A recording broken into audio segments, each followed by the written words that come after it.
The Out There channel. Please sub and share.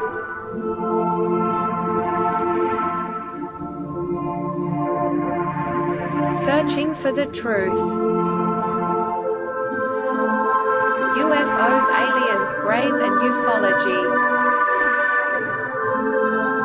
Real images, real stories, real videos, real cases, researched and investigated by professionals in the field and cutting-edge discoveries.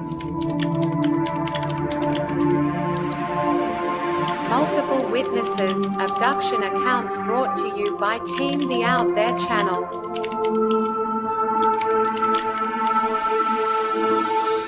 Good to be back. 5, 4, 3, 2, 1. Action.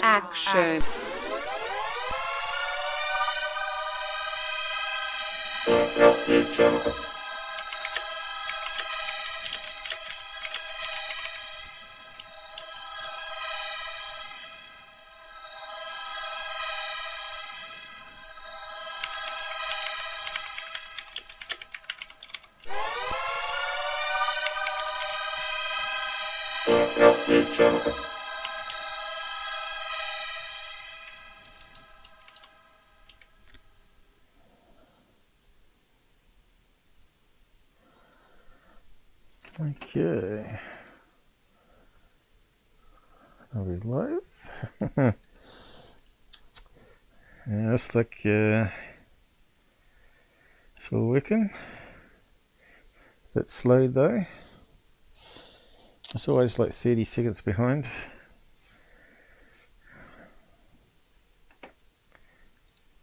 Okay, the audio sounds good my end. It's been a rough week for me. Not feeling 100%. But anyway, on with the show. Is it all in sync? One. Never know if anything goes wrong. They're always changing things on us. So today it's the art of the Grift in ufology. You know, a lot of things in ufology get me down, as you know, especially the frauds. So I'll be talking a wee bit about that. I'll just post it up there. I will start this side chat in a minute. Robert's going to be coming on as a guest tomorrow to talk. See what happens. This is like the 6th or 7th time now he said he was going to do that. And always something comes up at the last minute. So, yeah, you know, I just forget, just do my own thing. Me, myself and I, right? It is a thing if you want to give some money. See, this another thing is, I'm still like 150 US short just to cover the basic fees for another year off the channel.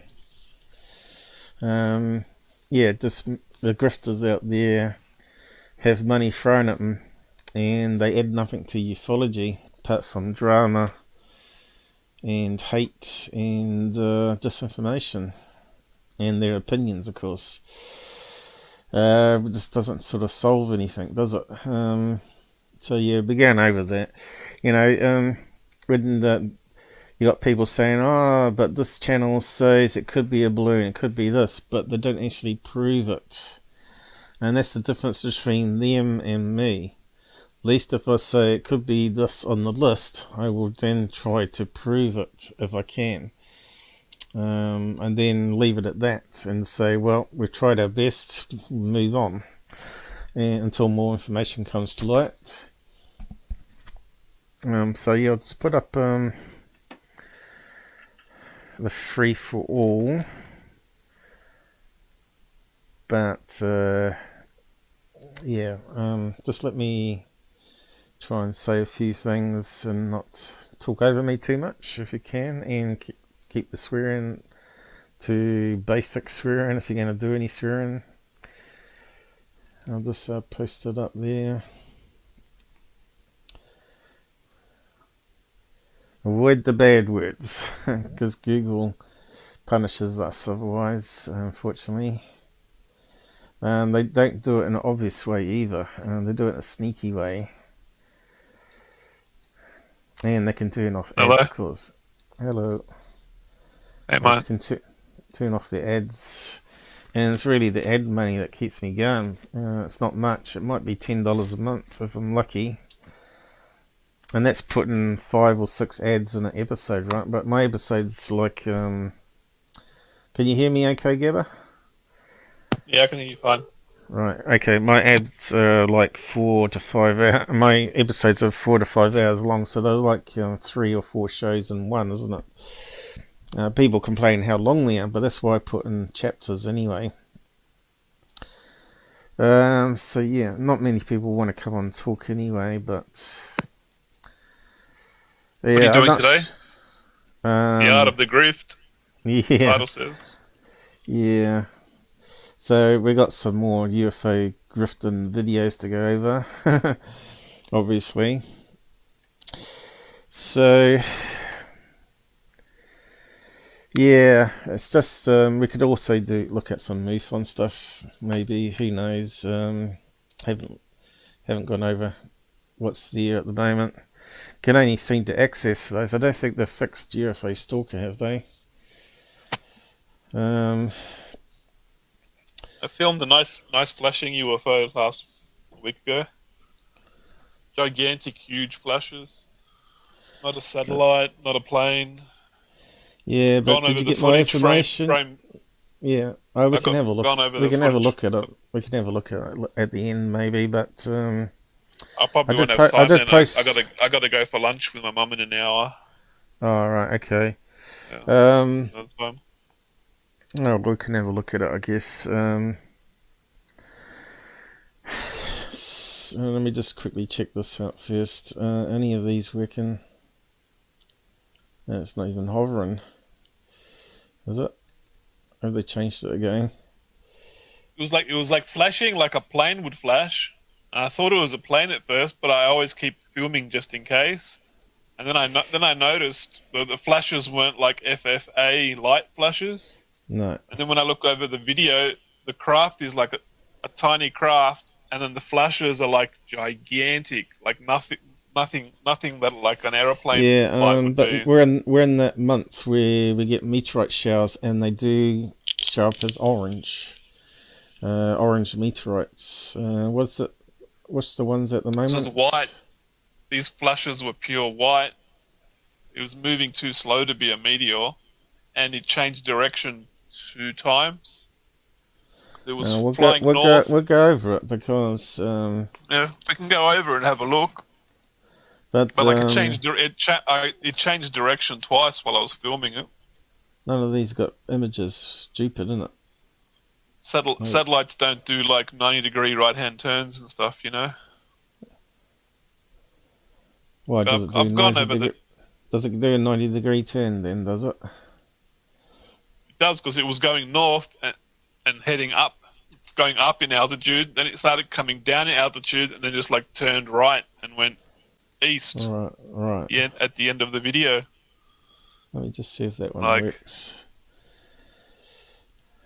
No, it doesn't. It's not coming up with the photos, right? That means it's access denied still. It's a little bit far away, so I'm having difficulty figuring out what the shape of the craft is. So like it wasn't as close as the other captures I've gotten, which is a shame. Yeah, no. UFO Stalker's still down. The only ones we can access on the MUFON database, because you have to pay $7 a month, US dollars a month now. Yeah, I just don't have that kind of budget to waste on access to a MUFON database that you'd use occasionally, right? For a show. But, yeah. It used to be good, and then they got greedy. They charge people money now. But that's part of the grift, right? MUFON's part of the grift. Instead of being public, it should be public domain. Everything, apart from it should be public. It should be public domain. People, all the public should have access to it. What are you charging people money for it? That's right. I know. I've been listening to people say for decades the MUFON's been infiltrated by CIA agents. Oh, they have. That doesn't. It's no They've surprise. hired. Yeah, they've hired ex-government people to work within the top levels of the organisation. For Christ's There you sake. go. The things they've been saying decades ago has been true. Yeah, that's right. But doesn't mean they're not still part of the government, right? Well, you think about it. They got experimental aircraft from Lockheed, McDonnell Douglas, the military. If someone captures it, they have to explain it as something else. If they So can't you got explain it some. as something else, they'll say it's a UFO. So people think it's a UFO and it's aliens when it's actually just an experimental craft. Like it's causes more damage than good, you know. Yeah. But they're trying to protect this experimental military craft. Let's see if that opens up. Yep, we ain't got the name tag still. That's good. Yeah. So the problem I have with ufology is this is exactly the reason I don't like teaming up with other UFO channels like Cambion, because they do a stab back, as I call it, you know, and when you think that they're actually got the same philosophy as you, they totally haven't, right? So on the last show of Cambion, the so-called panel of people, he was claiming that he was going to forgive. I haven't watched it. He was going to forgive Tyler Glockener for all the hoaxes he did because he come out and admitted to him. Well, that's just lies straight away. And anyone that forgives Tyler is not a friend of mine or of ufology, as far as I'm concerned. And I haven't got this Christian mentality to, or wokeness, as some of us call it, to always forgive people. Because do you forgive a serial killer? So let's say you got a friend in the house that you rent with and he ends up being a serial killer. Do you forgive him because he admits that he was bad and all that, and let him back sleeping in the bedroom again? Yeah, next night you'd be finding yourself dead. And this is the same thing that happens in ufology. You end up forgiving Third Phase, GUFON, Alien Addict, and so on. You end up being stabbed in the back, and that's what happened with Cambion, with GUFON and Third Phase. If GUFON didn't attack Cambion would still be on Third Phase of the Moon show, right? He would be grifting himself to try and get the subs and views. He claims that he's not in for the money, that he's got it in a separate account, but on the other hand, he's talked about that he lost his job because of COVID, and so he decided to start up a YouTube channel. Yeah, he'd started it up as a business idea. So you can't give me that bullshit. I started my channel up for ufology. And to expose the frauds, I didn't start it up as a business idea to make money, and never have and never will. And the fact that no one donates to me is proof of the pudding, right? Because when you stick to your guns and morals and try and actually find out the real truth in ufology. In fact, I don't even think he believes in UFOs. So when I was really disgusted that he had a panel there with Jess on there, and he didn't open it up, and she's blabbing on, I still watch Tyler. You'd have to watch it, the Thanksgiving show. So I'm just pissed off. I'm really pissed off with it. I got upset when you told me he said that Steve's gonna forgive Tyler. So yeah. Like I've watched every other episode, and I skipped that episode. I'm like, I don't have the heart to watch it. Like, how can you forgive Tyler? He only admitted to faking his videos after we were trolling the comment section of his interview with Jimmy Church. Remember you and me were trolling, and I was going off saying how fake your videos are and blah blah. Well, actually, Tyler first came out when it was part of the agreement of about removing the copyright claim with Lions Ground, who's Astro Citizens now. He rebadged his channel to get rid of the bad That was the name. first time he admitted it. Yeah, he made a little video, which I've got it on my channel, a copy of it. Yeah, I think I've seen that. Yeah, I think I've seen that one. That's the one with Geekcraft, right? Where we got you there, boy! We got you! Finally, we got you! But unfortunately, have shown a video on Lions Ground, which only had like 8,000 viewers, right? Or whatever it was, 2,000 viewers, is not his 2 million followers. It had to go actually uploaded to his channel. So that was a weird agreement, you know. Say that you're going to drop the copyright claim and pay me some money and also do a bitten video on your channel. Should have been the solution there, but it never happened, right? So yeah, Tyler's not worried about a few thousand people that might watch it. You know, what's the maximum that can happen? You know, he knows the search engine Google is biased for him, and won't be promoting Lions Ground. In fact, I bet if you can even search it, you probably never better find it. Like, let's just try that. I bet you can't find it. So yeah, you know, I was talking to Steve before that show saying that I'm disheartened with ufology. The money's not in it, you know. There's not even enough to cover running costs. It's really hard. I have to every Christmas I have to go over my finances and see if I can pull out some more money out the credit card to pay for my ongoing memberships and licenses and. So is Steve Cambion gonna forgive GUFON and Third Phase of Moon now next? What's happening next? Yeah. Probably. If you forgive one person, this is what I'm saying. If you can forgive one person in your Christian philosophy, then you can forgive all the other ones that you debunk. If they come out and admit that they were grifting people. To me, that's just backward philosophy. Once you're a hoaxer, you're always a hoaxer.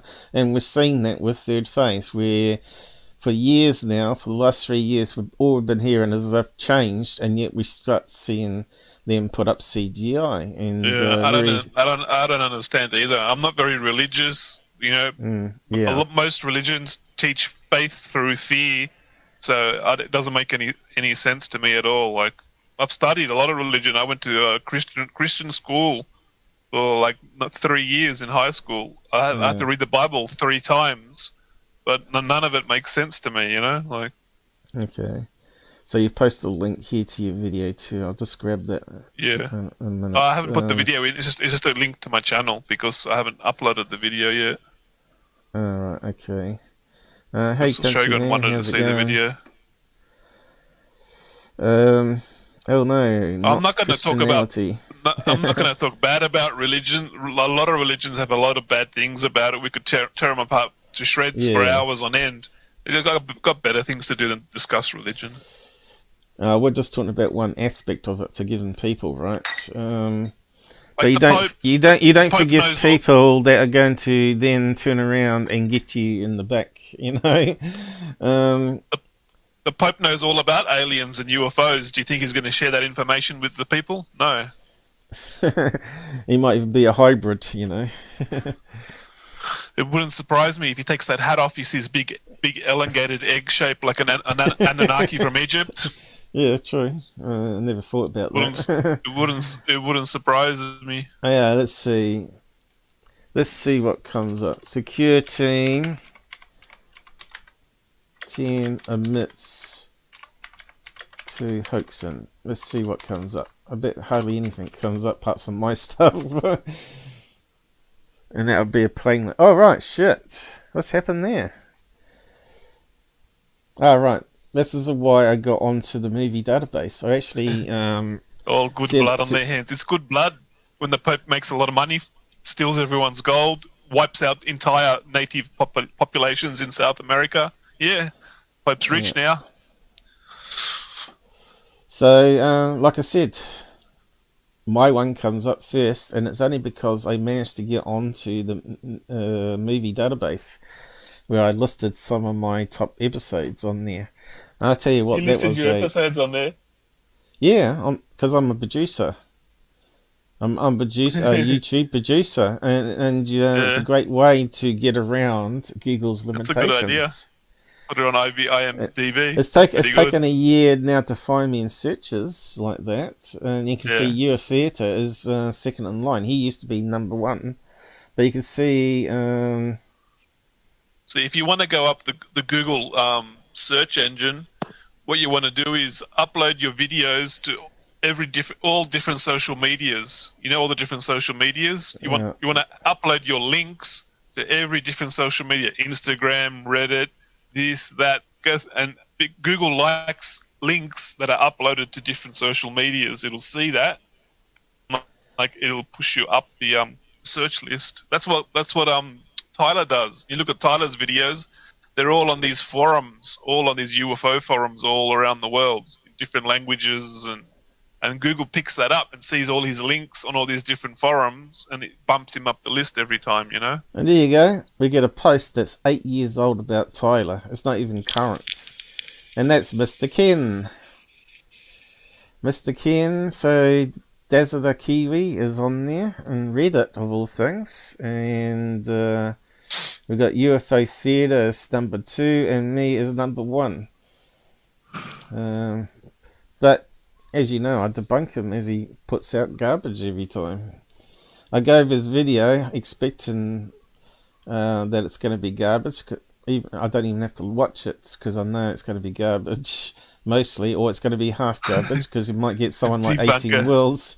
18 Wills actually gives him some legit footage from his camera of some sort of craft.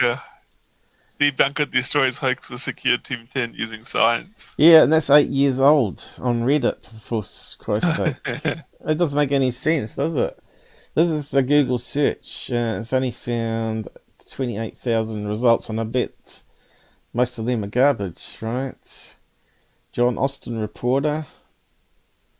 Tyler Glockener mixed to hoax footage.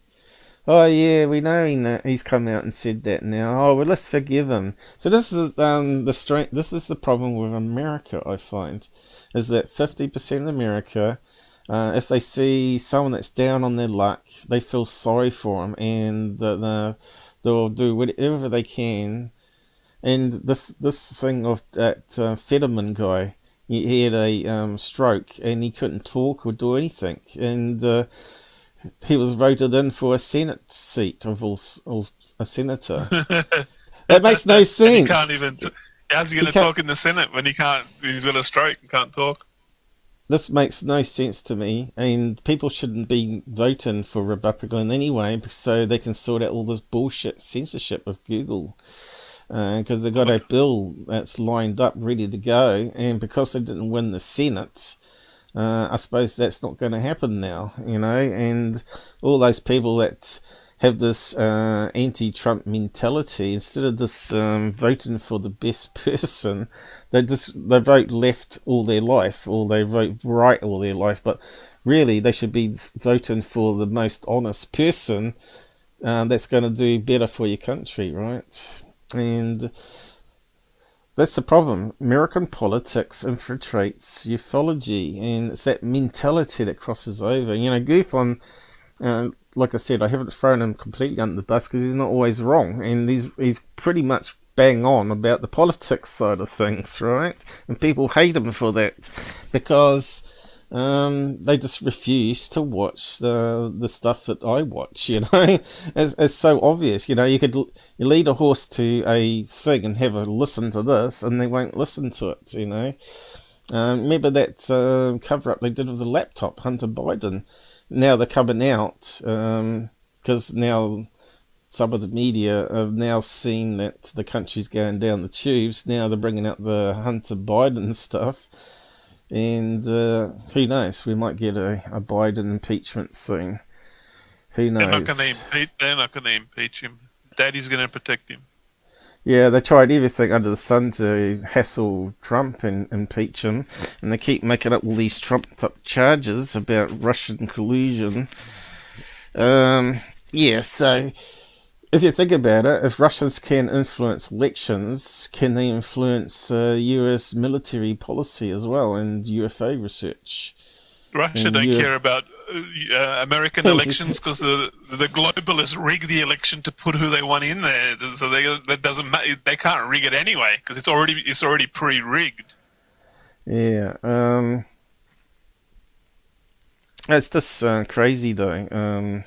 It's just that they always use the excuse, blame it on the Russians. If you get caught doing something wrong, something against the law, blame it on the Russians. And well, they should be blaming it on the Chinese at the moment because Chinese are a bigger influence than anybody, as you know. Yeah, but they pay people to come up with all this fake evidence, mountains of fake evidence, to blame it on Russia. When a normal person can see that this evidence is fake, you know, like they've done the wrong thing, they've broken the law. Yeah. So look at again, what was that? The wife of Bill Clinton. The Clinton, she sold she sold state secrets to the Arabs, to the there's Middle plenty East. of people in American. That's treason against her own country. She sold sold secrets, but Obama's part of that too. You know, it runs really deep. And then you got people in FBI, CIA, NSA, and the Department of Justice, and people in the court system. They all sell their own country out with treason just to make money. They don't care. They don't care about their own country. So you're never ever going to get UFO disclosure because the country's a right mess, but full of corruption. There's a lot of people there that should be in prison, including Hillary Clinton being the first one. Yeah, you can't tell me a guy that was in jail for pedophiles network hang himself with a paper towel. You know who I'm talking about. I'm watching I'm in rabbit holes looking at Dr. Sala, what he's saying. I'm looking at Bruce Ezell's rabbit holes. I'm sitting there laughing most of the time while listening to what they're saying. You might be laughing, but I'm crying. I'm actually crying. I'm so sad, and then I get angry with it when I see it. And they're all saying the same thing. They're saying, I can't wait for disclosure. Disclosure's coming around the corner. It just makes me laugh. Like they think that they're going to get some sort of disclosure. It's not going to happen. No. So I can't find security emitting on video anywhere in these searches. So I'm not even seeing Lions Ground or Astro Citizen video. But you can see there's quite an interesting bunch of people here, including myself, that have exposed them. And yet, all they had to do was type in something like that in a search engine, and they could start educating themselves out there. So, yeah. But most people are lazy. They don't research anything. They believe any misinformation that all the Fox News, mainstream media CNN pumps news, that out all the time. I don't watch the news. The only time I've watched the news is by accident because I don't watch the news either. I don't watch the news either. Yeah, I pick people that have been genuinely correct in the last 7 years on YouTube that do all that analysis because I ain't got time to go over all the news thing, and they tell you the best headlines and stuff, and they're not all pro-Trumpers either. Jimmy Dore is one of them. He's definitely not pro-Trumper, but he will at least tell the truth about both sides. And then he gets in trouble saying, oh, now you're a Trumper, when he's not. And if he starts bashing on Trump, then the other side starts on to his comments saying, oh, now you're a communist and all this sort of stuff, you know. And this is like the news. And yet those people make so much money off these YouTube channels. I think don't start a YouTube channel on UFO. Start one on politics, American politics, and just pick a side and bash the other person all the time. And you'll have people come along, echo chamber, and they'll start throwing hundreds of dollars at you. It doesn't matter if you're correct or wrong. But yeah, But Jimmy Dore, he's put on lots of stuff over the years, and he's always been right. You know, he's always said there's no such thing as a Russian hack on Hillary Clinton, because he brought on experts. You know, experts that said, oh, the data line to Russia to USA wouldn't be fast enough, the amount of data that she had. So that debunks it straight away. But you wouldn't hear that on the news channels. So this is why you got to use people that have got ex-CIA or ex-FBI and that. Well, it's not part of the agenda. The only thing that comes out of news channels is their agenda. You know, when you got someone that's left FBI because they're disgusted with the partisan people in it, that's taken on sides instead of being neutral, they're the people you got to listen to, you know, because they're given up probably a career and pensions and everything. And when they come out and say, well, we know that it's FBI is corrupted, you should be listening to them. Or the Department of Justice is corrupted, you should be listening to them. Because if that's corrupted, then Congress is going to be corrupted. As it will go up all the levels. And then Congress is not going to then take UFOs seriously. And then we're talking about all this money, taxpayer money that Americans are throwing at all these different ideas out there. And one of them, you know, the Lou thing. It's fairly obvious that he was still working for the government and part of the disinformation, because his mission was to get more funding. That's all it amounted to. Lou was about to get funding and set up a new department because it got closed down. So he was doing it on the side as a side project, remember? We heard about it from McGavin. And people just can't accept that they got played in ufology, and you got people that are donating like $50,000 to Tom DeLonge. And when that company was set up, I thought, oh yeah, this sounds like another grift, another con job for ufology people, and they sucked it up, you know. When Tom DeLonge came out, was it 10 years ago, saying, I'm going to study UFOs and I'm going to get you the real evidence, I laughed. I said, who's this idiot? Who's this idiot think he is?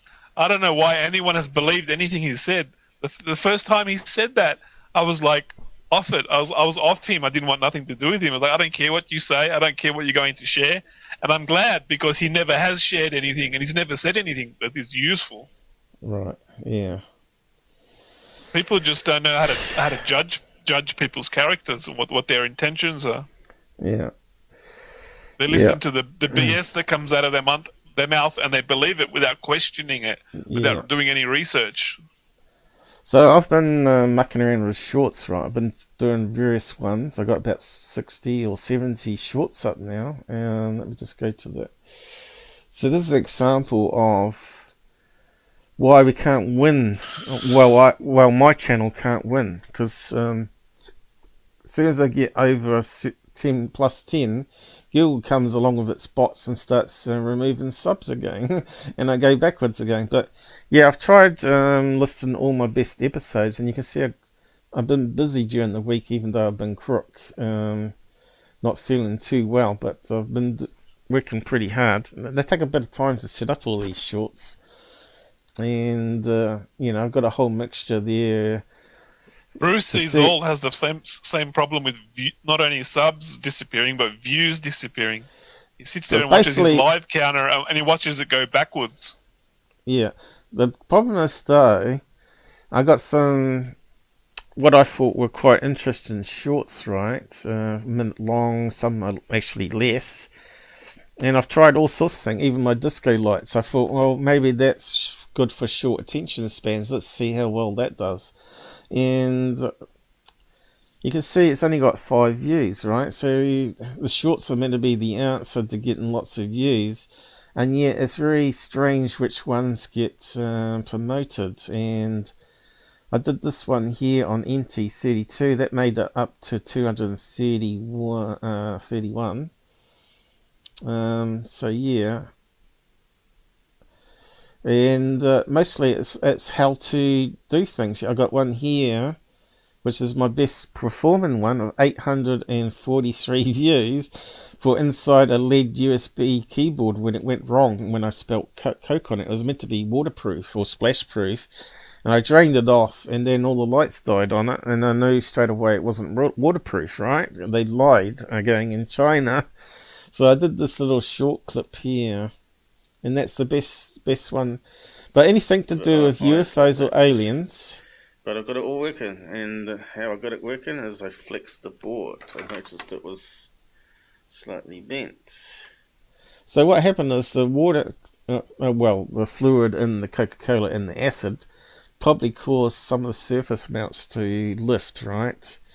But also when I unscrewed it, obviously the board was tensioned down, and when you loosen off the screws, the board unbends itself and it pops off, lifts one of the surface mounts. These ones here are actually glued on the surface. They don't do like through the whole boards anymore, and it's very hard to see. It could be just like a bad solder joint on one of them. That whole thing doesn't work anymore, and of course that ended up being $100 throwaway item, and I only had it for 2 weeks, right? And I tried to get a refund on it, but that one went terribly wrong. You spill Coke on it. When it dries out, the syrup, the sugary syrup remains in it. It shorts out the contact. So I unplugged it, right? You gotta dip. Yeah, but I unplugged it. Dip it in methylated spirits, and then put it on like your water heater for your house, so it slowly evaporates. No. Straight away, is I unplugged it, and then I thought, well, if it's waterproof, I'm going to have to get rid of all the gunk from the Coke before it dries. So I also put it under the tap. And then I just let it to dry before I plugged it in again, and it didn't work. And that's what you're meant to do. Once you spill Coke, you're meant to then unplug it straight away, turn it upside down. But then that's no good, because you're going to get sticky down keys, right? You get that little sugary layer that ends up getting bigger and bigger and more sticky, and it ends up like being like chewing gum, and the key won't pop out properly and all that sort of stuff. So you're going to have to pull it apart and clean it anyway. But if it's waterproof and you spill the Coke, then you quickly unplug it before it blows up. It didn't work with my one. And then I found it had all these little holes in the board where the fluid would leak through onto the circuit board. So yeah, so that's what that video was. But you can see any ones that talk about ufology or technology never get any views, right? Only ones that are fixing things or building things, you know. My EMF meter was the next one, I think. Here's one here. Clip how to repair touch lamp. 95 views, right?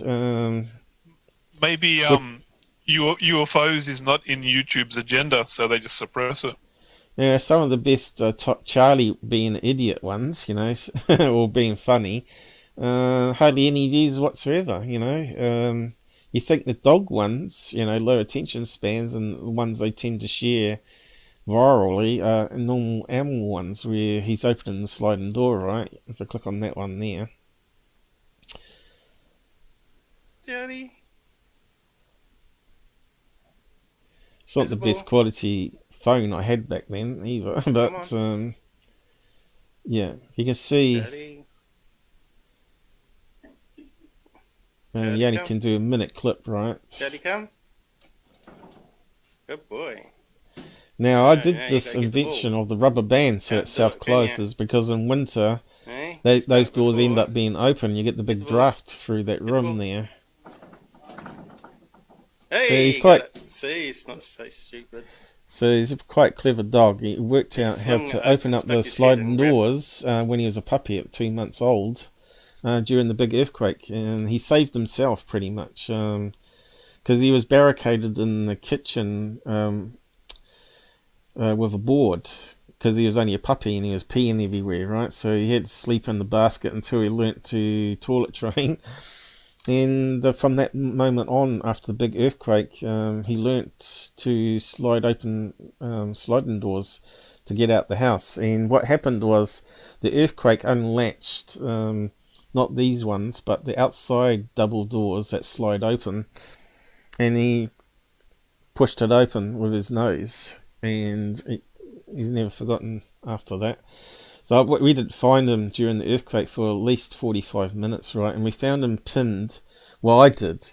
We called him and looked high and low. We thought he was under debris and killed. But he's a very smart dog. He went and hid behind the barbecue. But what happened is aftershocks happened, and the barbecue moved and pinned him between the barbecue and the house, and he was like locked in there solid. He couldn't move either direction, or was shaking like a leaf when I found him. I had to, it's amazing how strong I was during the earthquake. I managed to lift up this whole barbecue out with one arm out the way and grab him with the other arm at the same time. But yeah, you think something like that there would get millions of views on YouTube, same as you would on TikTok. You'd expect it, wouldn't you? This one here, 128, that's the one about the PD power supply. It might over the bed table got 54 views. And what's this one? Oh, this is the only one, Charlie one, that got over 100 views, where he's been a rat bag. He wouldn't let me pet him, right? But he is kind of cute, I guess. Birdie, where's the birdie? Psst, psst, psst. Maybe your whole channel's being suppressed because you talk about UFOs. You ain't gonna let me touch Exactly, him. mate. He's a rat bag. But you do not. He comes right up to me and then runs off. Did you know the CEO of YouTube, Susan Kruskolski, whatever her name is?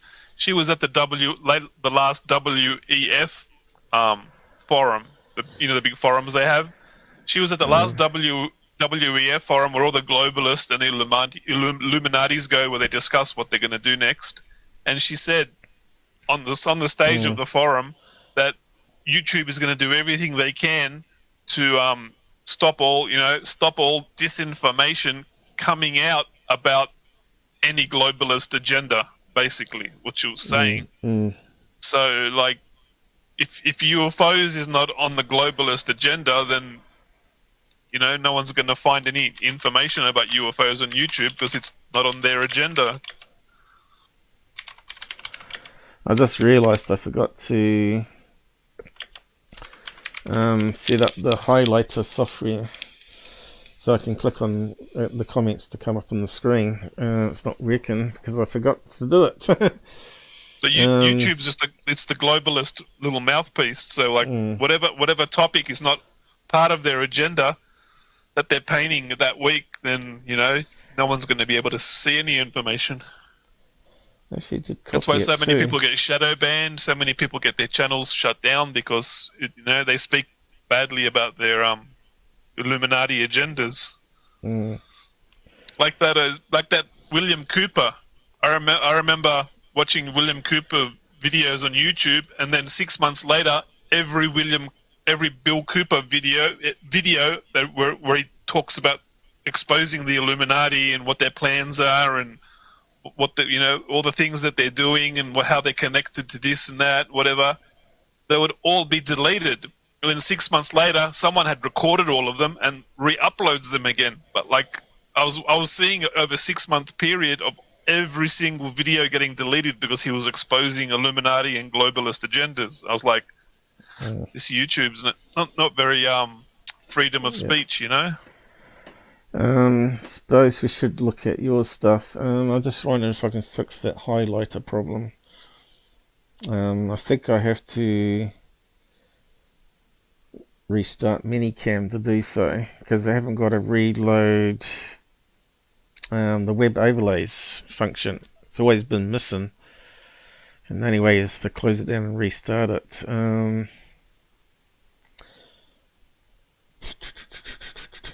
Let me just see. It'll probably go down for a minute if I do it. Why is it not copied it? What's wrong with your highlighter? Well, I have to edit it into a special file before the show, and I forgot to do it. It's up here. So I have to copy a certain line because that's the way it works. I'm not sure if I got it. I haven't got it in the clipboard. Let me just see. Copy. And this is how the browser add-on works, so you don't have to pay membership for StreamYards and all that. So normally I meant to do something like that from the current edition, because this number on the end always changes. It's not like you can get a personal one, which is a bit of a shame. And he set up a website to that does the API call to your channel, and it loads it onto the website, then brings it back on his extension plugin on the browser, and then shows it onto a overlay. So basically this is loaded in a overlay on the screen with the capture software. So now I'll just save that, but I got nowhere in manycam to actually reload that overlay without restarting it. So I'll just stop it, and you'll lose connection for a minute. Hopefully it's working now. We should be coming back again. Excellent connection, it reckons. Let's see if the highlighter works now.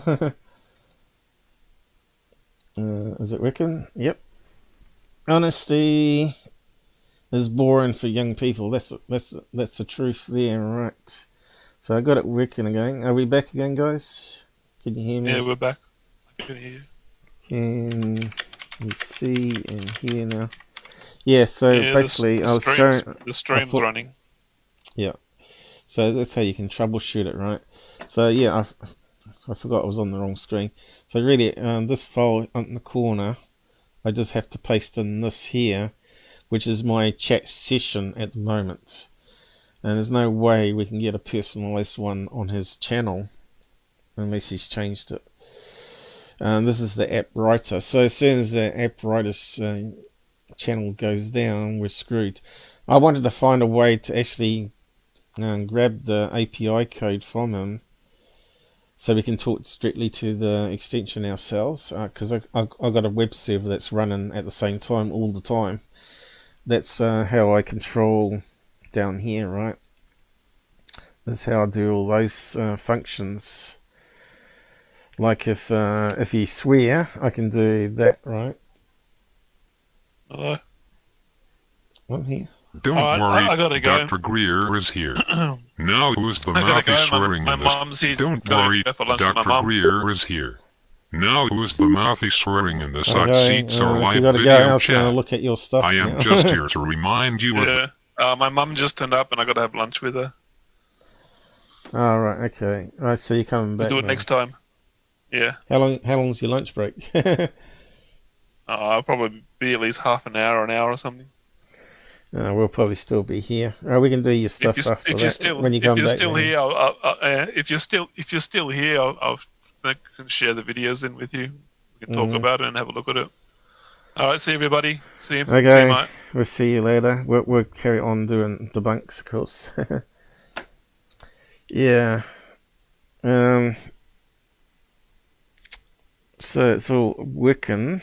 That was Dr. Greer. Dr. Greed. I normally do the UFO one. So it looks like it's all working again. Where's the UFO one?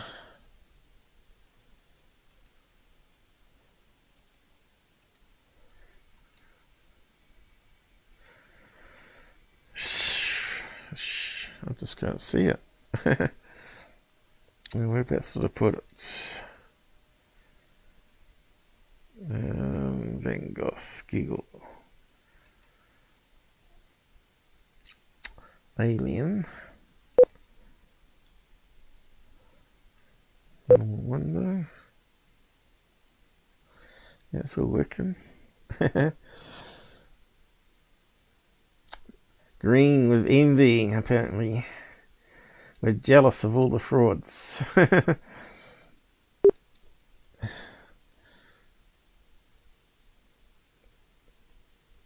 Yeah, that was like a 10-minute test I did for an episode of how to use manycam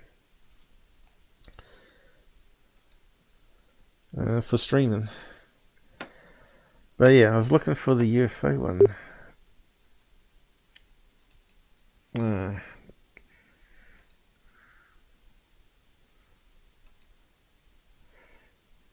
I haven't used it for so long.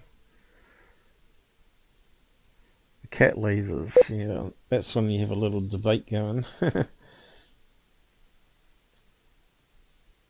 took a wee while to come up. Yeah, that's a Gabber one, that one, isn't it? So yeah, this is all using my browser.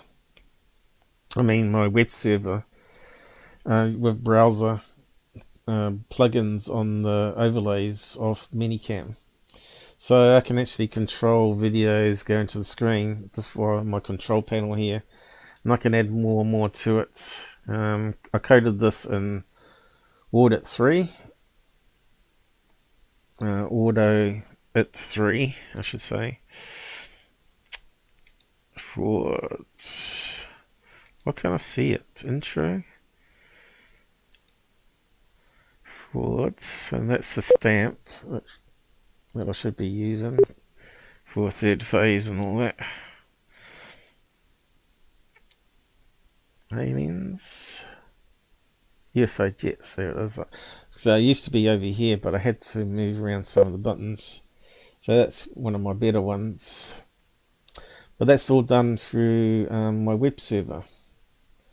And it plays little movie clips in WebM, which is a new format, allows you transparency. So yeah, you can convert animated GIFs to a WebM and display it via your web browser plugin on manycam. That talks to my web server running at the same time. So this is why you need a fast computer, right? Or multiple servers that you can connect manycam to. So yeah, my computer's pretty tacked really compared to other people that use all these third-party sites, which you pay what, $30 a month. So it saves me, being a computer scientist, a real computer scientist that knows how to code and do things. I'm not going to waste money on other third-party things, but that browser extension is one of them where you can just click on any comment, just the same with OBS paid subscription. Is it Prime? And they call it Prime. So yeah, it's all working now. But anyway, we carry on. So yeah, on with the grifters and exposing the grifters. I might just start with what GUFON was saying about third phase. At least he plays third phase stuff, but even though it's only little clips. Let's see.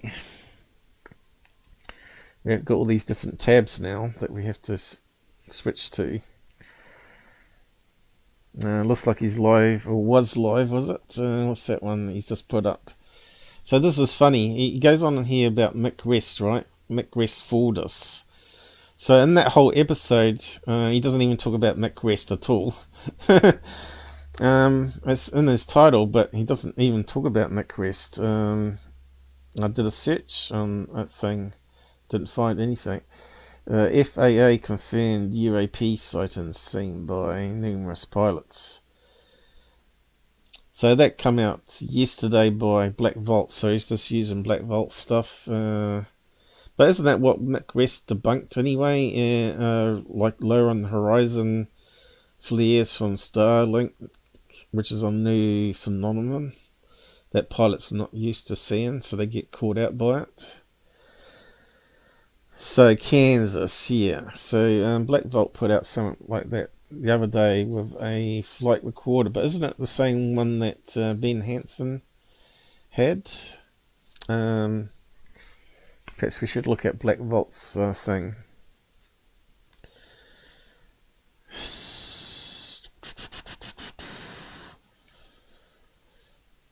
I'm pretty sure. Maybe later. We'll maybe look at it later. But anyway, if you go to this clown here, who's part of the Grift, UFO Grift. Super emoji. And there's an example of money pouring into his pockets for just talking garbage every day. Okay, so none of this episode does he trash. So straight away we know, looking at that, that's going to be flares, right? And straight away he's saying, oh, I've never seen flares simply get brighter and brighter. Well, some of them do. Because as they sort of lighten them, the material's starting to burn more and more. And if it's far away, it's not going to suddenly explode into a big light. It's going to gradually grow in size, like someone's turning up the light dimmer, right? I think you might say it here. His volume is terribly low, I think. He said he woke up at about 2:30 this morning, get a drink of water, and this is what he saw in the sky. Certainly caught his eye. So this is old content. I think we looked at it a couple of months ago, didn't we? That was when Third Phase were putting it up from LA with the glass balcony, remember? But not the same house as the other hoax they did. You can see it's over LA, and you can see it's heading off towards the coast. But these are clearly flares being dropped down by military exercise, right? That's not bad, actually. That is, flare. Giddy up. Whether they received any reports. Okay, so you can see how they're suddenly starting off dim as they lighten up. So these are being dropped by parachutes. So they could be dropping by parachute for a predetermined time. So they could be dropped way up here and say ignite after 5 minutes. So you can see here, you can see how it gets brighter and brighter. We also checked with the Hawaii National as Guard, it's lighting up to full capacity, right? In the past, when we received reports about similar lights, it did wind up being due to military. Now, there's what you call cluster flares. They do that for targeted practice. They drop a load of these and they just light up and all at the same time or at random times, and they can try and shoot down the lights, the parachutes, right? So they align their guns on the ground with the lights in the sky. So they use that as like target practice and to make sure the guns are sighted.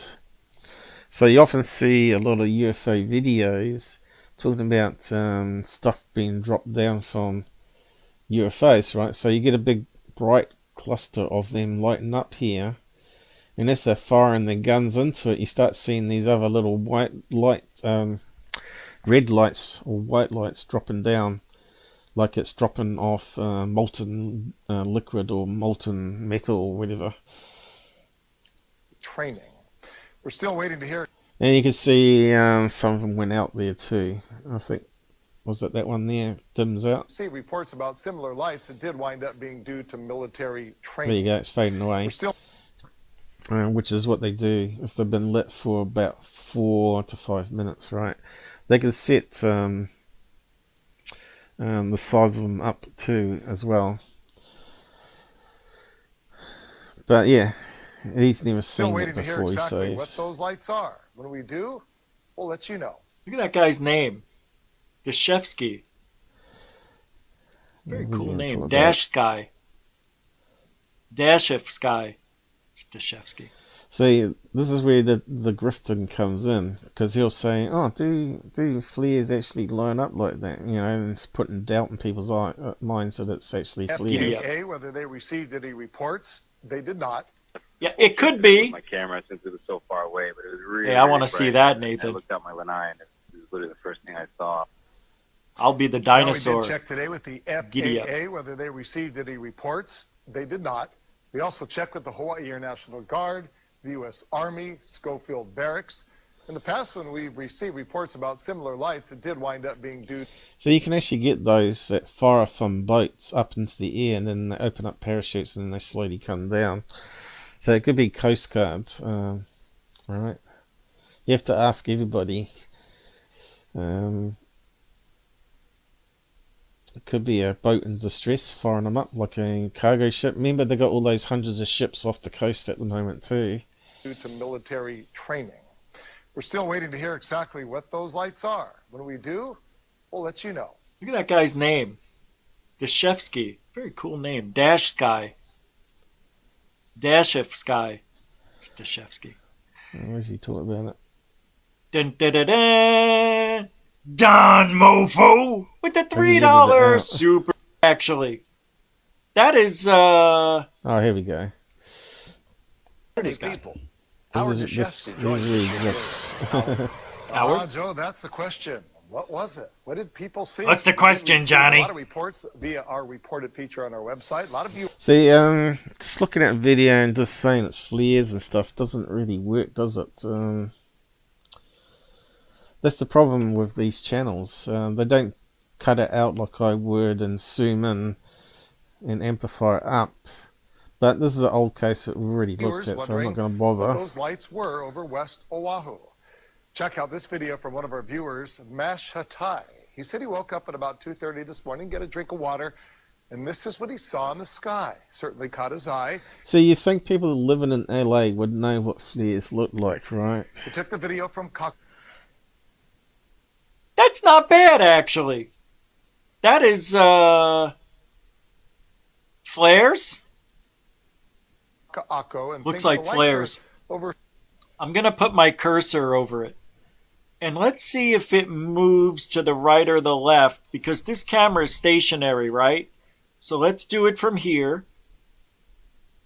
We've got about 15... That guy that sent it into the news channel is not that guy that Third Phase works with, because it does look like the same sort of camera viewpoint, but zoomed in, doesn't it? Did we get a name of the person that sent it in? Seconds, we should be able to tell. Here we go. Let's see if it's moving. Get a drink of water, and this is what he saw in the sky. The camera just moved. His eye. He took the video from it's moving. And thinks the lights were. It's moving. Well, the camera keeps moving. Why is it moving if it's on a? You can see the two bright lights. Oh, it's a helicopter. A third light appears. These are flares.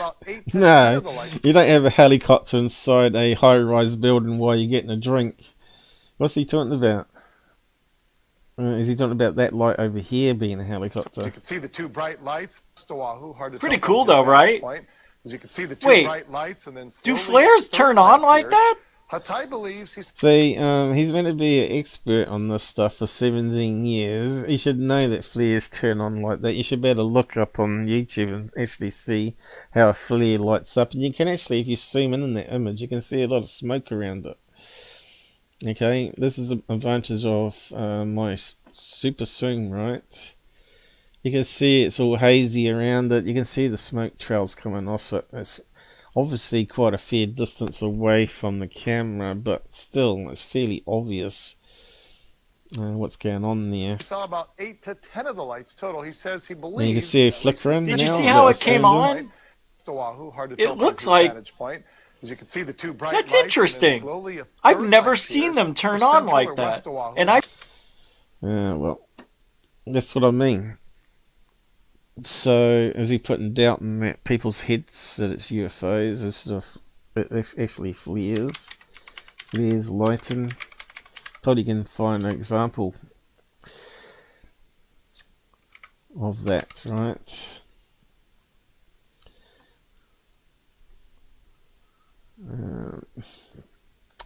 Need a video probably. Let's see. Flare lightened by flares. Featurette. No, Columbia, we don't want that one. How to make flares, no. Roadside flares. Yeah. You can see the Google favors certain channels rather than just bringing us up someone that's actually got one a simple video that we could use. Parachute. Home person. Let's put a parachute. Okay. Here we got yacht brokers. White parachute flares. Launch. So let's maybe have a quick look at that one. You're obviously trying to sell them, probably. So they got ones that go up in the air from the hand, is it? So yeah, there's not any sound on it. Alright, here we go. So what are we looking at? Looks like the water here, hasn't it? But that got bigger and bigger, didn't it? Okay, let's just go back. And you can see it slowly coming down. There you go. But that one sort of lit up a bit quicker.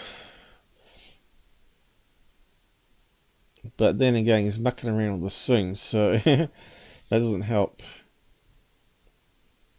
So you can see the parachute flares take a while to come down. And you can see the flickering.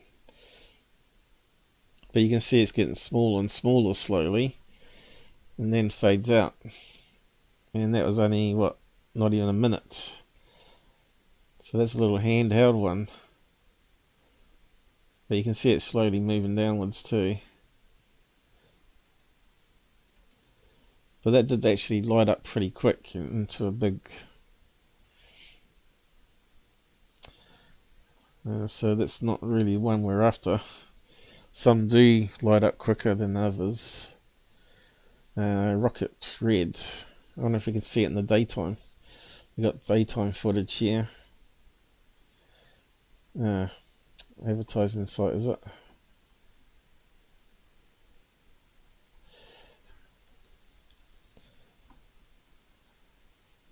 And we used to have lots of examples of flares. And now it's hard to find them. Oh, here we go. What's that one? Might better use it.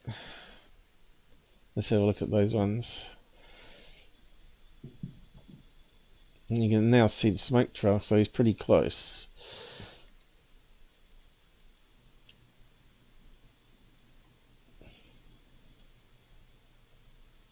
Has he got a series of photographs? Yeah, looks like it. Or little video clips, but he's not showing it lighting up. Looks like what's on the video though. So you got the smoke going around it. But we don't see this because it's too far away. Does no one light up? Let's see. Here we go. Or has he zoomed out again?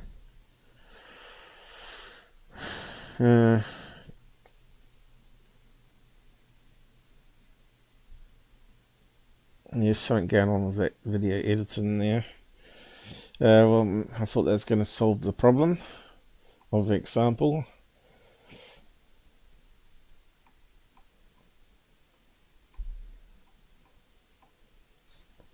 Sky watches at night, magnesium flares.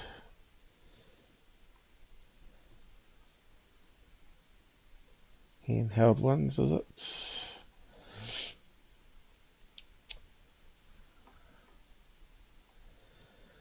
Orange flares.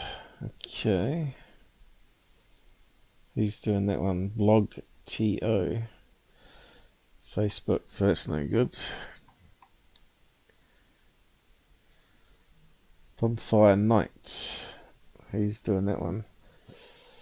Okay, let's have a look at that one. Looks like an orb, doesn't it? Let's have a look what their one's doing. Oh. Well, that didn't look like a flare, did it? No. Handheld one. Talk about overexposed. And out of focus. That's out of focus. See, you get that ring pattern happening. Handheld flare. They're not parachute ones, is it?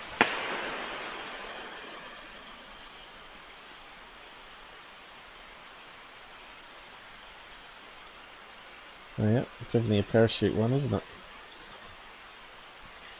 How come the first one didn't light up then? Maybe that was a dud.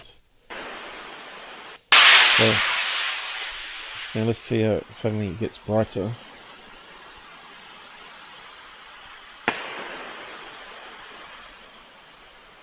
Yeah, that one did seem to be instant, didn't it?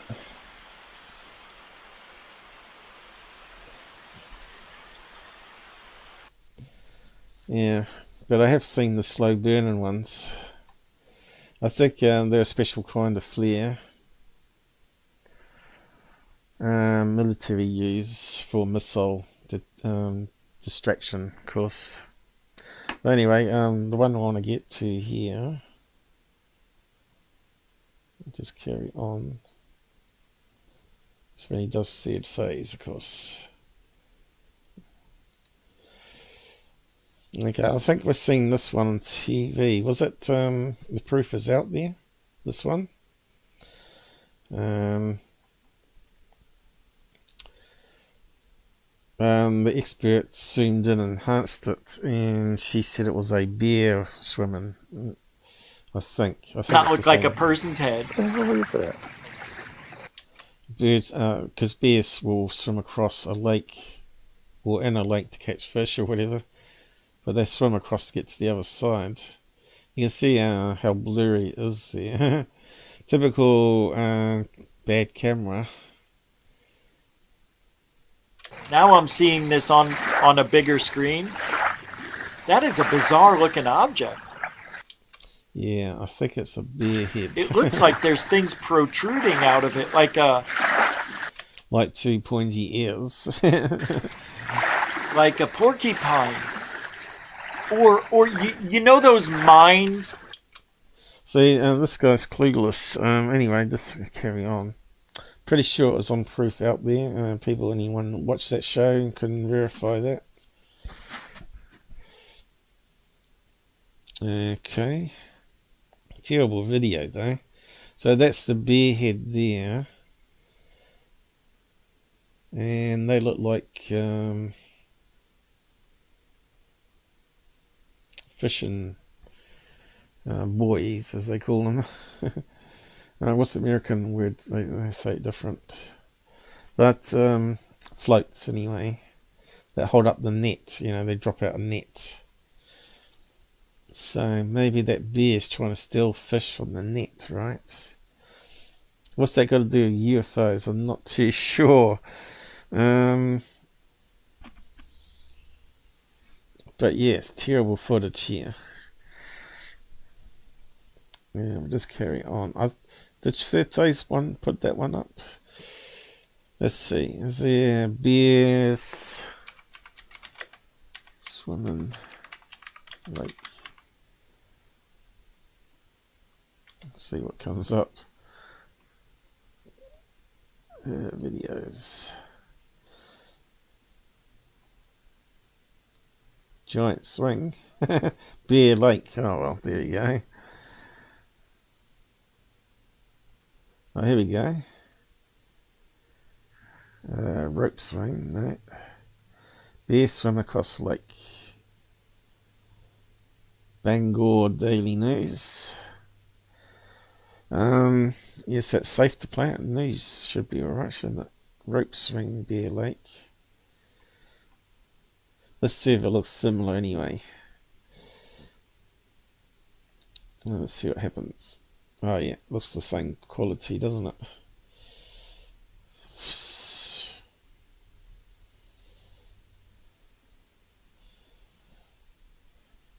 In fact, I think it's less zoomed in actually too.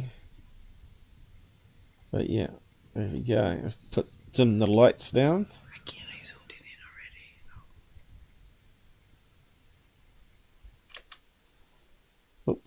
already. Try to pause it. Yeah, bring up that banner. Okay.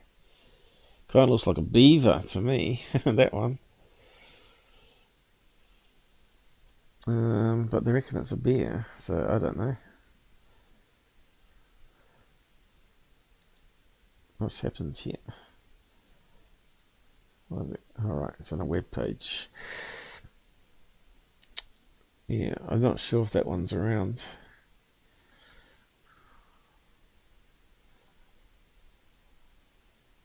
There's another one. Bear Lake. Doesn't say whether there's a bear on it though. Nah, it looks like it's not around.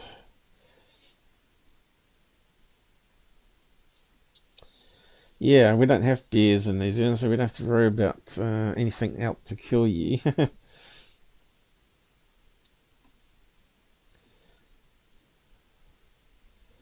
Yeah, I don't know if you can enhance that footage that he's got there. Let's see, I think it's probably not in HD either. Yeah, damn Google, why'd you do that? Let's see if that improves it any better. Probably not. Still looks pretty bad. Let's go back a wee bit.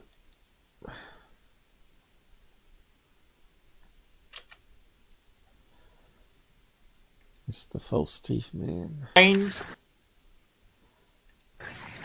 That are like from the 50s, you know, and they had the spikes coming out here. They put them in the water. They were like sensors. They So maybe I should create some fantasy stories every video. Make, oh yeah, that kind of looks like the sci-fi this. You can tell when something was like a proximity mine. Proximity mine he's talking about. Oh yeah, and they got those floating around America. They had those things that stuck out. Like a bomb. That's what it looks. What a moron. Alright.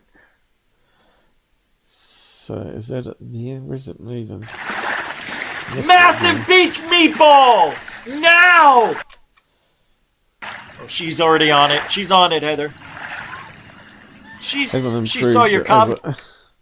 Hasn't improved it, but you know, didn't actually get the right spot still. And this idiot's just annoying me already.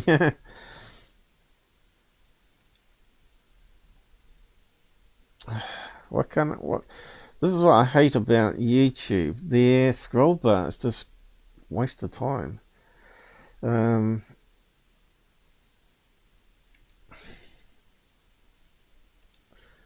Maybe I didn't scroll back enough. Oh, here we go. Any better? See, you can see the pointy bits, but so it's a bit hard to see. That's got to be swimming towards him then, isn't it? At the moment. What the hell is that? Why isn't there any sound? There's sound! The guy... Oh, this guy's a complete moron. Let's just mute him for a minute. So yeah, when did he get that video? I wonder if he's got it in the list actually. I'm not sure if he can enhance it.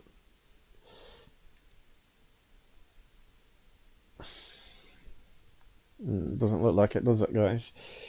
He's getting lazier and lazier. So that's the best quality we're going to get. Doesn't look like it's complete circle though.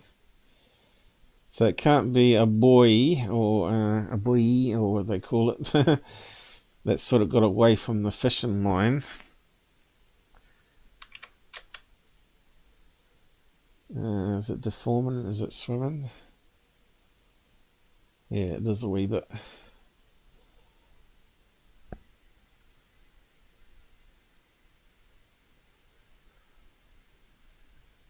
God, all the camera technology we got nowadays, and that's the kind of crap we get. Okay, so going on. Want the third phase? What do I know? I'm just behind the desk. Well, yeah, you don't know anything yet. You know, Wahoo. This one is about 5 years ago. But look at the video. Move left, stop. Like, if it stops, approximately maybe 100. Here we go. Why don't I do this one here? Okay. So, I suppose we'll watch on his to start with. You can see the quality is pretty bad, even on full screen.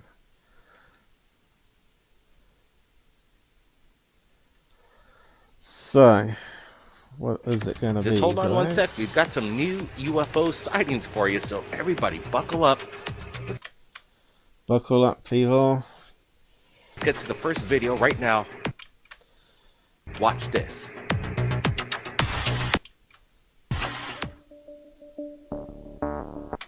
Yeah, we got some music, so I don't trust them. So I'll have to keep pausing it every few seconds.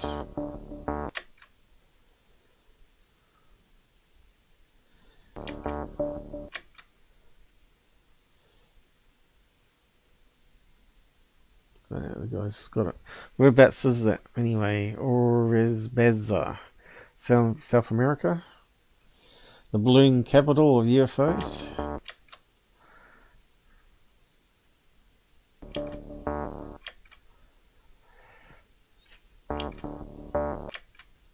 Stupid music. Now we'll just mute it. Okay. Okay, so have we seen this before?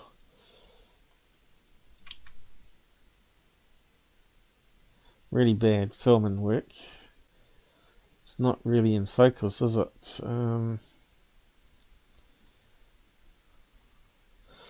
So we could say it's make a list of what it could be. It could be a kite, one of those 3D kites that rotates with the wind, or it could be a balloon, like a sun balloon that's got that's on its side and it's spinning around with the tentacles hanging down. So it could be a sun balloon, octopus balloon, right?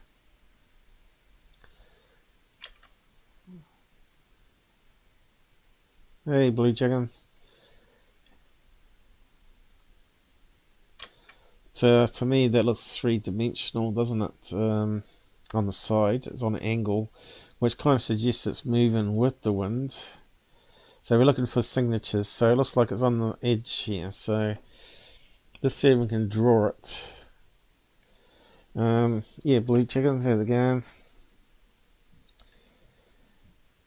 Thanks for joining us. I've got the thing working now. So I've actually installed Paint Shop 5. Got it running in a separate partition.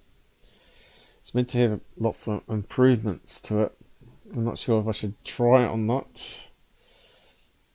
But yeah, 5 is it's meant to have a better GL system for 3D rendering, right? So it looks like we're looking at, let's see what happens. Let's see if it all works the same way as the other version. I've got the other version just in case. So it looks like it's something on the side with, looks like little triangle bits. Looks like that's different. Normally I have it thicker. Like that. I think I changed the default somewhere and I haven't done it on the new version. So they have little triangle bits. I wonder if we can actually do that. So it kind of looks like a star balloon like that there, doesn't it? But because it's on the side, those we ain't going to see. They're going to get chopped off, and these dangly bits are going to be rotating around.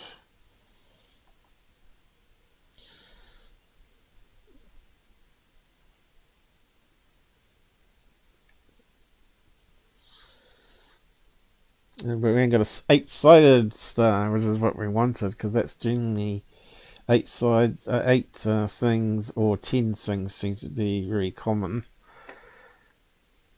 especially for sun balloons. I don't know if we've got one that's got more polygon stars. It's a shame you can't specify. Here's one here, symbol. Let's see what that one does. What's happened? Hang on. That's not what I selected. Let's see, where did it go to?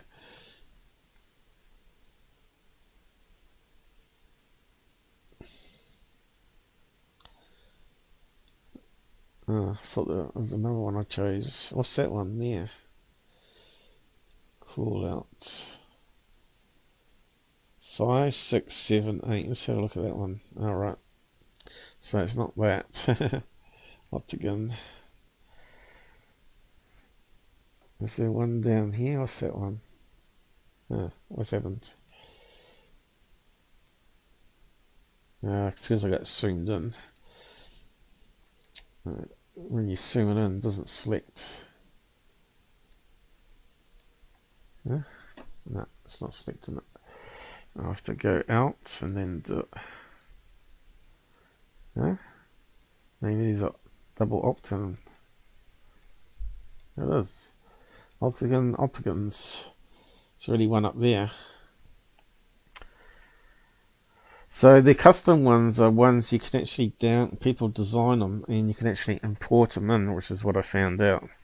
So I must have done that through an add-on at some stage and forgot about it. Now here's one here. There you go. 1, 2, 3, 4, 5, 6,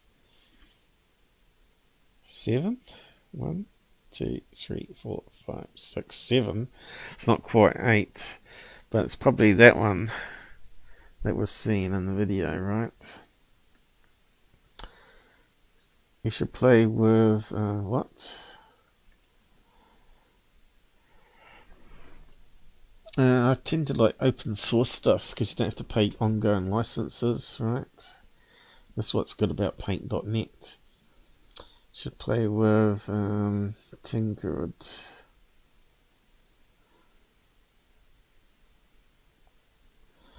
Seven is not quite 8. That's very true.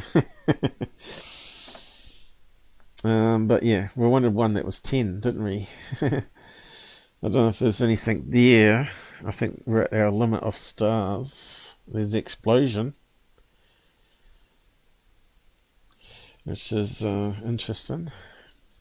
But yeah, see, I'm not sure if it's any faster. The one we'd have to test it would be probably Curse Plus, because that's where it normally plugs, right? So it's using the old plugins still. Whether it improves them, I don't know. But here, I have to see if it plugs, but I don't think. Doesn't seem to be doing anything. Should be at least changing something. So maybe it's not working, huh? High contrast. Doesn't seem to be doing anything. Let's see. Is it a bug in the new version? Select all. Just make sure it's selected. Adjustments, curves. Try again. Is it doing anything? I think we'll have to put some extra colours there. Right, is it doing? Might be. Luminosity. Negative. Well, that's doing that.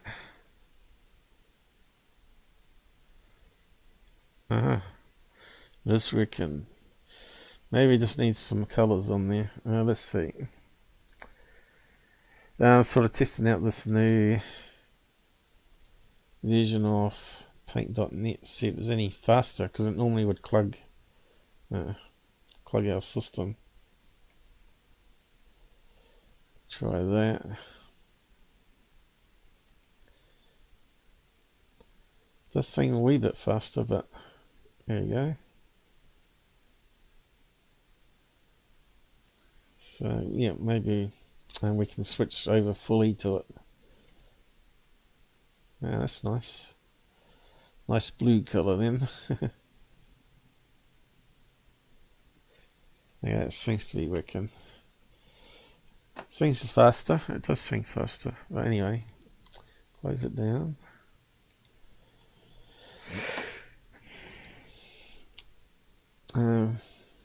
Anything to improve the CPU. But we haven't got anyone on the side chat with us at the moment, so that does add extra CPU usage in. So it looks to me like it's on the side here, and we might be able to count the number of things on it, right? 1, 2, 3, 4. I can count this side. So it looks like it's falling down there, and there, and one there. So 1, 2, 3, 4, 5 would be 6. Could be a 7 one, you know, 7 or 8. It could be a 7 or 8 sun balloon.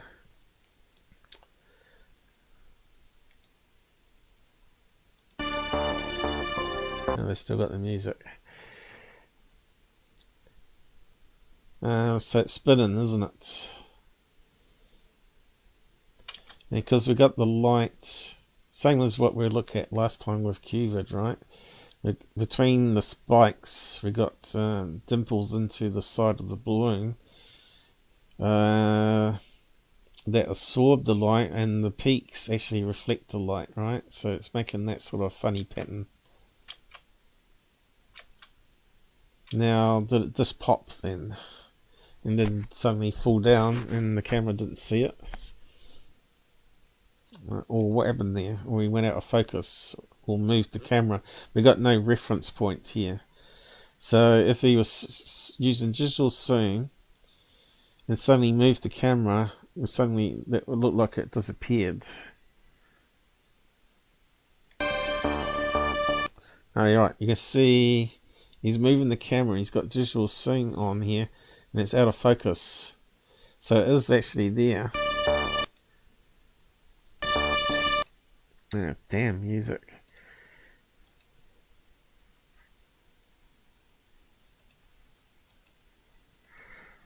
So you could say, why isn't that moving around though? Could it be that it's equally symmetrically spaced that it doesn't look like it's moving? You can see that it's rolling around in the wind, right? UFOs don't do that.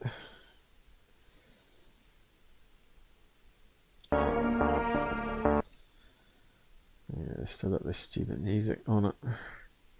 See, this is where we need to actually hear the person breathing and talking, because that adds to the video being legit rather than being mucked around with music and cropped to make it look like a UFO.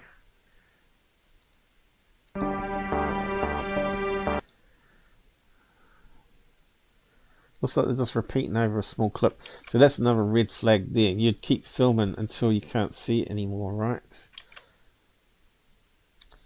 You can see it's way up there too. So it's actually quite small. So he's doing a digital zoom here, for sure. And then they're cropping it even more. And we got no reference point to the ground because of the cloud cover here, right? People could say it could be CGI. Which is possible. What's interesting to me right now, when we're getting a close look at this video, it almost seems biological. Look at... So straight away went into biological. This is part of the art of the grift, right? Straight away implanting things in people's minds. And not doing any analysis on it to prove that it's not something mundane. And this is why they're hoaxers and grifters. The underbelly of this thing, you see these nodules moving kind of from left to right. I'm just trying to figure out what this possibly could be. You know, these guys have been in it longer than I have, just know straight away what it could be. So it does look like a sun balloon, that one. I'll just close that one down. And as you know, we had a bit of trouble finding the sun balloons. And you can see there's no colour in that footage whatsoever. I don't know if it's a regular camera or night vision. Sun balloon. Just type that in. So, this look like it's going to be like a 7-1 or something like that, like this one here. 1, 2, 3, 4, 5, 6, 7, 8, 9. 9-1, that one. Look at this one here. That's a hot air balloon. You can see the basket underneath. Just go to images. So it can't be those ones. It's got to have a regular outside shape to it, and it's going to be more on the line of that, something like this one here, where you got the regular shapes happening, and if you turn it on its side, you're going to have it dipping in and going out to peaks where it's going to be reflecting in dark bits. 2, 3, 4, 5, 6, 7, 8. So it could be 2, 3, 4, 5, 6, 7, 8, 9. That's a 9-1. I think 9 is too many, so it's going to be 8 or 7 again.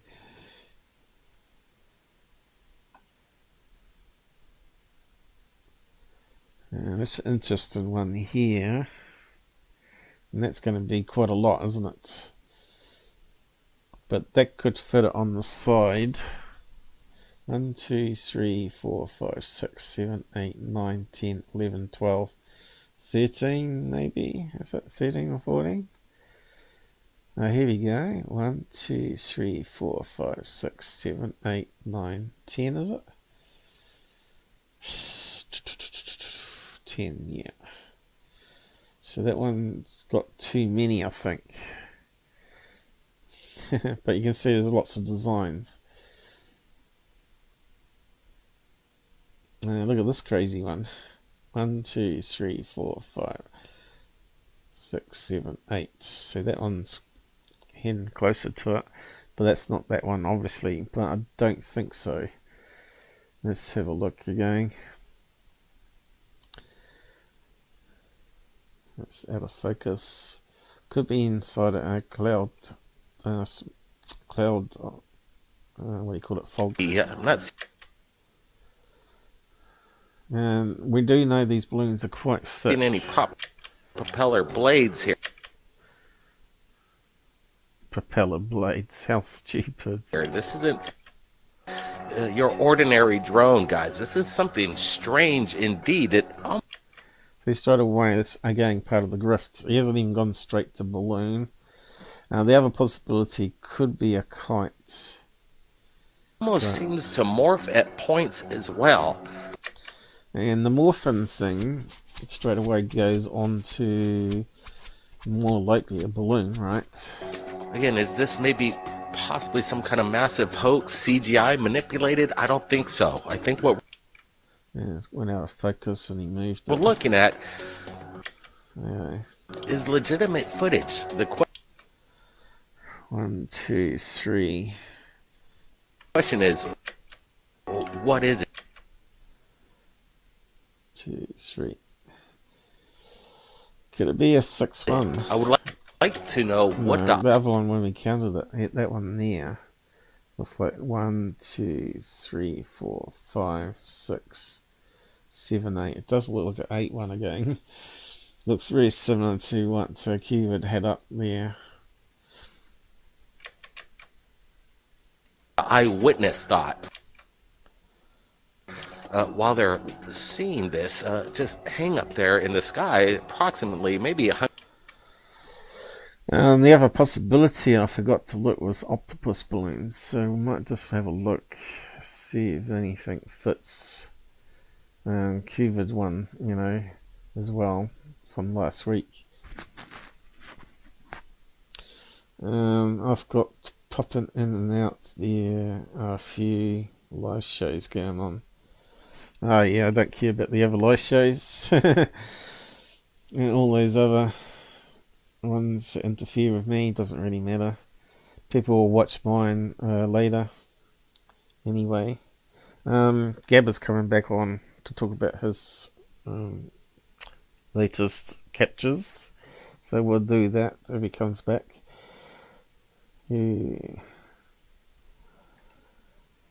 Okay. In fact, I've only got I had to move around quite a bit of the files the other day because I was down to only 5 gigabyte free on my SD solid state drive, and it's back up to 27 gigs now, and it runs a wee bit better now too. Okay, so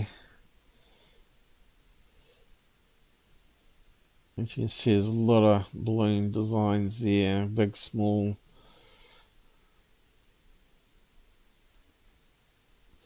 Could it be this one here? It's still possible. 1, 2, 3, 4, 5, 6, 7, 8. There's an 8 one. You're just not seeing those little bits in between because we haven't got that much detail, so it could possibly be that one. We want to see it on the side though, but unfortunately advertising sites don't show you. There's the one with the 12 or 13, whatever it was. You can see they're quite big.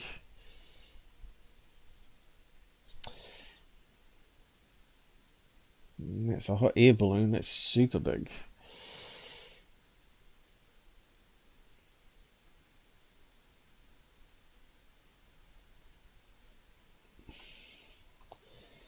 Had moving parts. Yeah, it had floppy bits on the edge of it.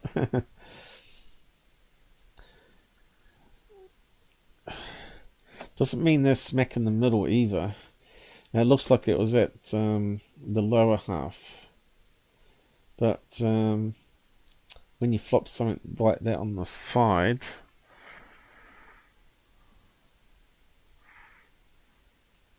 so you got to think in 3 dimensions. So let's try octopus. Octopus. It's a stupid name. They like cats of the sea. I probably spelled it wrong. Where's the images disappear to? There we go, I spelled it wrong. Images. Okay, let's see what we got here. Oh, that's a big tentacle. Why would you want that? 4 meter length ground inflatable balloon. What would you want that for? $600. I suppose you could tow it behind a boat with people on top of it, maybe. Maybe that's what it's for. It's amazing what people build out of balloons, isn't it? Look at that one there, it's quite cool though.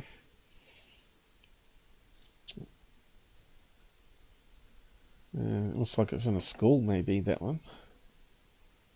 School kid. So yeah, it's not quite a fitting octopusy so far. The sun balloon is still a good match.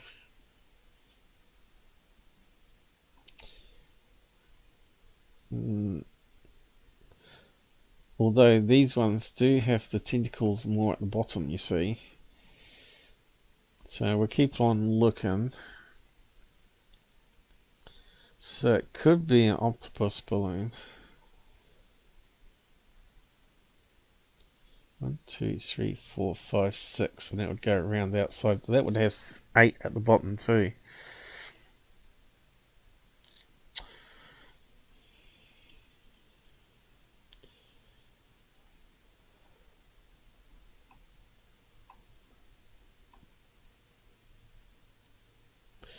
And that one there sort of has that dark and light pattern happening here, you see. Classical.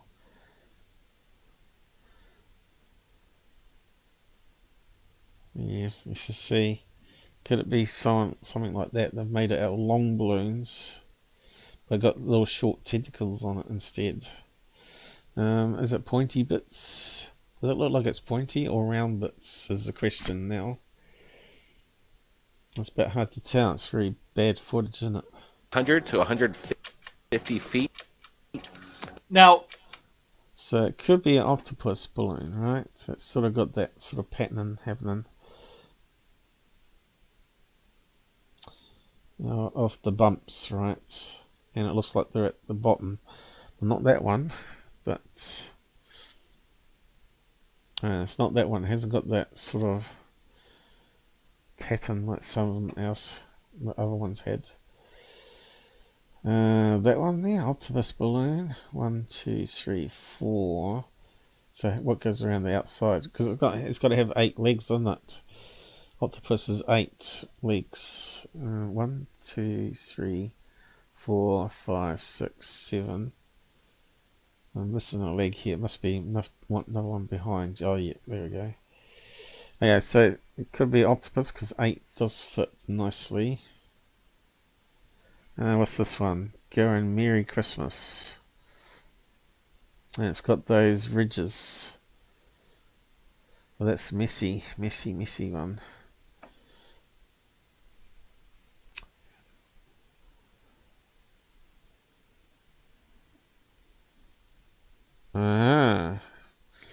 Could that be the one? But they're hot air balloons. But still, it's got that. It's got that shape happening with the black, dark, and white dips as it's spinning around. And that would have 8 legs. I wonder if I can find a balloon version, non-hot air balloon version.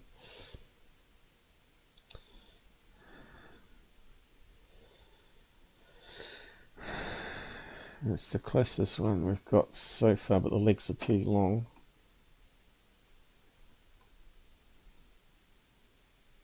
But at least we're trying to find the answers, right? This is the difference between grifting and actually trying to find a pattern match, as I call it. Another possibility, could it be a jellyfish? Because they do have tentacles, some of them.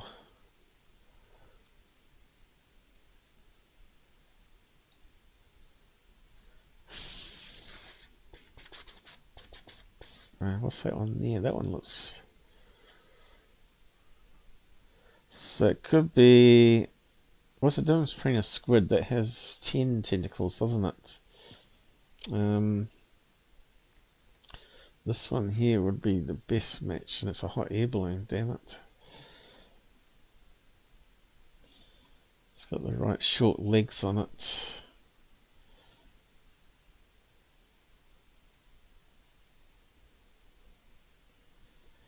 But for now, so for a sun or octopus balloon, and it's just a matter of finding one that you can throw up in the sky and film it and actually match it to it. But unfortunately, we don't own a balloon shop. And we haven't got endless money to do that. But here we go. There we go. That's getting close to what we might be looking at. Large inflatable octopus balloon.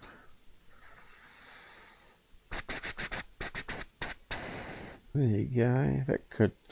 That deflated a wee bit. It's going to have ridges, I think. There's the ridges. You can see the ridges. If that lost some of its air. And the little short feet going upwards. Okay, let's have a look at that one. Okay. We're gonna... Oh, sorry about that. We're gonna watch the you're gonna videos watch and not doing anything. Okay, let's go back. Has it got little curvy things going up? It's a bit hard to tell. I got back to the music again. Let me just get this magnifier right. Okay. It could have little curvy bits going up, you know.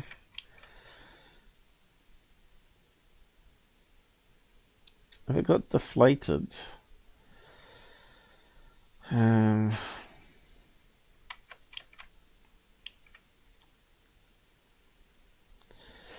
know, because if it was deflated, it would flatten out a wee bit, wouldn't it? And it would be, yeah, I still think it could be a sun balloon actually, because a sun balloon is that kind of thickness.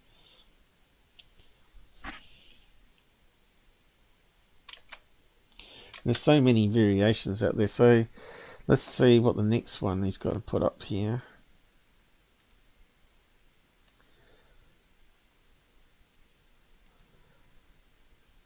Is that the next one? Is it some kind of new contraption of a drone that Yes. propels and spins? So they're thinking drone, which is totally wrong, isn't it? But let's see. Could it be just a number balloon that's spinning with the wind? Let's see. Can we step through it? So it looks like it's got a hollow bit, this one, doesn't it? Then it rotates. And then we're seeing the side of it. So it might be a really thick number balloon.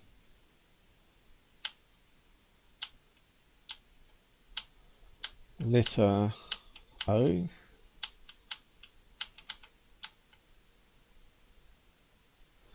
Has it got a slash for it? So it could be number 1, number 0, I mean. How are you thinking that's going to be a drone?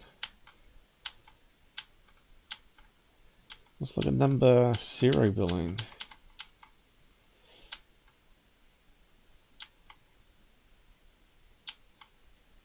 So it's not quite a side view to us there. So that's why it looks thicker. So you're seeing the back and the front as it turns. So it looks thicker, right? But it's actually on a slight angle there. So that's like looking at, let's bring up the editor. Is it still running? So,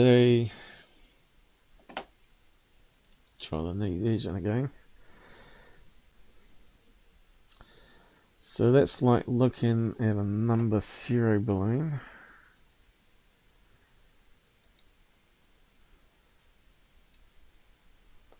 So that's another thing we're doing here, and GUFON never does. It doesn't do frame by frame stepping.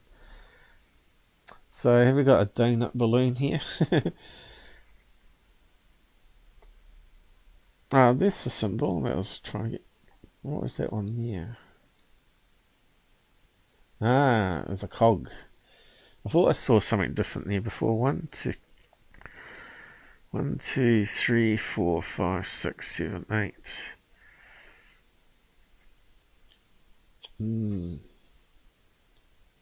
Okay, that's interesting. Might come in handy. So we want a donut one though. Have we got any donuts? Donut. What's that one there? Bullseye. Targets.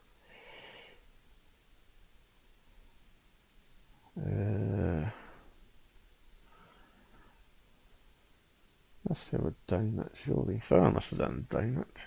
Got the number, some arrow. Yeah. Bit hard to see. I got cut one. What's that one? Ribbon. Bullseye is probably the closest one we got to it. Okay.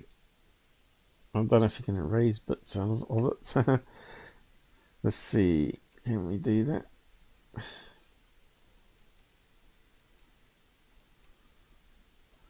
Might just have to use a normal character. Yeah, you can erase it, but it's making it with the eraser. Probably should have done that. Set it to white.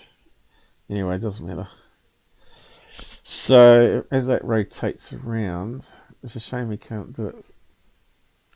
Oh, you might be able to. Image rotate. Yeah, it hasn't got that fine one as a layer, right? Can we do it on here? Rotate zoom. see what happens.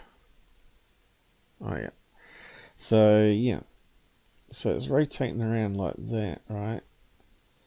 So you're getting it to a point. I probably should fill it in. Hey, that's quite. That does seem faster. So fill it in. Boom. There we go. Rotate soon. Okay. So if it's rotating around, of course, then it's not doing 3-dimensionally. It's doing 2-dimensionally. But that should get thicker because we're seeing both sides at once, but we're not seeing the hole in the middle. I probably would need a CAD package to rotate in 3D, wouldn't I? But this is given as an example, so it's just rotating around. Yeah, and back and forth in the wind. So it's looks like it's got a slash through it though, which makes it more of a zero balloon. Looks like it's got some sort of slash going through it. Now let's go back to the video. Hey Michael, how's it going? I'm back again. Oh well, yep. Come and go as you wish, or you could watch 2 streams at once. I've done it before. If you've got 2 screens or 3 screens, it makes it a bit easier. Have one browser running on one screen and another browser on the other. How's it going, Mike? Was playing GM5, so it wasn't your son playing this time, it was you. Hey, I don't think I saw you on Discord, did I? Because normally it tells you what you're playing. I'll show an easier one to learn. I like my paint.net. I'm slowly learning more and more of it. Hey, I got a donation that hasn't popped up yet. I forgot to check, see if I was logged in on OBS. But they are definitely getting slow. I think they're favouring paying members that pay every month. Hasn't played it at all, has it? And then it has. And it should have updated on the screen here. There we go, it has to. Took a wee while though. Thank you very much. Anyway, we don't need that now, I don't think. I've just shown what I'm trying to talk about that we're seeing in the video. And we'll just carry on, keep looking at it. You can see it's fair up there. And look, it looks like it's caught in a vortex. See how it was coming down before? So what's these clowns saying about it? Yeah, maybe. So this is a number 0 balloon spinning around crazily. You can see it's getting caught in the air currents, so it was dropping down pretty fast. You know how planes can drop because they get air pockets, and it suddenly drops down and goes bang, and it makes you jump in your seat. Well, here it just proves the point that there was a different density of air, and that balloon just come down quite quickly then. So they're going to think it's a drone. Videos are blurry. Better look at the phenomenon. Again, I'm trying to figure out what it is. Is it some kind of new contraption of a drone that propels and spins to create lift? Again, I haven't seen one of these. I could be wrong, but it does look like I forgot what they call a wind veil. So he hasn't got a clue, this guy. He's meant to be a balloon expert. You shouldn't be able to spot that straight away as a number 0 balloon. If he did some analysis on it, he might actually get there, you know. Letter number 0. And yet that guy gets like 100 US donations every time he's on a live stream, which makes no sense to me. Number 0 balloon. There we go. But has any of them got slashes in it? So you got long ones and more round ones. That looks like number O to me.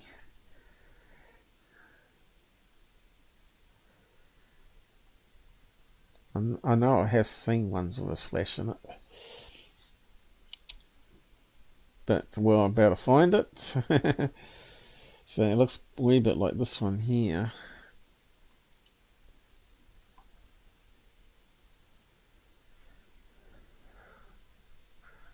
Don't think it's a number 8 balloon. That's definitely got a thing through the middle. It looks too circular, right? Number 8 has more of a dumbbell shape to it. But yeah, none of these got the slashes. As usual, I never find the exact one. But there's a possibility that there is another balloon attached to it that's just a tube. And it's an optical illusion that there's a slash in it. Have we got a close-up of it again? Yeah, maybe. But there's no turkey on top of it, so can't be it. Or chicken. How's the line going through? Is it through the middle sickly? Looks like it's going straight horizontally, doesn't it?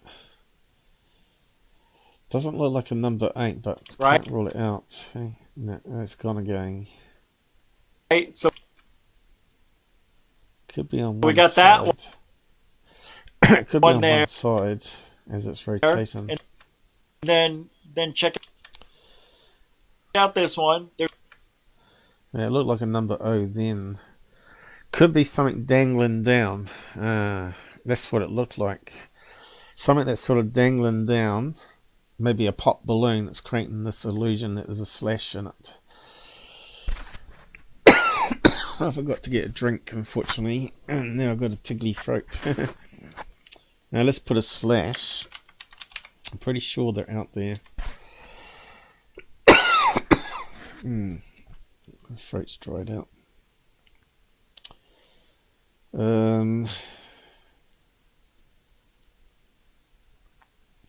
I did put slash. And I wonder if it could be a 1 and a 0. That would make sense, wouldn't it? That the 1 is attached to it on the side and it's sort of blocking it up, and it's making that more flickery as it's blocking up the hole as it's rotating. That's probably what it is. It's probably number 10, you know, from a number 10 birthday.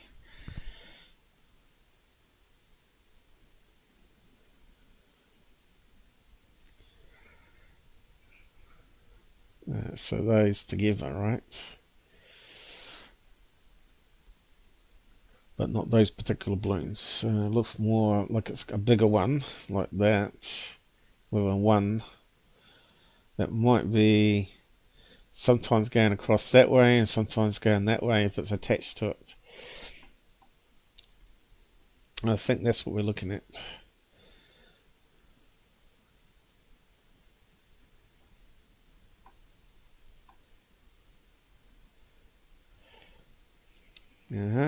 Here we go. What's that one got underneath it here? It's reflection, I think. 2021. Yeah, I think that's probably what we're looking at. Number 10. And the 1 is spinning around. It's attached to it and it's spinning around with it. And it's moving that direction and that direction. There's 4 of them. Yeah, so this is another video. It's not the same one. Just go back again. From London, and we have to come back to that one. Wow. You can see it dropping there. Captured August 2000. So can we actually get to zooming again? Let's see. See, it looks like a number O there, and I think the 1 is moving around a wee bit. So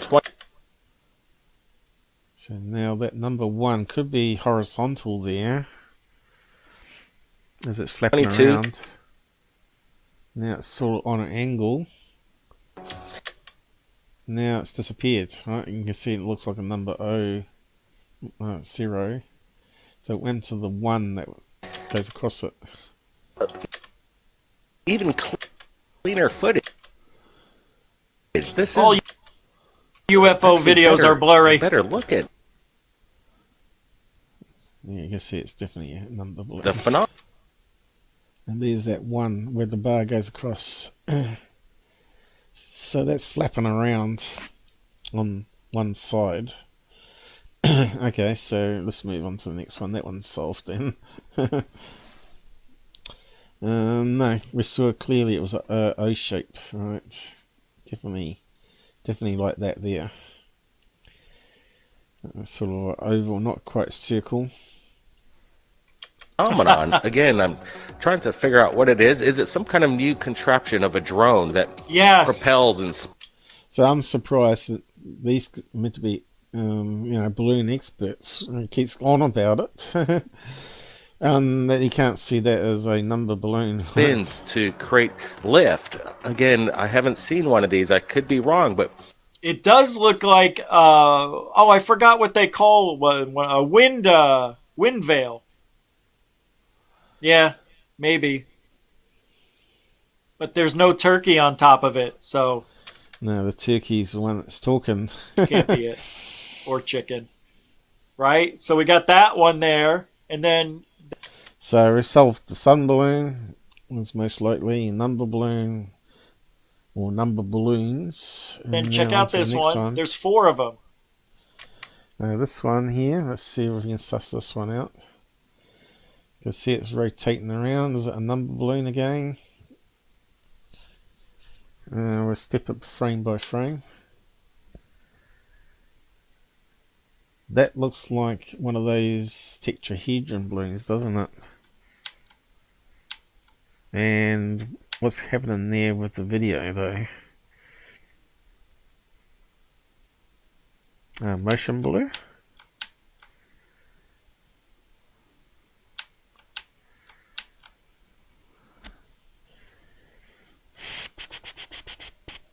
Looks like one of those pillow balloons, as they call it.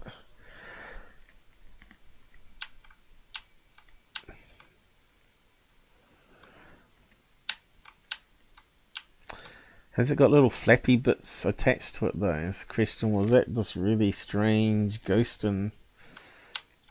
Looks to me, there's the blow up nozzle there, right? That's where you put the helium gas in, right? So it's a strange one with the video. Definitely 100% balloon, isn't it? So we're looking at, let's see, can we type in polygon balloon? Something like that. Tetrahedron balloon. The grifting is so bad with these guys, it really is. 3D Mexican, yeah, we've been through that scenario before, haven't we? That's probably in Mexico. Is it from Jaime Mazan, that one? And you see... Ah, we've got Gabber back. How's your lunch? I hadn't had anything to eat myself. I've only had juice all day. It's the most food I've eaten all week. Yeah? What'd you have, a steak dinner? It's like a hamburger patty, salad, and potato bake. Sounds alright. We're just trying to figure out what type of balloon this one is. Who's this? This Goofy? Goofy and third phase, and he's meant to be a balloon expert. So far, we've debunked 2 balloons, and first one I think he said was a drone, and the second one he said was a windmill drone or something. I don't know. He's not even a condom balloon expert because his wife left him. Yeah. Now let's try some other search words here. Polygon balloon, maybe. Is that Mexican balloon they're still going on about? Yeah, it could be the Mexican one. It's a very bad quality video, but I think they call them Palu balloons. So let's type in Palu. It's clearly a Mexican festival balloon. They do have these Palu ones. They got ones with Pussycat and Tweety Pie. I gotta get one of those balloons. Yeah, Chinese. They like the cats. I need a Hello Kitty balloon. Yeah. I don't think we got the right ones coming up, but it could be, you know, I've seen those ones bouncing around the sky before. I don't think it's that one though.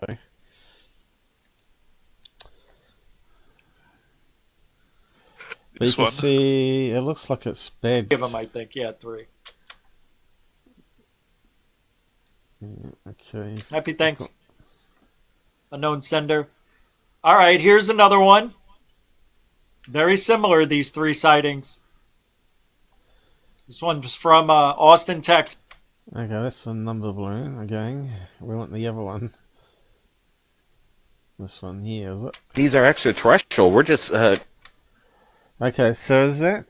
Pinwheel UFO. Is that motion blur and poor camera? Considering...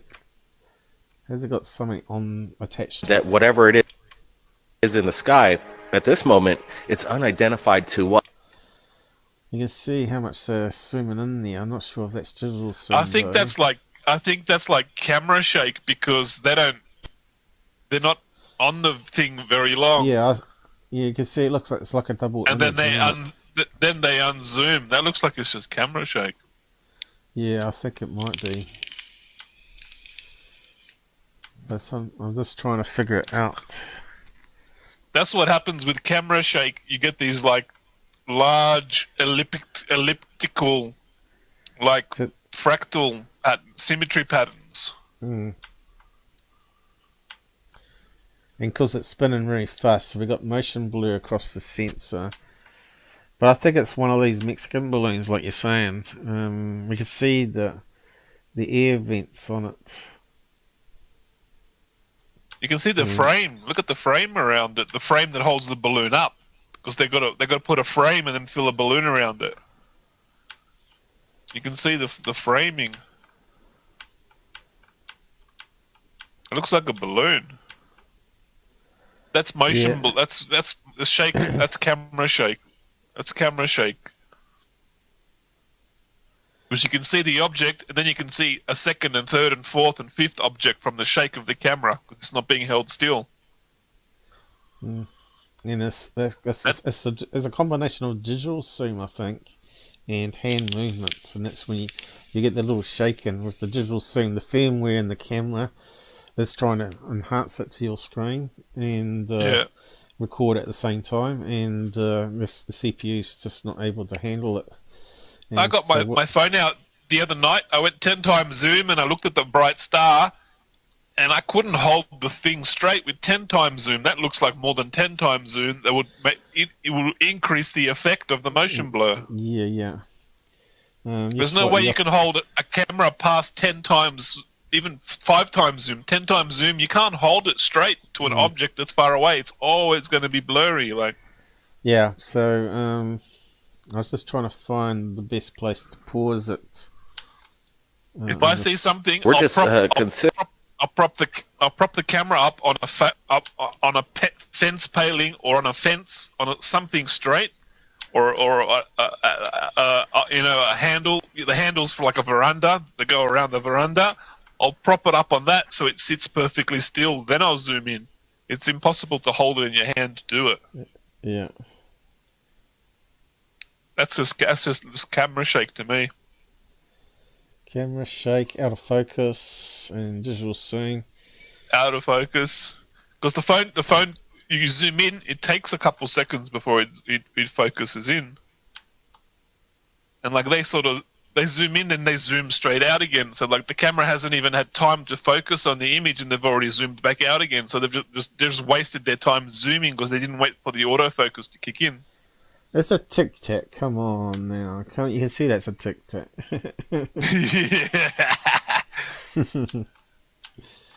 The art of the grifters today's show. So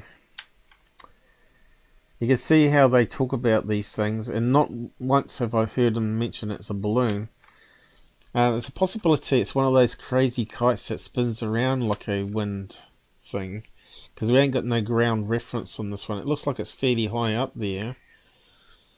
Yeah, and that's what I was thinking. Maybe it could be one of those gyro kites.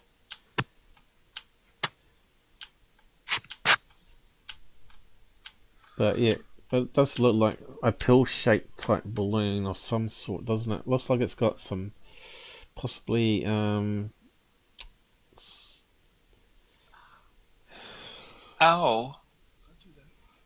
some indents either side there. Could it be like a four-sided... Looks like framework.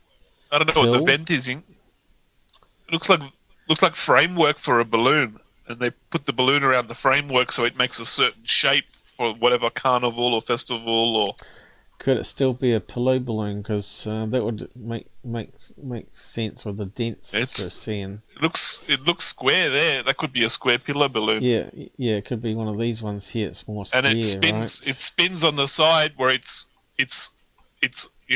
fat on the sides, so it gives it that circly, spindly look when it goes on like the side. But then here. it's like that one there spinning around. That's a silver miler one as well. Because it's bulged out on the sides. It's bulged out on the sides where it's filled up with the gas. Mm. Yeah.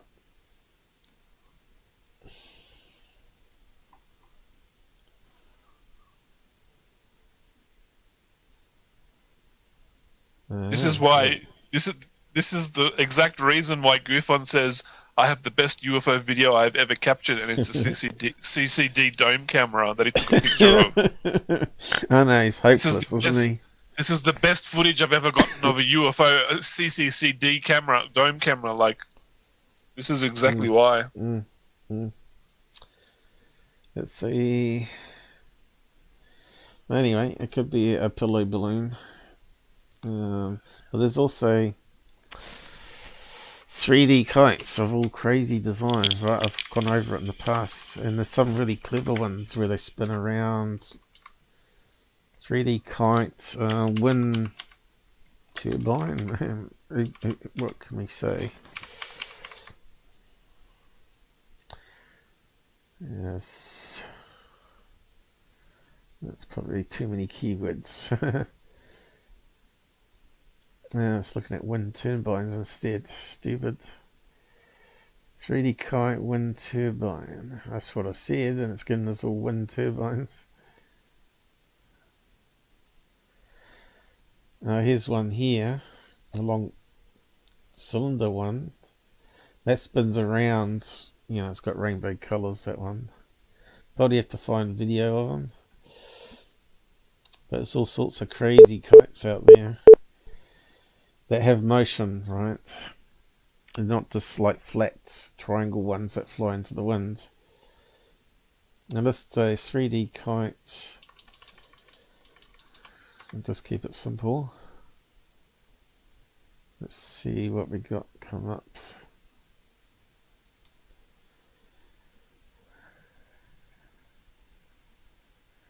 It's like they're all the same ones here. I think you might have to say box kite or something. Now here's one that's a Rubik's Cube, is it?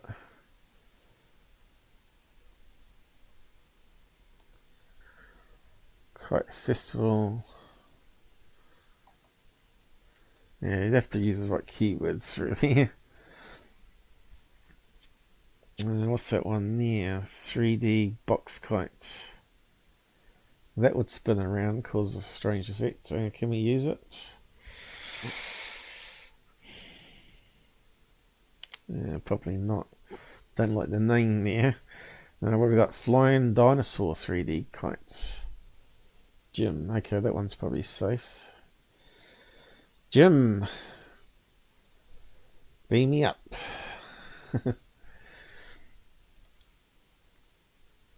Does that one spin around? Or does it just... Oh. That one's not spinning, but it has got strange tail fin on it.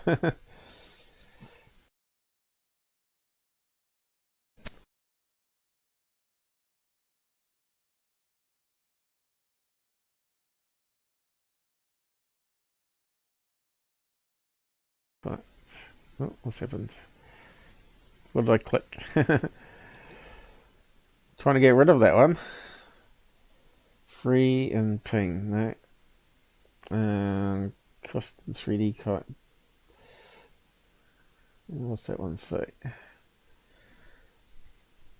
Costco, 74-inch wingspan. That's quite big, isn't it? How to make a tetrahedral kite. So that's getting closer to what we want. And we want one that spins though. Kite paper. 3D box kite. So, spinning kites maybe.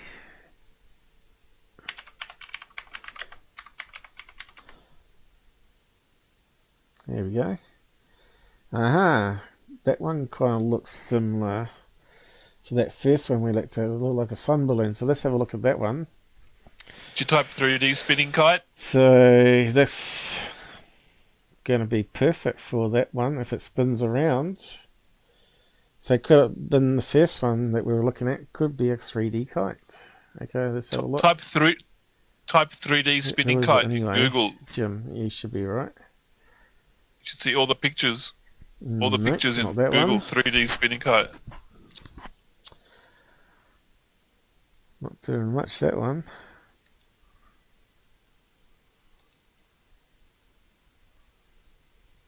This one's not doing much. Here we go. That's it, isn't it? Is that what we're looking at, guys? So we might have to go back and have a look at that video again. Now, if we rotated that around... How'd they get rid of the strings? If that snapped off and flew in the sky up and high up, so if it's flying that way up, right, and it snapped off, is that what we're seeing in that video? The first one that we'll look at. Aha, there it so is. that's how it works. It's got holes in it, or was that a different one? Look, if you spin it from that side, you can't see the strings. You can't see the strings, and no one knows it's a kite. Aha. Look at that There's a one. lot of Look at ideas that one. here, isn't it? So that looks like the very first one again. I need to start making But my own could it be a fraudulent UFO kite? videos. We're just not. That one doesn't look like it's got holes at the top.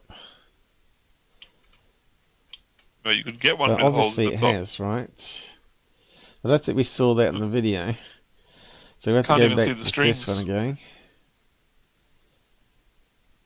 That one there. Is that a kite that we're seeing and we're just not seeing the strings?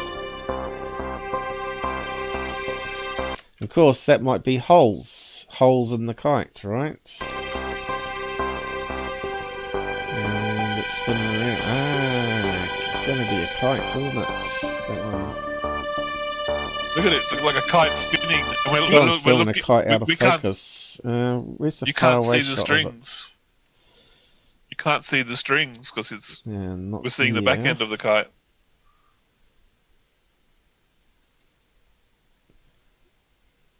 That's where it starts, isn't it? Do we zoom out Oh, at my all on this one? lord. I can't remember. That looks like we're looking at now. We're Looks looking like at a that. kite. We're looking at a kite. Yeah, it looks like You can that. see the holes in it. Can't see the strings That's because we're on the looking wrong at angle the here. looking at the back end of it. And you can see it's on an angle all the time, isn't it? where your string would be. It's on a kite angle. Someone's It's on a flying kite a angle. kite and someone's filming it and sending it off to third phase. What's in the background? Is that the sea? And it's on a beach. On a beach here. There we go. So we could take this video and blur it, right, and send it off to third phase, and they'll put it up as what's this unusual UFO? See, that's another one that'd be perfect. 2 UFOs spinning around, right? It's the same zoom in level. Can't see the string. Make it blurry. Get rid of the string. Busted. This is obviously HD up close, but if you get a white cloud behind, you ain't going to see those lines, are you?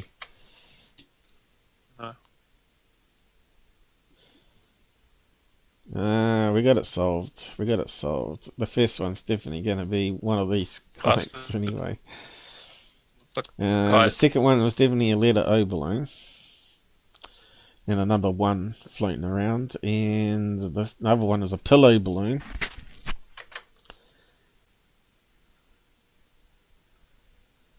So he's got these two spinning around at the same time as this one down the middle. How the heck? Why is it on a strange angle? Look at this one. It's 3 tubes. Yeah, that's amazing. Okay, let's just keep on going. Yeah, going looks like UFOs, doesn't it? Look at that one. Yeah, I have played this video. That's a reptilian. Before. That's See, a Draco reptilian white mothership. background with the clouds, you ain't going to see it. So could that other one also be a balloon? Because there's letter O. Draco reptilian mothership. Much, but the other one that he had there up in the sky was constant circle. That one there, look.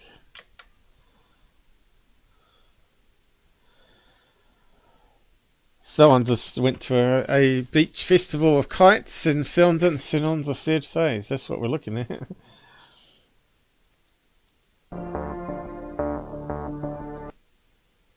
How come there's no sound there now?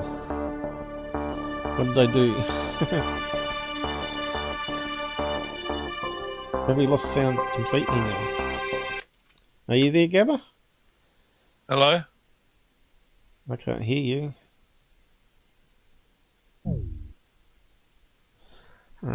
Something's happened. Have we lost streaming?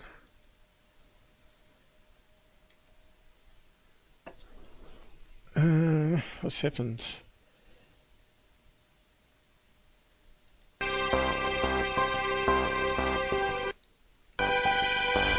think there was sound on that. Music, wasn't there? Hello? What's happened? Hello? Can you hear me? 1, 2, 3. You can hear me, can you? I can hear you. Hello? But we can't hear the video anymore, and I can't hear Gabber. What happened to the audio? Hello? Hello? I can see him talking, but I can't.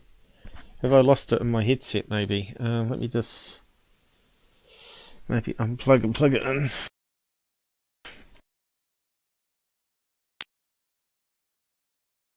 Hello? Can you hear me?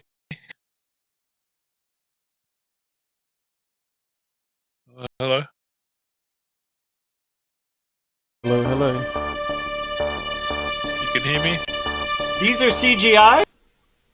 I'll probably get done with the music. Hello? If it's playing, I can't hear it. Hello, hello. Hello? Hello? What's Hello? happened? Hello? Hello? Has my headset gone wrong? Hello? Hello? Hello, hello. Been sabotaged. So, what's gone wrong here?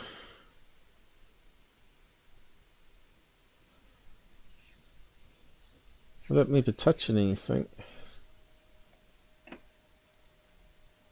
Hello? Hear me? I won't really Hello, be on next week. Tomorrow we got Robert on. I guess you guys can hear, but I can't. Hello? On next week. So yeah, Robert's meant to be coming on tomorrow. I hope I don't have this problem. Hello?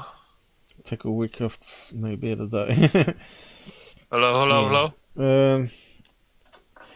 Speaking of which, I need to go to the toilet now as well. But yeah, we got a problem with the sound on my headset anyway. Not sure what's happened there.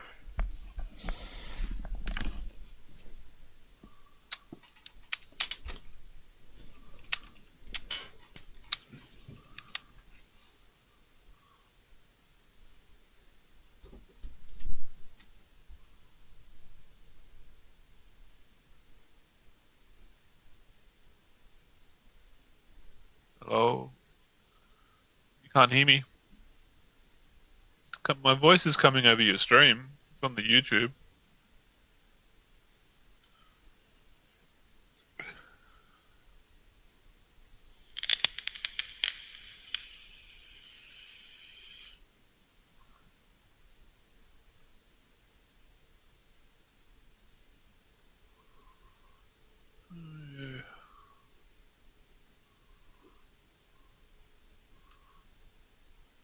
Where did he go?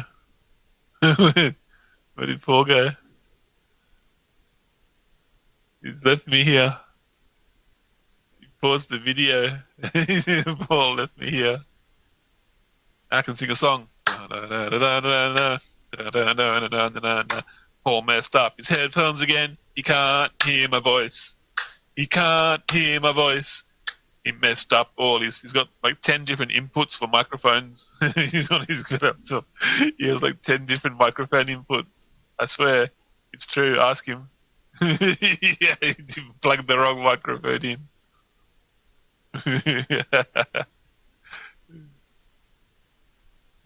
Yeah. Where did Paul go? I can't hear him. Oh dear, what are we going to do? So let's see if we can get this working again. Something's going on. Paul messed up the microphone again. He's got 10 different inputs on his laptop. Yeah, it looks like I'm back. Paul messed up the microphone again. System. So you can hear it on YouTube. So it's got to be my headphones. And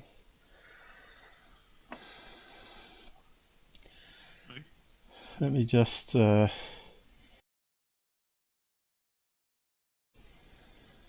Hello. I can hear you now. I can hear you now too. You can hear me now? Yeah. Let me see. I was singing a song before. I was singing a song while you were not here. Yeah. I just reset the mixer engine. That sometimes that does it. You got to reset. You got to reset the mixer. Yeah. Yeah, I'm not too sure why though. But yeah, it's back and working now. Cool. That was a quick fix. Yeah, I had to dash off the toilet because the juice that I took is working through the system. So yeah, I might got a hit with the music, which I couldn't hear because I thought I had it muted. That'll be just my luck, and probably have to mute out that chunk. I would cut it out, and I'll lose all my money that I've made with the advertising on it. $1.50. Yeah, so what was I got interrupted? So yeah, there could all be balloon UFOs, right? So we got a. I was talking heaps. Everyone could hear me, but you couldn't hear me. Yeah, it's that's a strange bug. Haven't had that sort of problem for a long time now, so it's kind of weird that I got it today. Maybe I pulled on the cable and not realised or something, but anyway, it's working now. Hopefully, anyway. So yeah, we've got a reference point there. So whereabouts does he zoom in on that one? Way up, right? Is it? But we don't know if it's moving along. So someone's flying one of these 3D kites, right? It's fairly obvious now. So that one's solved. And this one here, again, we've got no reference point, I don't think. Let's just have a look. The number O balloon. And that could explain why sometimes we get in a bar too, because it may have some part of the framework, you know, for the balloon that shows up. That's what I was saying. That's what I was saying before you couldn't hear me. It looks like there's framework in that balloon, and then they wrap the balloon around the framework. No, but I think the first one is a kite now, one of these 3D kites, Yeah. and I think this one, next one with the letter O. Kites have framework too, you know. Could be kite framework. Yeah, I was tossing up between whether it's a kite we're seeing or a helium balloon, but Looked more like a kite to me, spinning. here we go. Got a ground reference. It doesn't look like it's too high up there. Some people but if can you had fly lots of those. So that's not lots out of of string. reach of a balloon. Is it moving along though? So I think that one there could be just a letter. But then again, the letter O balloon should be spinning. It's going around that axis, which means it might be tethered, right? So this one could be still a kite.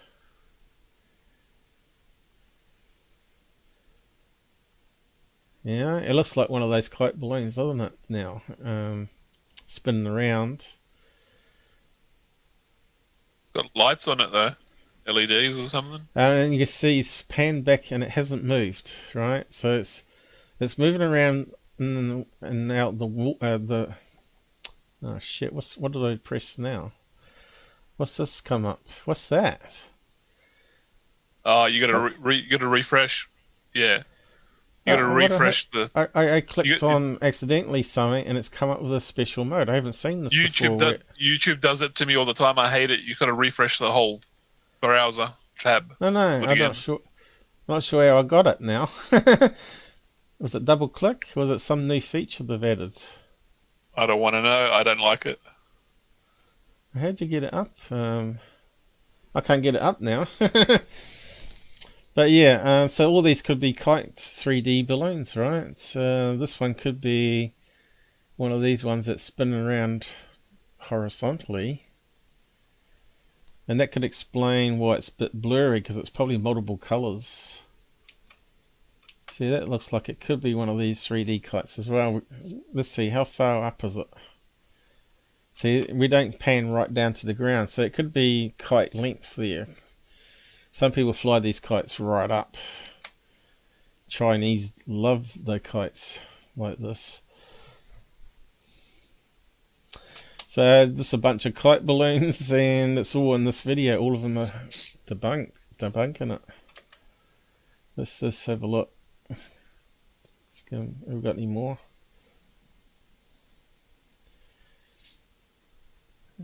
We've got a ladybird one. Got a box one. They're pretty boring compared to the first ones. And you can If you type in Google 3D spinning kite and look at the images, you will be amazed. Yeah, I think we got enough here. That sort of debunks. Look at them spinning. They got all different shapes and sizes in Google Images. Yeah. That one's spinning around. Yeah, but he's got multiple ones. So he's got it 3 kites at once, sort of thing going on. With like a see it with the bezel spinning around off the bezel. Yeah. See it there. There's the He's bezel. got multiple kites, so he's got one that's lifting it up, and this one here is quite clever, really, isn't it? So yeah, I think we've sort of debunked that nonsense of third phase again. How spinning kites could power your home. Well, get on with it, mate, and solve the problem. 2 unusual spinning kites. Let's have a look at that one. Is that one safe to play, though? Oh, it's Jim again. Jim is alright, I think. We should actually post one of his links to the side chat so you get some promo from it. So he's got box ones here, is it? Excuse me. Oh, I should have got a drink. There you go. There's a tube. Yeah, you got a tube one. Cigar-shaped UFO. So if you filmed that right and blurred it, you can't see the cables on that one, can you? You see what I mean? You can't see no cables. Yeah. It's very hard to see the cables. Yeah. Perfect UFO, that one. Look. Just film it on the side. Bang. It's amazing what people can build, you know. I'll post a link to Jim because he's been really helpful today.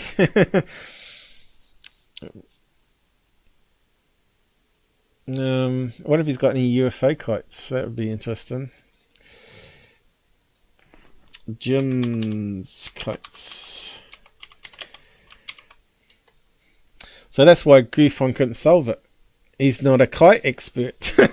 He's only a balloon expert. He's not even a balloon expert. No, he's not a balloon expert. Anyway, we've seen enough of that now, I think. Let's just keep on with these clowns, I suppose. They've got a collection of balloon 3D kites, spinning kites. Oh no, he's on to this guy here. So what's he saying about it? A firework. We would see smoke. He's saying it's a firework. Oh, it's not a firework because you'd see the smoke. How would you go from that into a firework? Quarterbacking by people out there. These supposed debunkers might find something, and maybe they will. But right now, I'm not seeing that. Debunkers, you know. So I'm a debunker, but really, I'm just looking for the correct answer. Hate how they sort of defame people that are trying to find out the truth in a video, and then say, "Oh, you're just a debunker." Quite opposite. We may. In fact, I think I might even be able to see the string. It's part of the psychology of hiding the fact that they're promoting fake hoax videos. They have to do it. Just blame the debunkers, because they're not debunkers. Blame the haters. These are extraterrestrial. We're just considering that whatever it is in. Yeah, hang on. You're all the haters. Yeah, let me just have a listen to what he's saying here. Hang on. I've probably gone back too far now. Right, so we got that one there, and then check out this one. There's 4 of them. Okay, or 3 of them, I think. Yeah, 3. 3. This is a weird one. Not 4. See, you even got that wrong. The end of it. So bizarre. Listen to what they're talking about. So now we're watching this once again from London, and we get an even closer look at this thing. Again, I'm kind of maybe leaning towards some kind of new kite out there. We're not saying these are extraterrestrial. We're just considering that whatever it is in the sky at this moment, it's unidentified to us. So maybe tomorrow, some fifth quarter quarterbacking by people out there, these supposed debunkers might find something, and maybe they will. But right now, I'm not seeing this on the market. I've done some research, but hey, look, I just did a 5-minute search long before, and we saw that tube one. You know, this could be the tube one that's sort of spinning around. I've not seen this before. Yeah, you didn't do any research on your episode, Blake, did you? These guys, these grifters really piss me off. They really do. And I wouldn't be surprised if Cambion forgives them and eventually goes back with them. I could be wrong. Brent, what's your thoughts here? Yeah, this last sighting, you could just see it like flipping over end, and it's just going bananas out there. Whatever this thing is, it's an attraction. If I saw that in the sky, you could see it wasn't moving, because when he panned back there, you could see there was like some sort of tower, and you can see that balloon hasn't. If it's a balloon, it hasn't moved, so it's got to be tethered, and it's got to be a kite. Definitely film it. Again, could it be a new technology or a new... I've actually seen another kite, though, that looks like it's got these fins on it going around this way, and that spins. It looks more pillow shape when it's spinning, too. So I think that's what it is, but we ain't going to search for it. It's spinning exactly like the other kites you just showed us. Yeah. Exactly. Well, I don't know if it's exactly, but it's just another variation of one of these 3D kites. I'm pretty sure I've shown it before. A toy, you could say. Well, There's a toy kite. He even, might find out. Really. He even says, I think it might be a kite. That's right. So he knows it's a kite. You can actually see that looks like it might have these fins, right? These really light fins. I have seen it. It's, let's see, I probably could draw it quickly. A pattern I noticed with Third Phase of Moon, when they know what the hoax is, they always say what it is, and then they always say at the beginning, and then they go, nah, maybe someone will debunk it and say it's a kite, but this looks like a fascinating UFO to me. Look at this, folks. This is amazing. This is better than the video that GUFON took of the CCD dome camera. So what we're looking at is, it looks like something that goes around like that, and then it replicates these fins. How can I draw it though?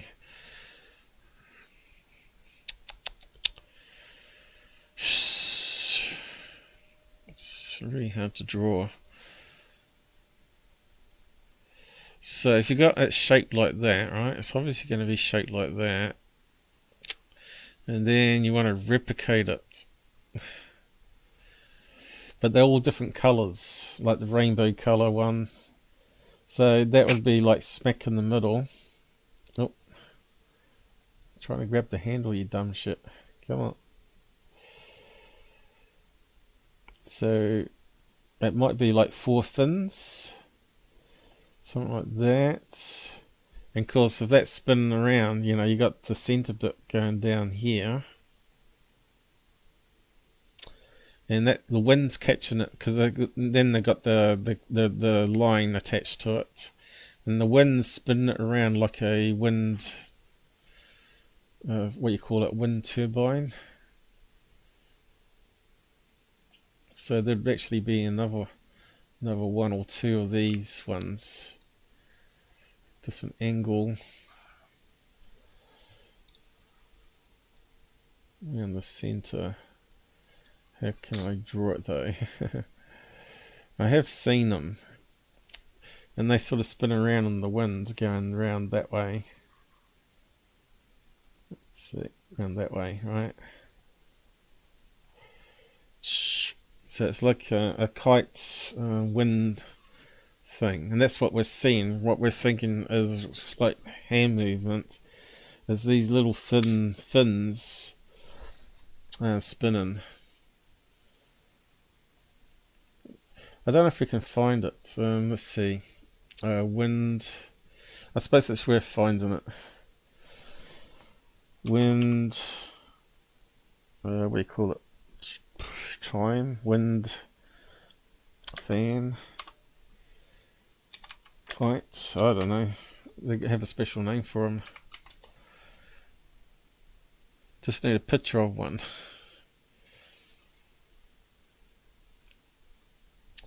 No.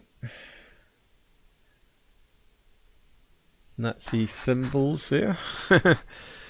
But in Asian, that's actually good luck. Good luck symbol. Look at all the different kites you get. Shark, octopus.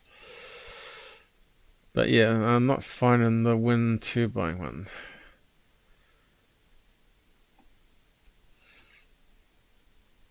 There's a load of them.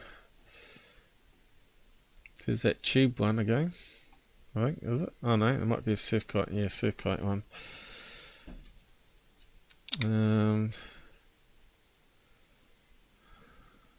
Here's a, what do you call those things that spins around? Wind turbine or what?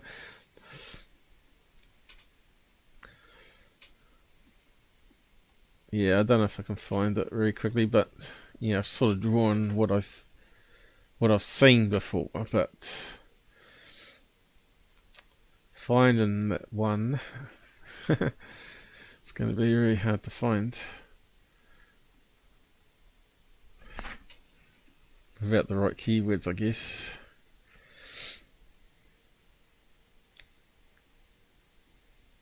And spinning top, I don't know, spin Then Kite. There's one, but not what we're after. And there's no one. Yeah, look, one with a circle within the circle. There's all sorts, isn't there? There's heaps of them. Yeah. Type 3D spinning kite. You get so many different ones. That's getting closer to it. That's a circle within a circle with a circle. We want to go the other direction.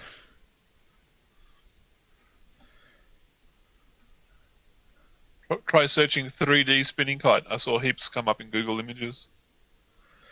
Yeah, I don't think we'll bother. I think people understand what I'm talking about, but I have seen it, but it's just a matter of finding it. If people can think of it, they can design it, right? But that's what I'm thinking. You can see the pivot point here. The kite's down this way. Tomorrow, but right now, we don't know what it is. And that's just spinning around and around in the wind, and it's got different coloured blades, right? What's your thoughts, Rich? Huh?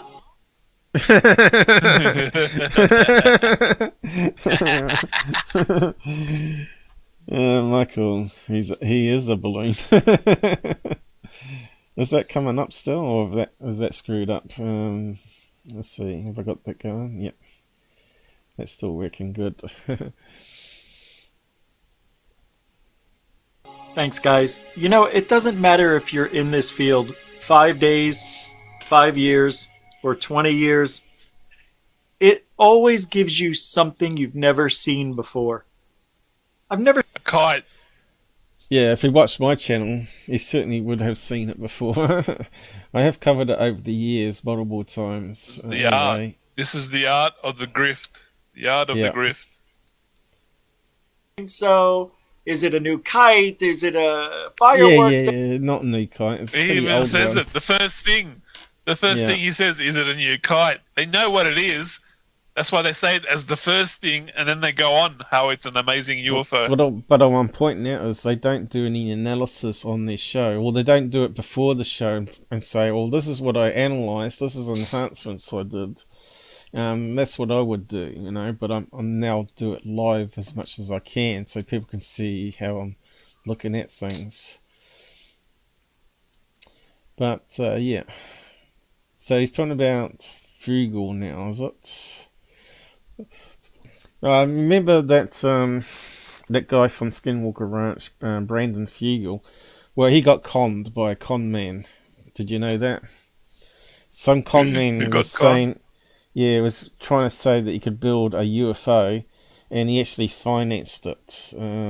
Some sort of new levitating engine. I think he plays the clip of it here. I'm not sure.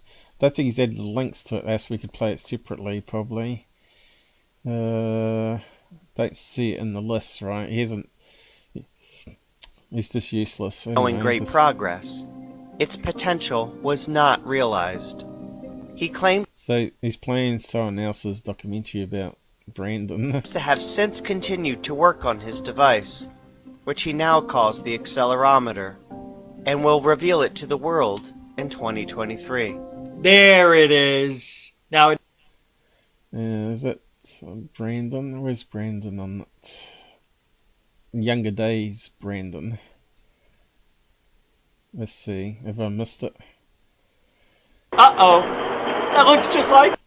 This looks like a spinning top, right? And with a magnet spinning it around underneath. If Brandon got conned by that, that's laughable. These 2010 videos on Joe Firmage's YouTube page show various tests of his invention. So is it meant to be like a new engine or free energy or what? Why would Brandon Fugal pay his good money into a project like that? Because that kind of looks crazy to me. Fugal appears in a few of them. What we're working with is advanced propulsion technology. There's Brandon Fugal, younger man. that truly has not been released as of yet. And this patented technology and physics breakthrough is going to change the world as we know it. So even Fugal's part of the grift. That sounds like Dr. Lear. That's what he says too. This technology is going to change the world. Fund our free energy research. This video. So apparently, hold on a second. Hold on. There was a message that came with this. Let me make sure.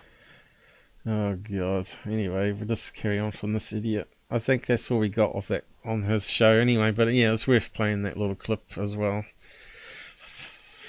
Anyway, yeah. We'll just have a look around other stuff.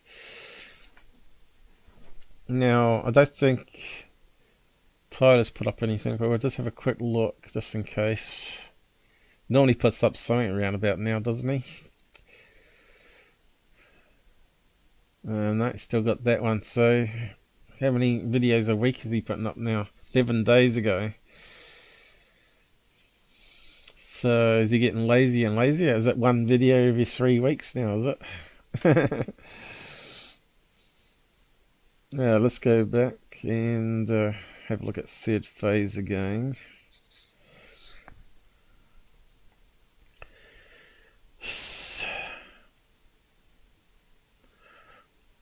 And what do we got here? So that's quite hilarious, right? They only got 22,000 views on this jaw-dropping new interview with Congressman Tim Burchett, UFO cover-up. But if you watch the interview, no way has he actually said it was a cover-up about the reports.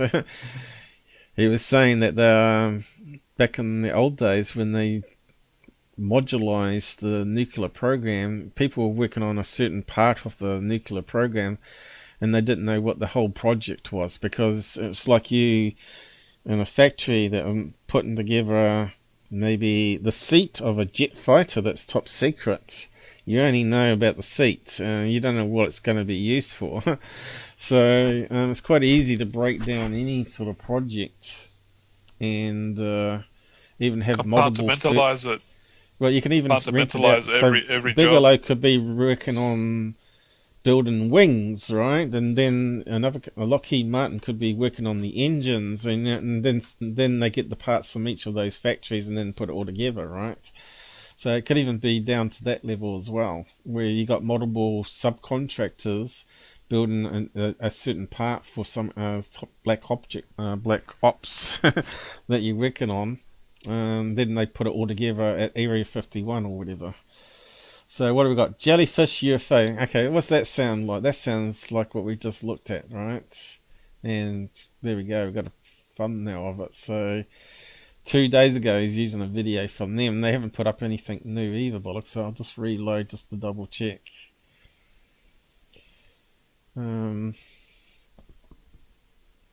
Refresh it just in case. No. So we just looked at all that footage there, and GUFON use. What's a jellyfish UFO? Yeah, I think we're just gonna pause it and skim it just to make sure there's no extra ones in that we missed. But they're all kites, obviously. Oh. Okay, you can see the volume difference here. I'll just get back to normal there. GUFON's volume was really low. Yeah, so it's all the same ones again, but obviously more of it probably without GUFON making silly comments about it. Yeah, it's all the same. What's the jellyfish got to do with the UFO? Well, they're saying that first one's a jellyfish, which is I actually did suggest when I was doing some searches. I said it could be a jellyfish balloon, it could be a octopus balloon, so on. That now we've concluded that it's not the balloons at all, but a kite. All of them are kites, and they know they're kites. I bet you they know. And they're not moving along as they're drifting along. Even the way that one near the one before it, the letter O one as I call it, you can see it bop down. This is exactly what you do with kite flying. when the gust of wind goes down or something, and it suddenly drops down. So yeah, it looks like all the same ones. And what do we got at the end? Anything? Right, maybe we didn't see this one.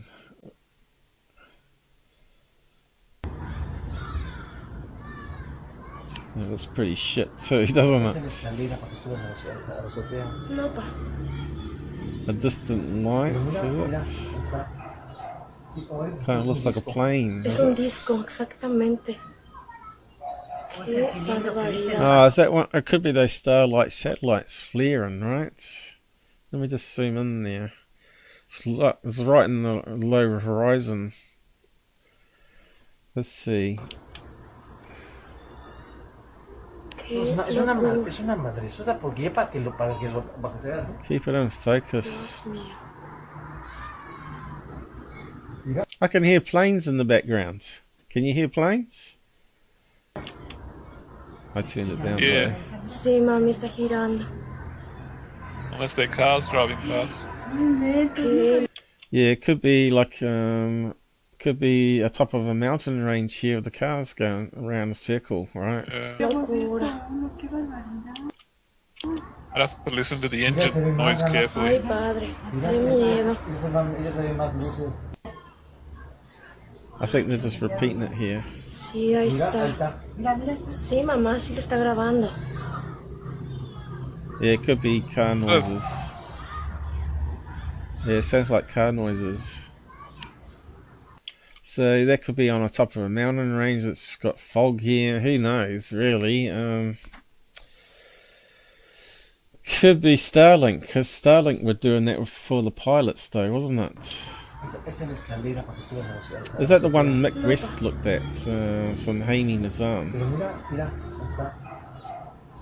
Of course, they call them racetrack UFOs now, right? Es un disco. Because we don't know what time of day this is. Normally it happens at certain times of the day when the sun's coming up at the right angle, right? All right, so we're looking into this a little closer, and at first I thought this could simply be the Starlink. Obviously, there you go. A lot of Starlink videos coming in from the public, and we're not interested in sharing Starlink videos here. We want to find things that we can't. Well, yeah, you're sharing Starlink with the new flare thing that happens early in the morning, I think it is, or just as the evening's coming on, isn't it? Explain. And in as this the sun's case, going down. I'm looking at it closer, and this is lower to the horizon. When you're looking at Starlink, yeah, that still could be Starlink, but it could be also a top of a mountain ridge there with car lights. You see them much higher. And who does that? He's so full of shit. He is so full of shit. You only see Starlink in the satellite app. They're all on the horizon. Hardly any of them. Less than like 5%. Less than 5% are like high up. He's just like talking BS facts. Yeah. That's right. But we have to put on other things on the list because we're lacking information here. So we don't have to. He's even lying to his viewers. Fake information. Yeah. Well, I'd rule out it being planes, but it could be car lights. Only Starlink are high up in the sky. I watched the Starlinks on that satellite app. They're all like close to the horizon, all of them. Yeah. I agree. That's what I said first of all, wasn't it? Starlink flares happening. It's a new phenomenon. And you don't see a whole string of them. Because what happens is this one here then dips down below the horizon and it disappears, and you get one that pops up. Usually the satellites that I have seen, when the sun's coming up early morning, the sky's like 40% blue or something. Yeah. The satellites, they're not really flashing to me, but they you can see the orange of the sun. You can see the orange sunlight reflecting off the satellite, if you know what I mean. Yeah. It lights it up. It lights it up orange, but it doesn't. I haven't seen them flashing reflective sunlight as people talk about. It's possible. It's possible they can do this, but I haven't seen it personally. So you're talking about the edge of the Earth, right? And it's going to be very subtle curvature. I'm just seeing if I can draw it from a distance. So you got Starlinks that are coming up as we'll just use circles, I suppose, but you could do any shape really. That is just coming up on the horizon, right, and then dipping back down again. So they call them racetrack ones. So as they're coming up, they get flashed off the sun as they're moving quite fast in the sky. And then of course they're also changing angle all the time to the sun, so they can also fade and disappear. So you end up that one there, you don't see it there, but you see it there, but you don't see it there, then you see that one there. And of course then you got a whole thing of them just coming up around and around, and it only happens for a short time as the sun angles. Yeah, you'd only really see that if the Starlink satellite is like a couple hundred kilometers away. If some of them are like 1,200 up to 1,500 kilometers away. Other satellites, not Starlink, I've seen at about 1,800 kilometers away, but they're like the tiniest dots. At 1,800 kilometers, it's the dot is so tiny it's barely visible on the camera. It's like half visible. Mike King, their position in the sky would depend on where on the Earth you are observing.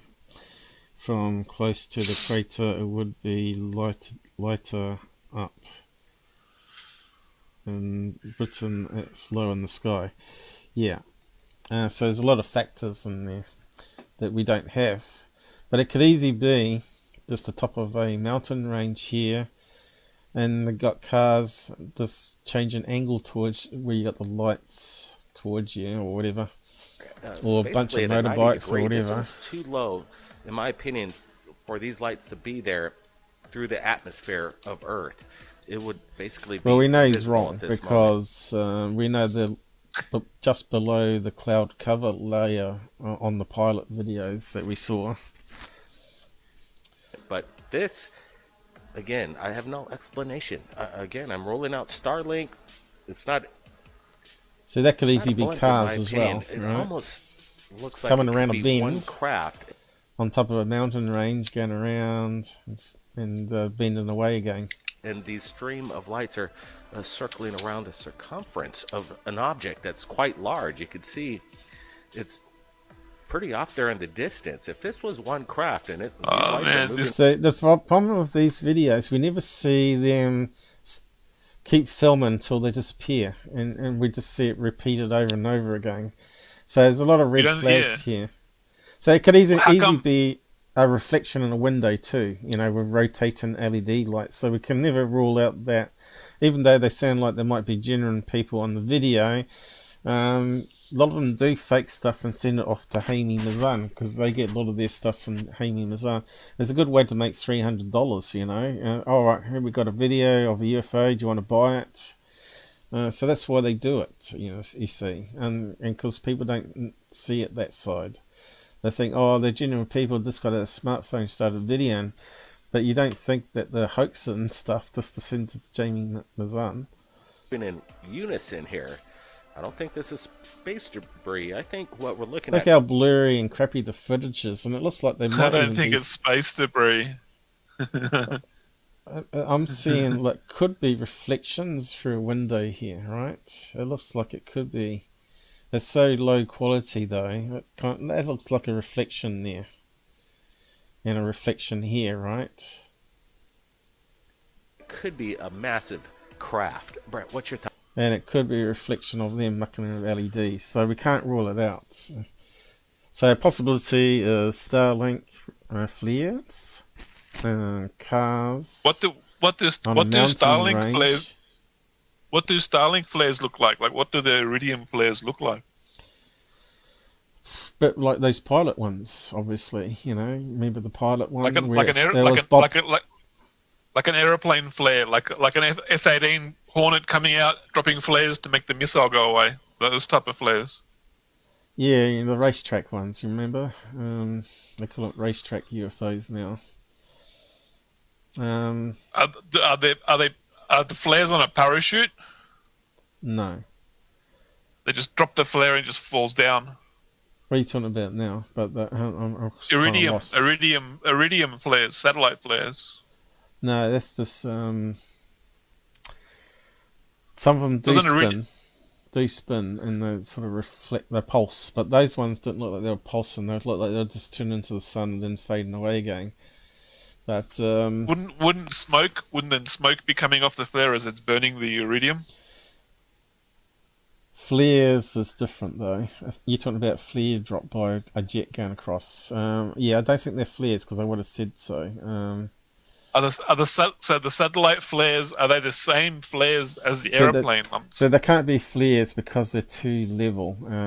Is why I didn't even say flares. Why do satellites drop flares? What purpose does a satellite have to drop a flare? You're getting confused. There's flares that use chemicals, right? And there's flare as in light reflecting off something. Light flare. It's just a play with words. Yeah, now I get it. Although it's spelt the same, they're totally different things. Yeah, but in ufology, we do see both of them. In ufology, we do see both. We see both types of flares. It would be better to say light reflected instead of light flare up, because then I think of flares. Yeah. Well, you'll see that Nick West will call it Starlink flaring or flares. So when they're saying that, they're referring to the sunlight reflecting off the solar panels or the side of the metal of the satellite. And as it's changing angle to the sun, so that's why it looks like it's fading or coming in. Because the satellite's changing angle, so you got this large flat piece of metal or the solar panel or whatever, and it reflects. The metal reflects. For this one here, there's definitely reflections here, but it's obviously low quality. Probably digital sound as well. Like you can see a reflection. Definitely reflections here. Aren't all the Starlink satellites painted black now? Elon Musk was saying. I'm not sure. But then that would mean all the original satellites haven't been painted black and they're still reflecting. Hey, 18 Wheels, I just spotted you there. Yo, what up, Wheels? How are you, mate? You're late today by an hour and a half. No, he's right on time. He's right on time. Right on time. Settle down. So yeah, the reason I don't believe these are flares because they're too horizontal. If there are flares from a jet, they wouldn't be lighting up that way either. Right, they'd be lighting up one by one and then fading out because they've got a certain burn time. And of course they're too horizontal as well. Normally flares have a certain unlevelness to it because the plane's dropping it, right? And they've got parachutes at different air currents or slight wind changes, right? So they're never ever going to be parallel anyway. Wheels says sorry I have company over. He's getting anal probed. He's got alien company over. He's got the Astro Train men. The Astro Train aliens, draconian reptilians from the Orion Nebula. Yeah. Anyway, we're sort of done with third phase. They don't put up much apart from balloons and flares. That was sad. That was disgusting. That was so sad. It pained me to hear him speak, and I had to listen to his words. It pained me to hear him speaking. Those words were painful to listen to. Yeah. So we can actually have a look at your stuff now if you want to, because we're waiting for you to get back. Or I got one of the videos on my desktop. I'll show you this one. Okay, we'll just make you full screen then. You can show at your end. There we go.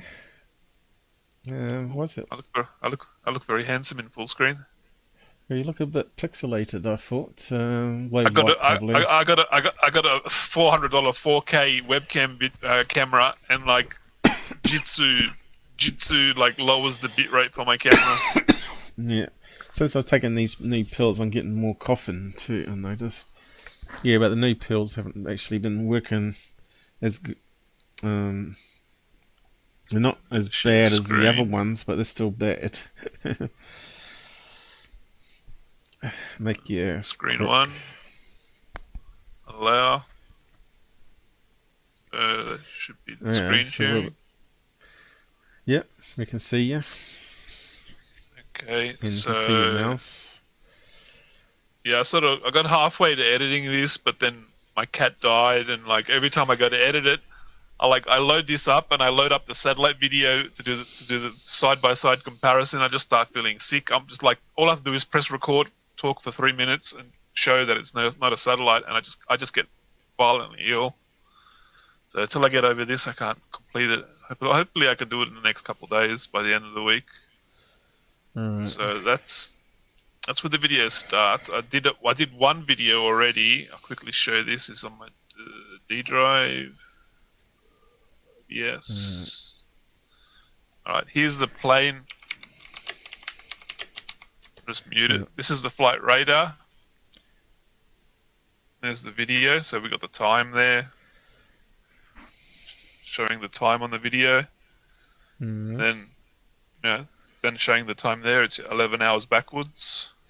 Yeah, but you got to convert it to UTC time. So you got to be careful. You could be a day out. That's what I said. That's what I said. I can't quite read that because it's very small. It's so what time of night? 16th of November at 1800, and the video was taken at. Yeah, but you got to take. The video was taken on the 17th at 5 a.m. So you go backwards 11 hours. 5, 4, 3, 2, 1, 12, 11, 10, 9, 8, 7, 6. 1800 hours. Let me just check that up, actually. I'll just shrink you back down again. Let's just make sure you got the right time there, because it does stuff you up otherwise.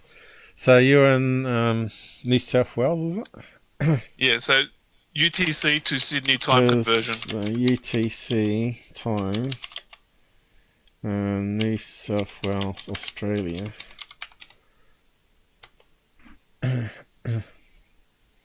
Plus 11.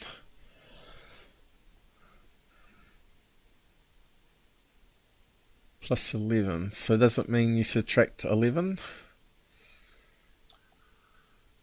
So what is the UT time in Australia now? You want to Google UTC to Sydney time difference. That's what will tell you what to do.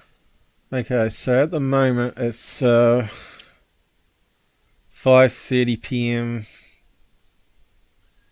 UTC to Sydney. Yesterday. That's 27th here. Difference. 27th Sydney is 11. Sydney, New South Wales is 11 hours ahead of UTC time. So you go 11 hours backwards. That's not what it's saying. Hang on. Type UTC to Sydney time difference. It'll tell you exactly. Saturday. How do you convert UTC to Australian time? So here's the example.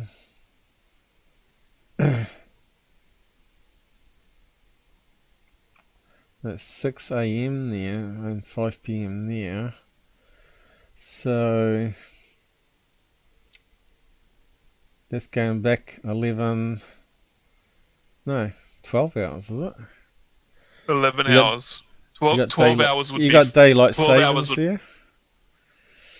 We got daylight savings, they got daylight savings. That's why I have to check Google every time I do this. So sometimes it's 10 hours, sometimes it's 11 hours, depending on which country has daylight saving.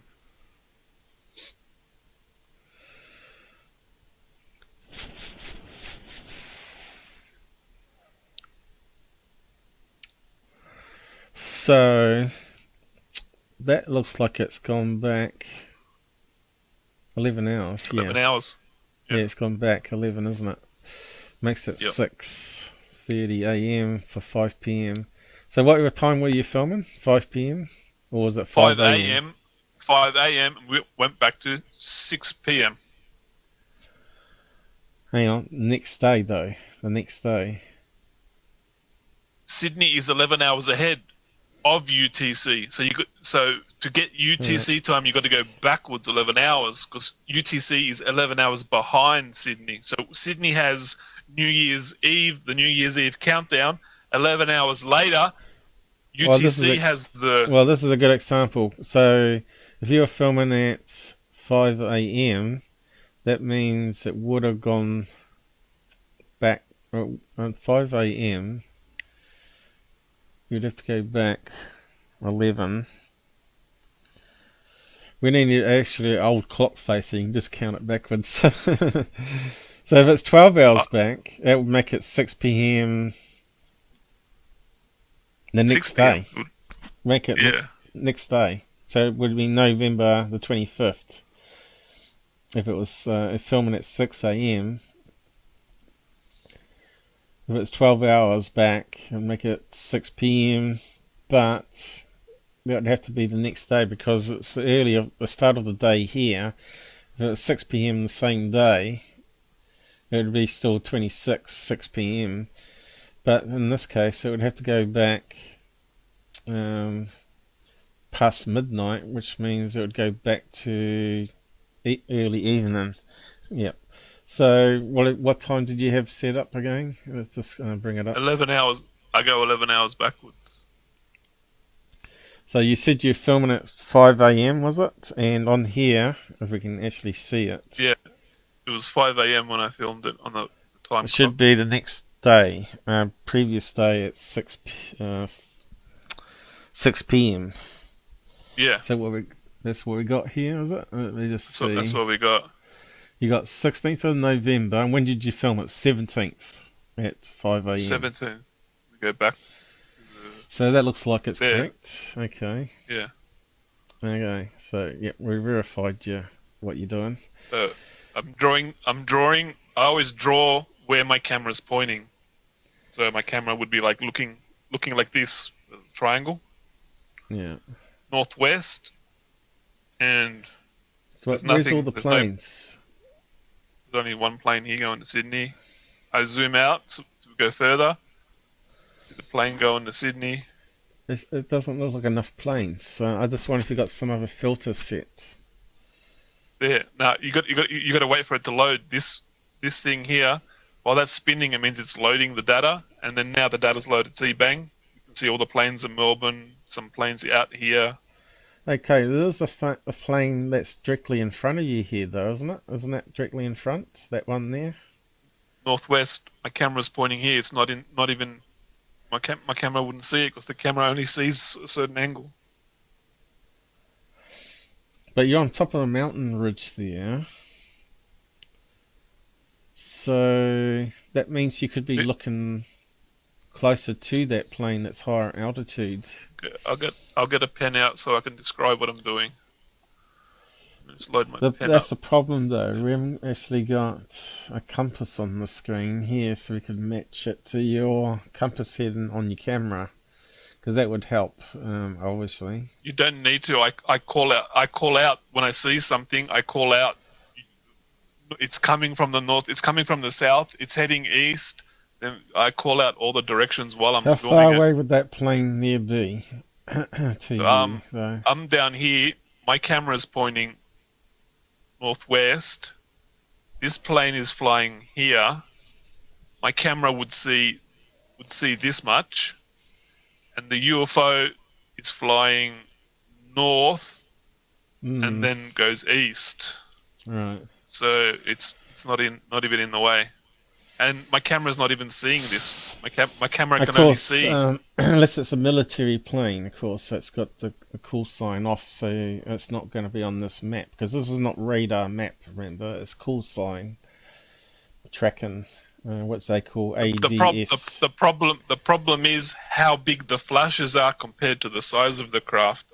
any plane, military or civilian, that doesn't flash huge, gigantic flashes that are like 20 times bigger than the actual size of the craft. So go back to the video and let's have a look at the video again. Can you play the video as you're filming it? Yep. So that was just a plane radar. Right. The video. So you got to remember the sun's coming up at this time. So there's the UFO there. I'll play the sound for you. You can hear no engine noise. Is that moving? Yeah, it's moving just or was it stationary? Because I thought I saw a star go past. There was a star see go the past. Stars? There, you can see the stars. So we can line up the constellations and do the satellite radar, but it actually flies under Mars, which is it's a fantastic reference point for the satellite radar. I can show you that later. Right. But it's going up. It's heading north, and it's flying up. It's going up in altitude. Now it starts to come down. There's more constellations we can line up. You can see it's still going upwards to trajectory. I don't know, it's got a regular flash into it though.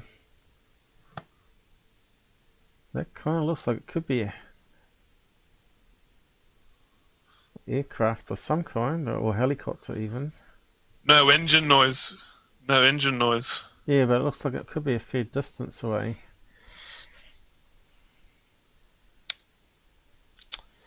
The problem is it's a shame that military can turn off their call sign, because that would solve the problem if they didn't turn off their... It's probably the Chinese spying on you. The problem is, I would hear a military craft, like I would hear the engine noise. I don't know.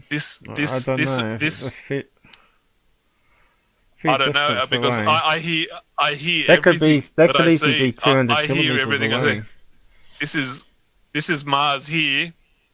If this was 2,000 kilometers away, it would look like this dot here. That's what a satellite looks like, 1,800 to 2,000 kilometers away.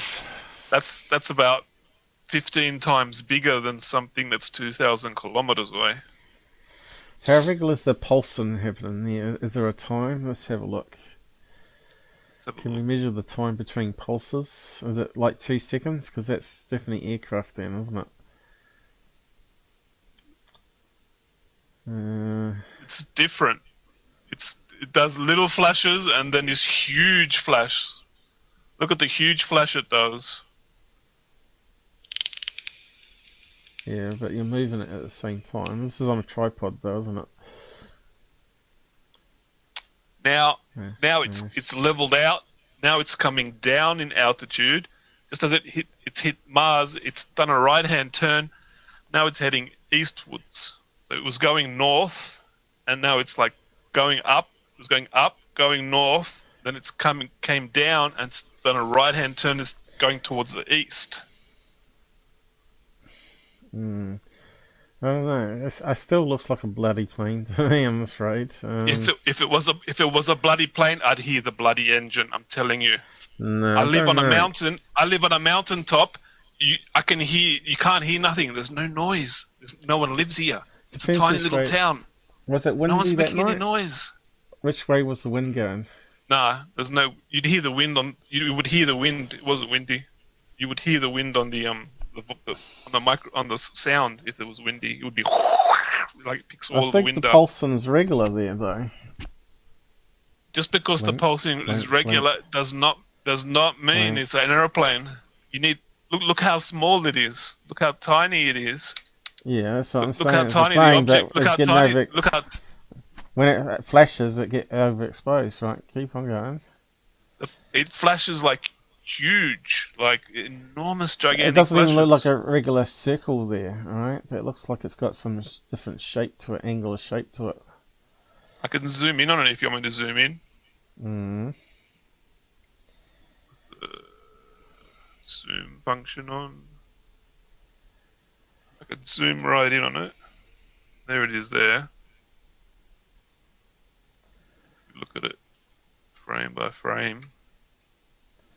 Like the shape of it when it's not a light. Yeah. And then the flashes are like, look how huge the flashes are compared to it. Yeah, but you get that with strobe lights though. Again, the light's dimmed away. Yeah, but an aeroplane that small, that far away, when I film it with the infrared camera, the lights are like you can barely see them. They're just like a little tiny little light flashing. You almost need that Mick West software he's got where he plugs in the plane data and the viewpoint from the ground and see if it's anywhere near. It's not going for. I'm pressing the wrong button here. E. Where's the flash? Says there's the flash. There's no. I can show you an aeroplane. I can show you what an aeroplane flash looks like. It looks totally different. You cannot compare these two to an aeroplane. And like the shape of it, I can't figure out the shape of it. I think it's a bit too far away. But like an aeroplane, an aeroplane would have lights flashing on the wings, underneath the fuselage, on the tail. This thing generates a ball of light from the center of the craft all the way outwards, not like an aeroplane with lights flashing all around it. You know what I'm saying? Like it's totally different. You can't compare the two. See, that light comes from the center of the craft. It's a square. It's a square 3D kite.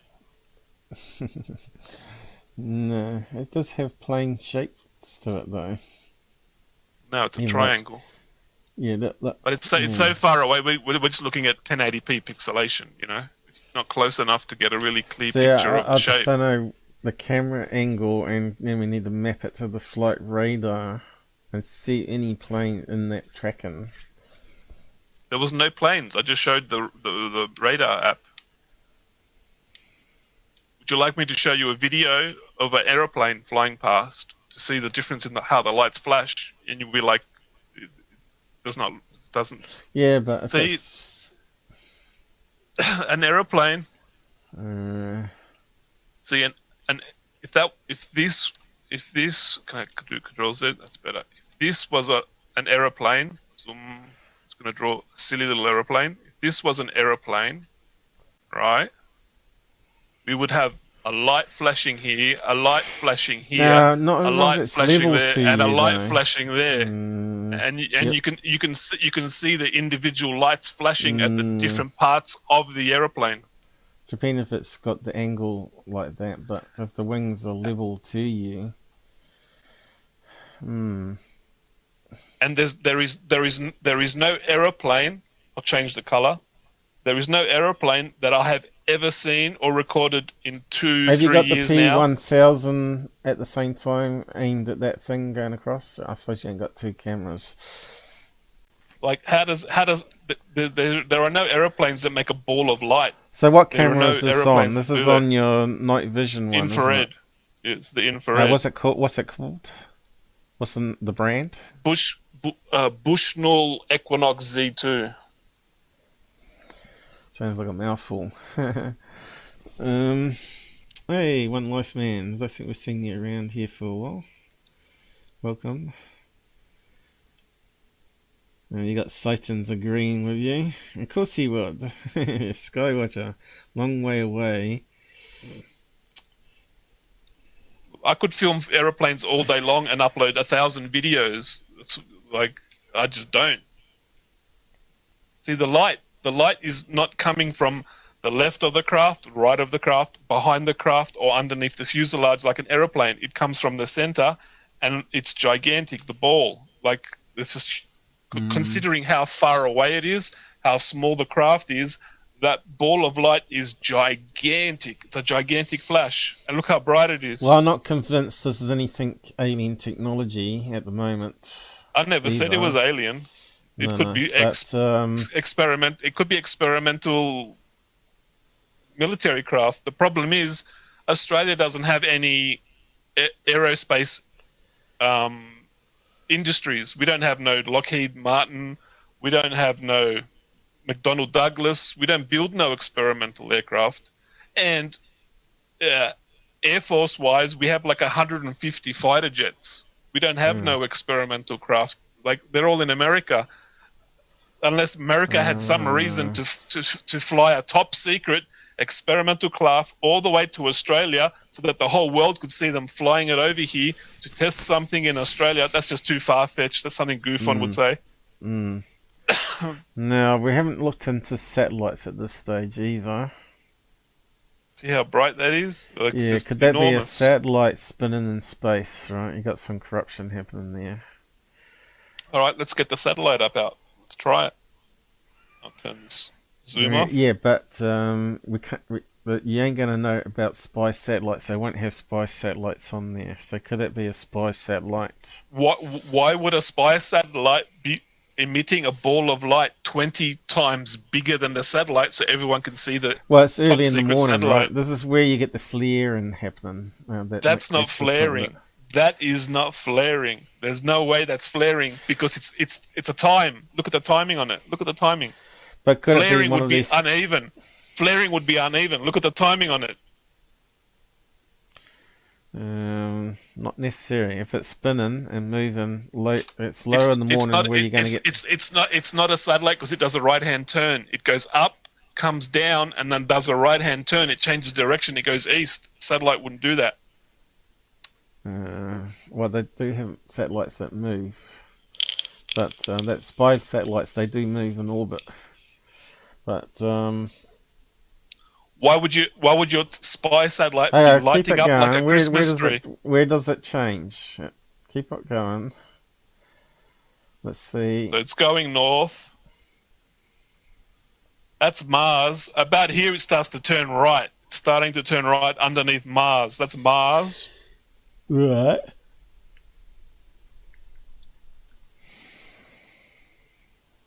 I think that's Mars. Let me go across. No, that's Mars, sorry. This is Mars, further along. That was another star. This one here, because it comes underneath Mars. It comes underneath Mars. It starts turning right there, though. It comes underneath Mars, turns right, starts heading east, and then it starts to come down. No, it's coming down.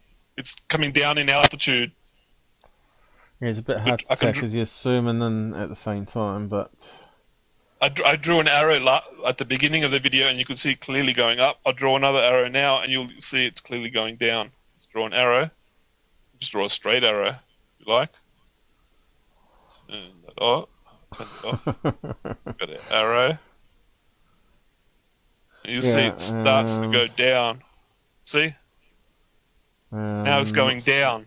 I'm not seeing that. It's because I'm moving along. I'm moving along the... Yeah, I know.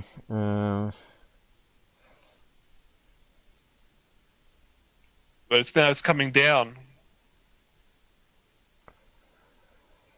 See, it's coming down now. Which planes do when they're coming down to land at the airport, right? Plane. There's no airport here, and there's no engine sound. Not a plane. Yeah, farmers though. Show me a farmer's plane that can do a ball of light 20 times bigger than the plane. I'd really like to see this, please. I'd really like to see this.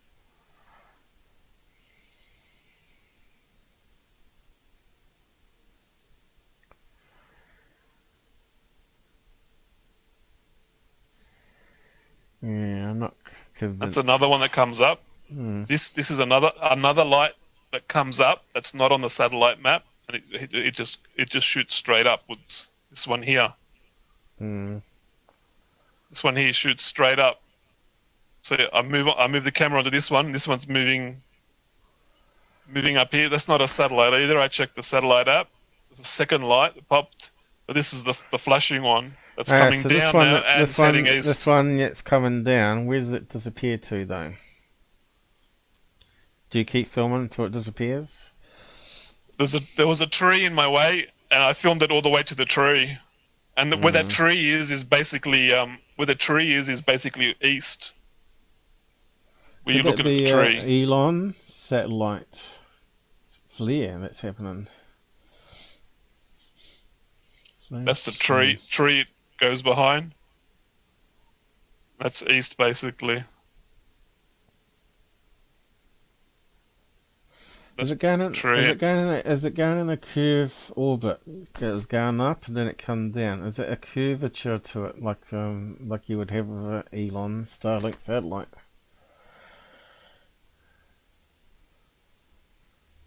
Curvature orbits. It's right on the horizon.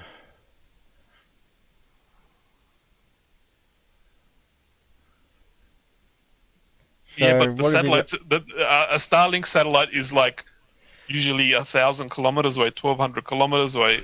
See, this is why I like that overhead map thing that we have, that I do when I do my Skywatch. And unfortunately, again, I've been too quick to get it out of storage. I keep saying I'm going to do it, but I have to try next week for sure. And it's also been raining and overcast here, so it's been putting me off doing it too. But I'll get onto it. So we can have a look at the satellite app and do side by side. But again, you can turn on and off what satellites you want to see. Have you got Starlink enabled on that? It's got everything enabled. I don't turn anything off. Yeah. But normally they do certain magnitude ones, you know, you can see with your eyes, blah, blah, blah. No, this one, it shows satellites that are like 2,000 kilometers away and stuff. I'll close that screen. You've gone by distance. Excuse me, I'm just having a yawn. So this was 10 days ago, 17th at 5 a.m.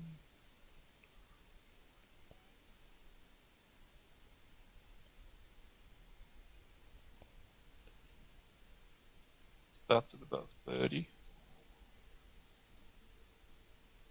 So I was looking northwest and it came at a 45-degree angle of elevation, which would put it just about here. And it starts here, comes up here, then flies under Mars.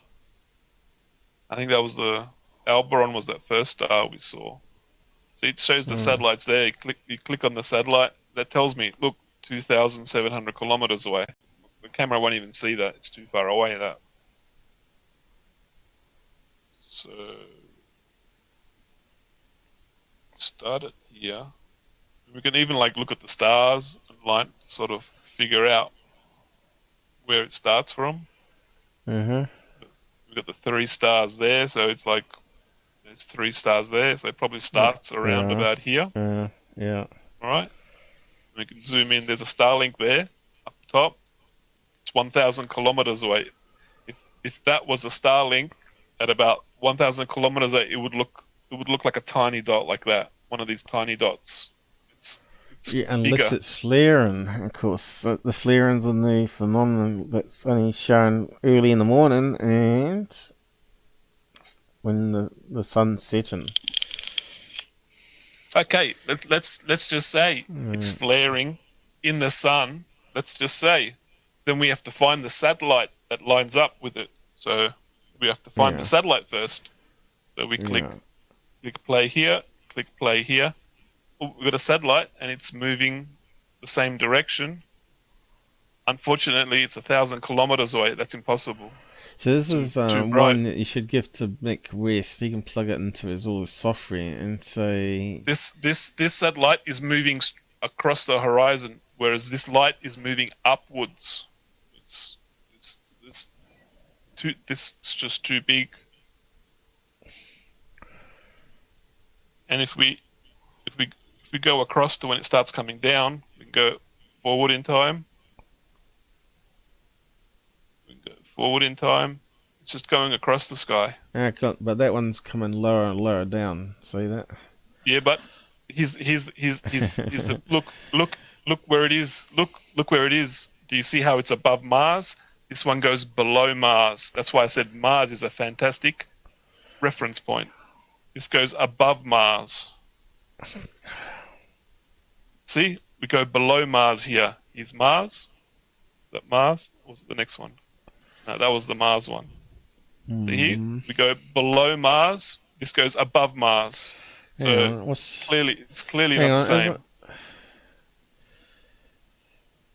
There's two stars. There's Mars, and there was another star underneath, but it's in the opposite direction, isn't it? Yeah, I think you're looking the wrong way, aren't you? You're on the wrong side. Northwest. You're on the wrong side. We're looking northwest. You're on the wrong side of the map here, I think. North, west. This is northwest, and we're at a 45-degree angle of elevation. Go back to your one where Mars is. There's another star there underneath it. Where is it? Something's not quite right here. That star there. That's Aldebaran, and that's Mars. Yeah, just keep. There's the Starlink satellite that goes up top of Mars. Right. See, Aldebaran's underneath Mars. Aldebaran's underneath Mars. What's that one other dot on the map here? That one there. Which one? That one there. What's that star there? The star here? No, this one here. That's meant to be down here on Mars. Why can't we see that one? That's Mars. It's with this. The closer you go in, the more stars you get, and it just keeps going more and more and more stars. So you got to sort of come back a bit. So you got to get the right distance apart here on this map here, and then you should be able to see. So you got to line up Mars with Albatron. At the moment, the distance don't seem to match what your viewpoint here. So yeah, see the angle's wrong. The angle's wrong for those two. You see what I mean? And the angle is lower. So we've got Mars there, Aldebaran there, and then you got these stars here. I don't know if that's Albatron. We've got Aldebaran there. The angle here doesn't match the angle here. See what I'm saying? That's because this app. It's because of this app. This app, when you go up, it moves them. See, that looks more like up here. Look. When you go across to the left, Aldebaran goes below Mars. When you go across to the right, now Aldebaran is above Mars. It's this map. It's the way this map is, because you look up. It's just the way this map is. It's not proper. You know what I mean? Yeah, maybe that's why Mick West is using his software to do it differently. Because this. Now I got this stuck on here. Now it's stuck to my mouse. Now the map's stuck to my mouse. How do I get it off? Escape. I'm not sure if this is the right software. What's the name of the software you're using here? I've seen Mick West use this software. He also uses He also uses another software. Starry Sky, was it, or what was it called? What if it's not a ship? It's a animal from Jupiter, eh? What the hell are you on about there, one? I thought you had some serious input there.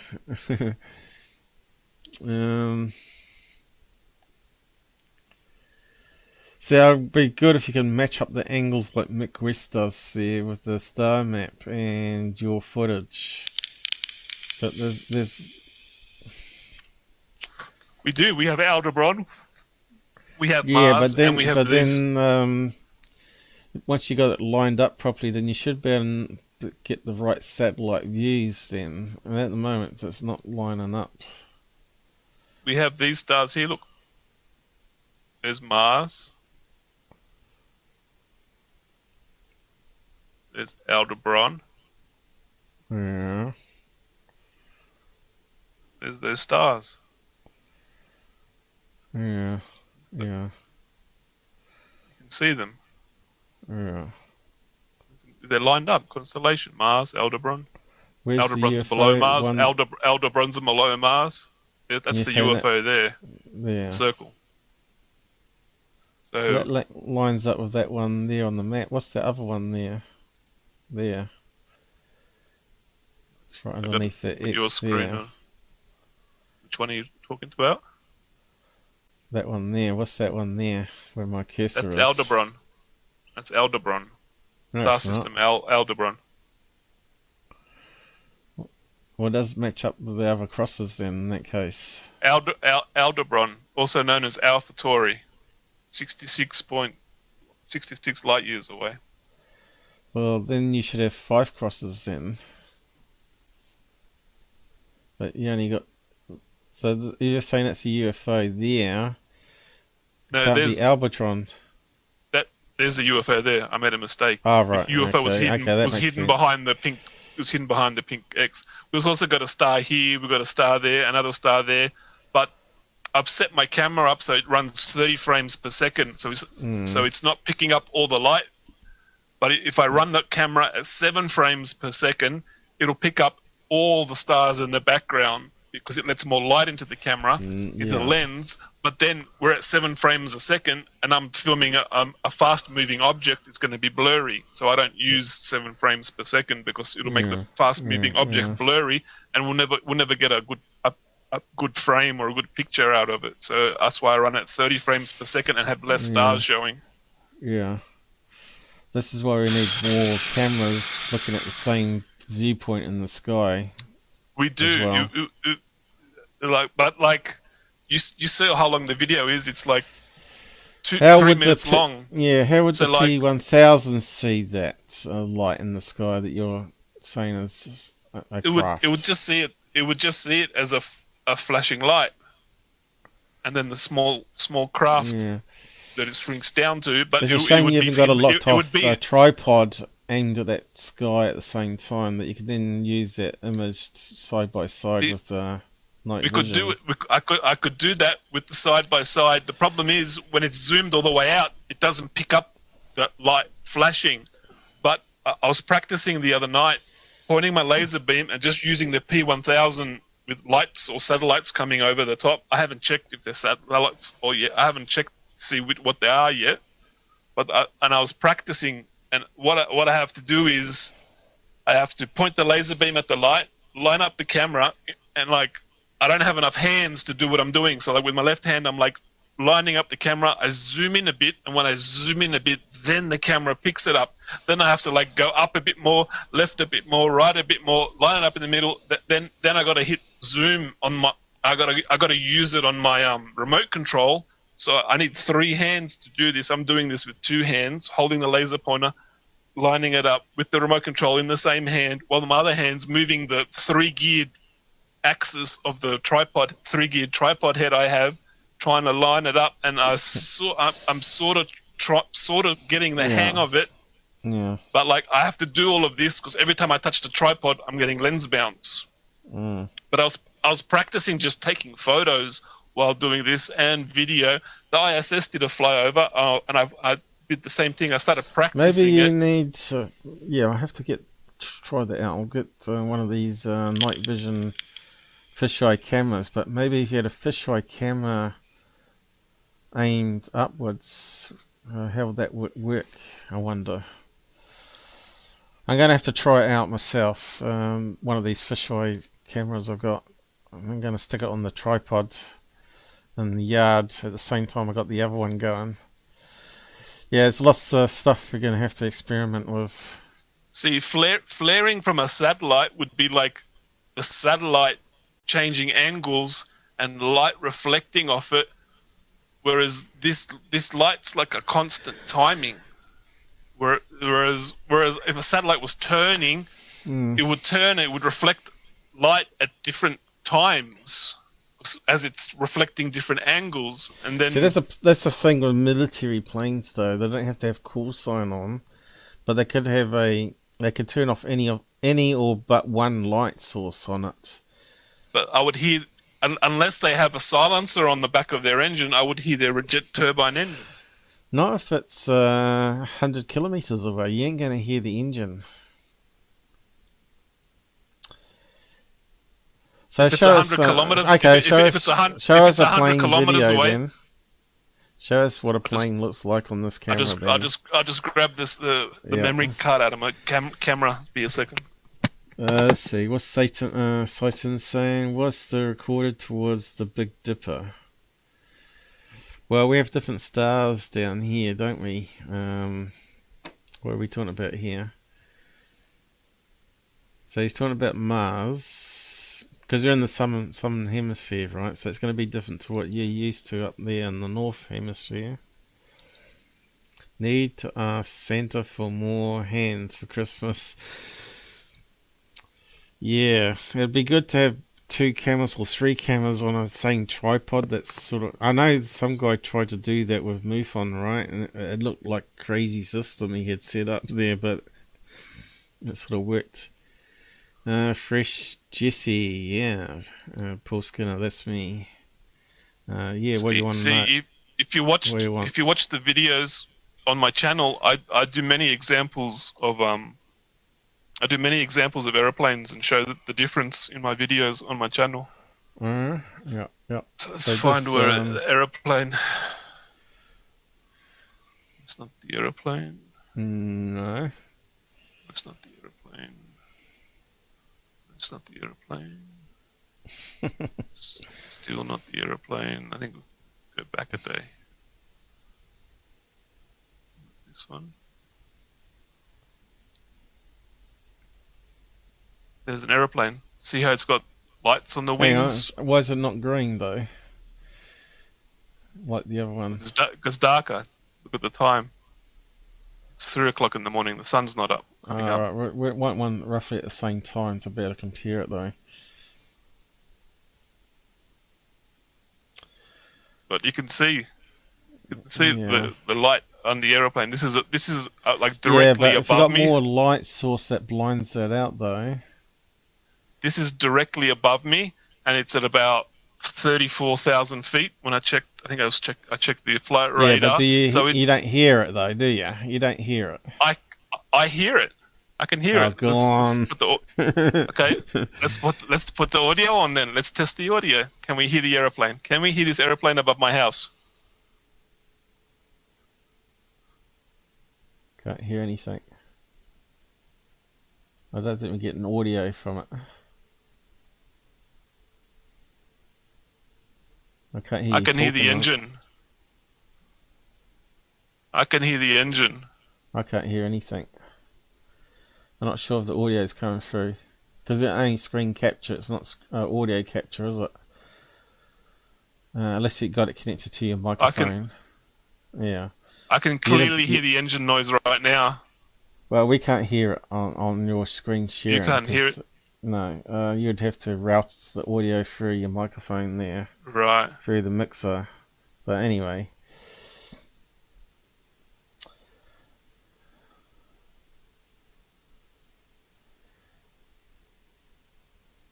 But yeah, I filmed planes that were 100 kilometers away. Low on the horizon, of course. And you can't hear the engines. Because we've got the microphone going. You hear a lot of wind noise. But here we can see the lights on the tail, the lights on the wings, and you can see more flashing. Whereas the lights on that UFO capture come from the center of the craft and go around. And if we zoom in on the plane.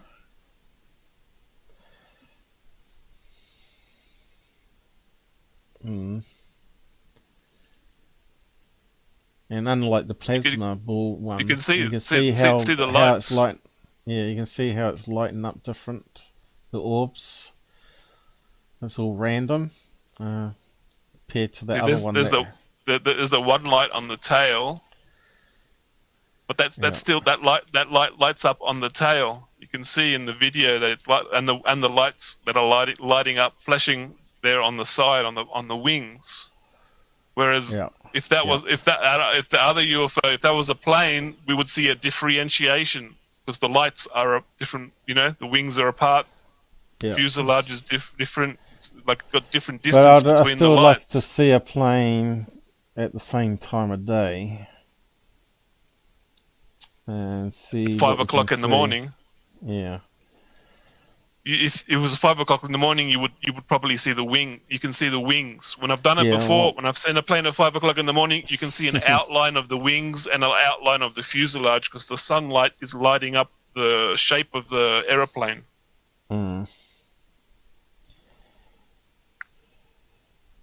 Yeah, but I'd like to see it at different distances on that camera, like far away. I'll film. I've filmed planes that go all the way to the horizon. I'll go out tonight if it's not cloudy. I'll film a plane for you going all the way to the horizon, and then we can look at the clock and look at flight radar, and we can see how far away it is. If you want me to do that, but as the plane goes further and further away, it starts to come down to the edge of the horizon, and it just looks like a tiny little light that's barely visible. Not this huge explosion of a light. Like there's a total difference. And that plane might be, 50 kilometers away, 100 kilometers away at most? Yeah. Now, you did actually film a orange orb one too, as well. On your orange regular orb? camera. Yeah, I think you were filming it on your P1000. I think that might have been a meteorite shower. Because they were talking about that. Let me just... orange orb on my P1000. Yeah, let me just bring up Discord about it. I don't know how it would be a meteorite because I see meteorites all night long. Yeah, but let me just... hang on, just got pain in my back. Hang on. Yeah, I think it's almost time to pack up actually, but... Yes, I'm going to just get too sore here. But I just reposition. Let's see if I can bring up Discord and let's see if I can open up the video. Actually, I might just see if I can open up this one here. Let's see what happens. Haven't done that one for a while. Let's see what happens.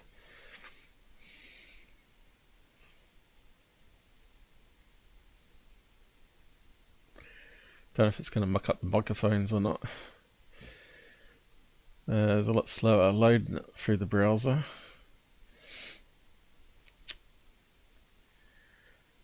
Come on. There we go.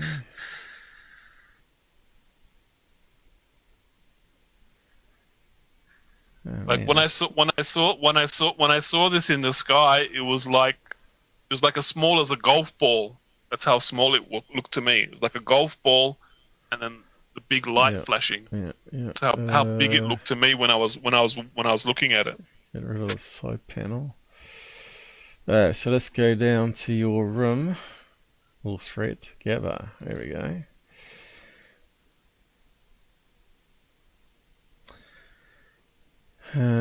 Let's see. I was looking at people talking about seeing these orange balls in Australia as well as... So you put this one up here. Of this... Where did I film that one? That one there. No, that was like floating in slow motion, I think that one. When did I film that one? What date was that? I thought, well, it is time for meteorite showers around about now. Yeah, the filters don't add anything to it there, apparently. That's what I said. So I'm not sure if you got that one I filmed. That was floating through the P1000, wasn't it? That's the P1000? P1000. And we got some stars there. Stars there. Was it a video? That's the zoom. That's the zoom. That's the zoom. That's like, I think that's like daytime, almost daytime. There's not a single star in the sky. The sky is blue. It's like 90% sky, and there was this one light that was still there. And I was like, hang on a sec, what is this light in the sky? And why is it still there? That's not blue here, though. Is this original image of the camera? Let me have a look in the Discord, because it looks anyway, weird. I was looking at what could possibly be, and I did some searches here. What's that dazzling bright light in the southern hemisphere sky early? Okay, let's see if we can open that up. I can't even see my thread. I have to type it in. Gabber thread. Let's just open that one up. I did some searches of bright lights in the sky that you're talking about. Yeah, that's white because it's a blue sky. Yeah, early in the morning, so you're going to get a blue sky. Early in the morning. Yeah, that's white. That's white. That's white because the sky is lit up. Yeah, that was that one that I took. Let's get rid of that. Okay. I was similar filming to your one. I was filming that. No, it doesn't. Yeah, it does. I was filming that with the P1000 and the infrared camera.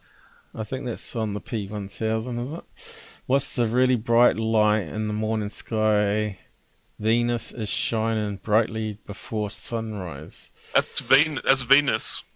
That's a planet. That's Venus. I checked the star map. There was no planets. There was no galaxies. There was no star systems. There was nothing nearby. You've been recently. You have noticed an insanely bright object in this eastern pre-dawn sky. Is it the North Star? International Space Station. It's not a star or spaceship, but a planet. The closest planet to our own is always the brightest planet. Venus is close. Look at the southern east from about an hour before sunrise and you'll easily see Venus shining at the magnitude of negative XXX in the sunrise. Why haven't they filled in the numbers? That wasn't the case a week or two ago, which is why you may have just noticed the bright light in the last few days. Venus is always the third brightest object in the night sky.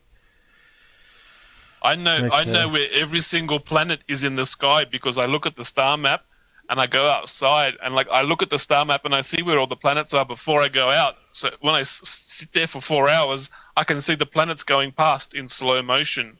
So I know exactly where every single planet is, and I know where all the nearest galaxies are, which are the bright stars. Yeah, but that was in February. It's saying there. Okay, so we can discount that one being it, and then I've seen bright lights in the sky. And I'm like, what the hell is this? I get my phone out and I have a look with the star map, and I'm like, oh, that's Venus, and I'm like that. So that's it's talking about the meteorite shower called Lenoids in Australia at the moment. Lenoids meteor shower. Okay, let's just get that one up. So I have many meteors on my infrared camera and my P1000. I got many pictures of meteors. So let's see what this site says. So in the sky tonight, well, at the time it was when your sighting was happening. Yeah, so what's it saying here? The CPU's clugging like hell. Casual server, I can't quite read it.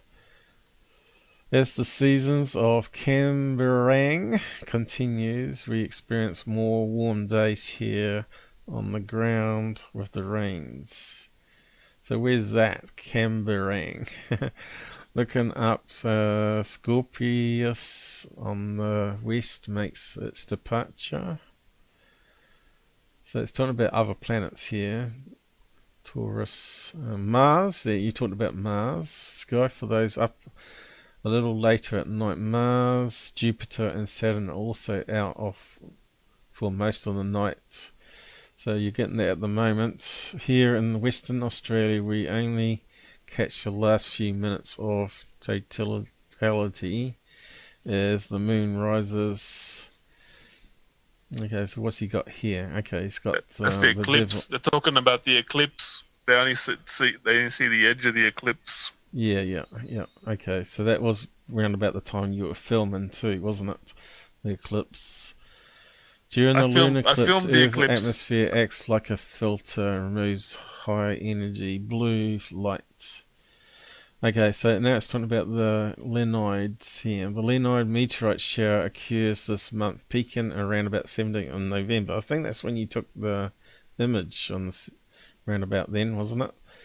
Let's go back. Meteors don't go up. Meteors don't go up. You see the problem here? This was going up in a northerly direction. Meteors don't fly up, then turn around, fly down, and do a right-hand turn. Okay, meteors fly straight. So it peaks at the 17th, and you did it the day before. Okay. Yeah, and the problem you have here is the size of that. The size of that, and a meteor is like tiny.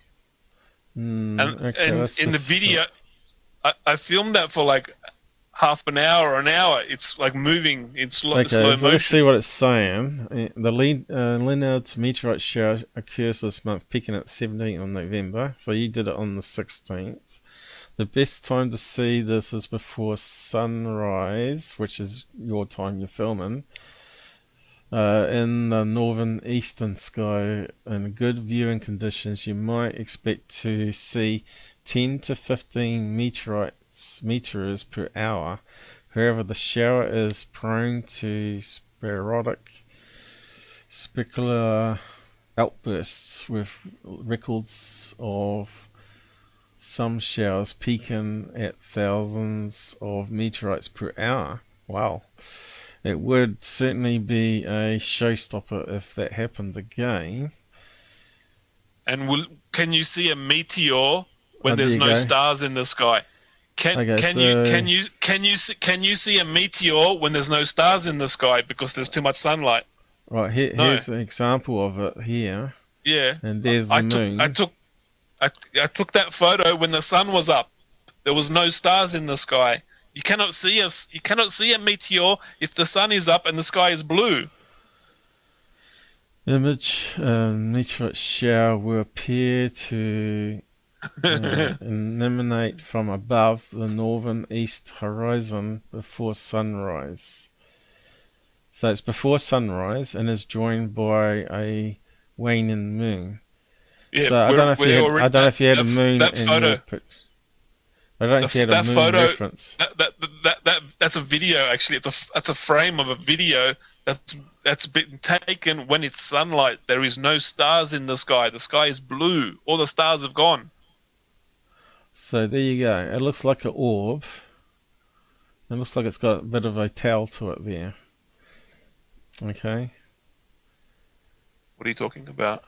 On my screen. The meteor. That's a picture of where the meteors will shoot out from, isn't it? Yeah. I gotta zoom back out. I think that was a image, and then they overlaid the star map. Hang on. The CPU's playing up bad here. I got too much running now. Blue moon. ISS sightings from Perth. Okay. But we really want it the other side. So it's talking about 10 degrees above northeast. So I guess as it's passing over New South Wales, so it would be similar. When I took that video, the camera was facing north, south, west. It was facing west. So the Leonards are peaking, and you'd see it in no matter where you are on Australia, you'd see it. And they'd last, 10 to 15 minutes, he said. Was it? That's the shower, not the meteor. The meteors go zoom, like 1-2 seconds. Zoom, zoom. You're lucky if it goes longer than 2 seconds. I filmed that for like half an hour. This hasn't got a towel on it. I filmed it for half an hour or an hour. It was moving slowly. Alright, so what else? Where's the infrared? Did I find I have the anything infrared. else? What's this one here? I got the infrared video for that. What time was it? Okay, you didn't say what time it was on this. It was like 5:30, 6 o'clock in the morning. The sun is up, the sky is blue. There's like nothing in the sky. Here's a thing here, Sydney. Okay, let's just bring this one up. Let's see what this one gives us.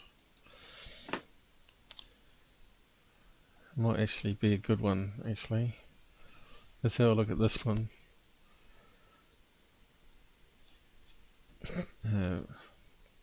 Where's it all disappeared to, though? Alright, so this one here gives you a breakdown of the planets for today. At the time, I should have taken a snapshot of the 16th. I suppose you can roll back the time though, can you, on here? So that's a bit like the software you're using, but it's more emanated. So maybe you could use this. I don't know. Here it is. This is the infrared of that video. This is the infrared of that video. That shows us how it's going to move in the skies here. So you can pick Mars. If you look at my screen, I've got the infrared video of that picture that you were showing of the picture. I had both cameras rolling for that one. Mercury rise and set in Sydney. Venus rise and set in Sydney. Mars rise. Jupiter. So it's got different times here. So we'd have to roll back to the exact time that you had there, but this is for today. So you got 8 PM for Mercury. Venus is 8 PM going down. It's got the arrow rising here for Mars for 9 PM. You got Jupiter is going down at 2:30 AM. You should actually give this one a try, date and time. You should try that out when you're also doing the analysis. I have that. I have that bookmarked. I got the star map. It shows me where the planets are. The star map shows me the planets. Meteorite showers. Okay. Dates and tips on how to. So what we got here? What is conjunction? Okay. It's when they line up. Saturn, Jupiter with the Earth.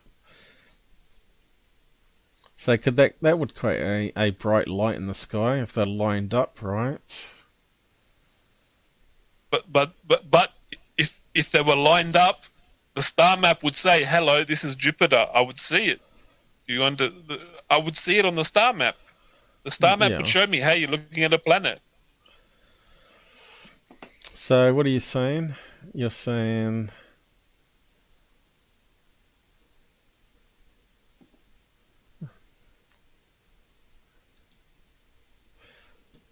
have you got it up? You haven't got that one up though, have you? This is just another. This is something else. Another light that I was filming. I haven't really even reviewed it much. That's definitely getting smaller as it's moving away. Or are you zooming out? That was me. It got bigger. That's how big it got, and then I zoom out. But still, like compared to a star, it's huge. Anyway, was the next one. That was there. Is that one there? Go across to here. You can see. That's it. That's it there on the infrared. That's it there on the infrared. Yeah. You can see how we can't. You look at the sky when it's zoomed out. There's no stars anywhere. See how there's no stars anywhere because it's daylight. See, no stars anywhere. No stars anywhere. And there it is. There it is, moving there. It doesn't really change direction or anything. It was just moving slowly, floating.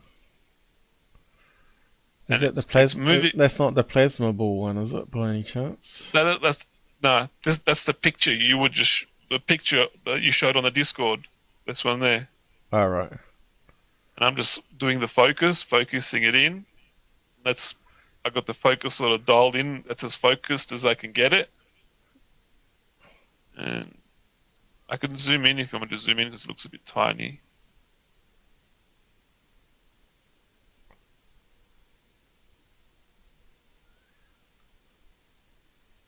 There it is there.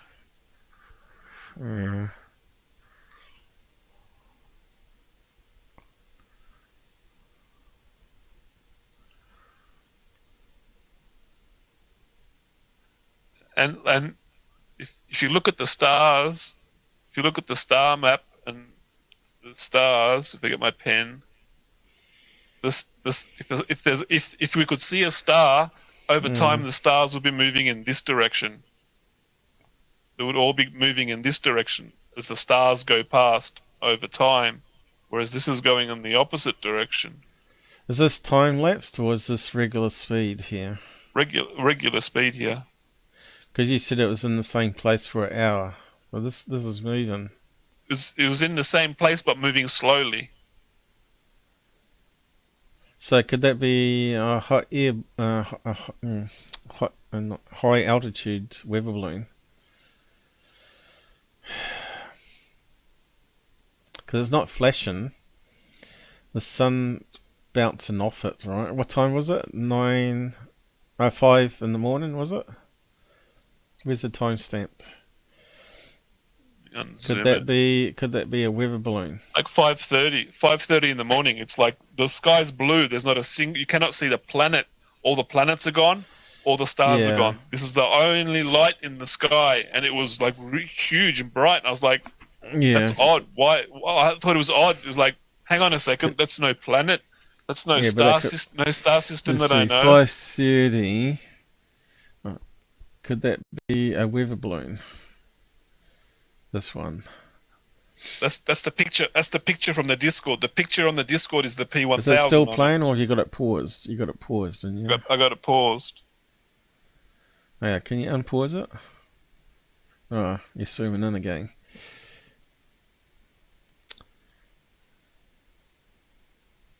Yeah, it'd be good to see it.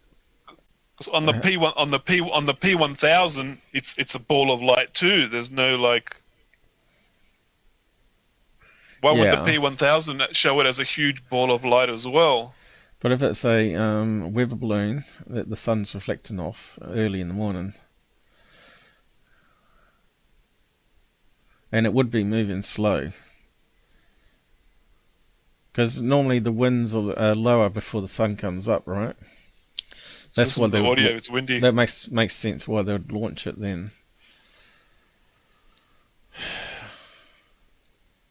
I don't think it was windy. I have to listen to the wind. No, that's why they launched the weather balloons then.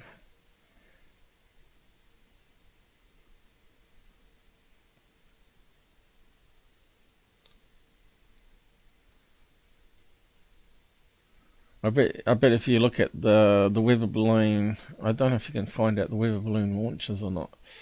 That's actually a good question. There might be a thing where you can actually see when they're launching the weather balloons and what location. Or you could go to the weather website and go way back in time weather and see when they'd have data points. They'd have data points of the temperature readings, which would say that there was a weather balloon launch.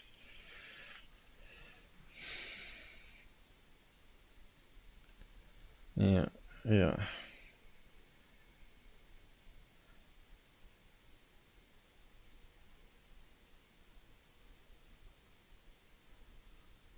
Does have quite a wee bit of flicker to it though.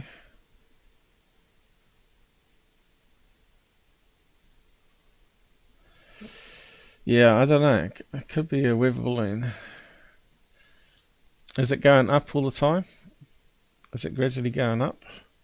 No, it was just moving like across. Just moving across. Just moving across. I did not see it go up or down. Just moving across. Hmm.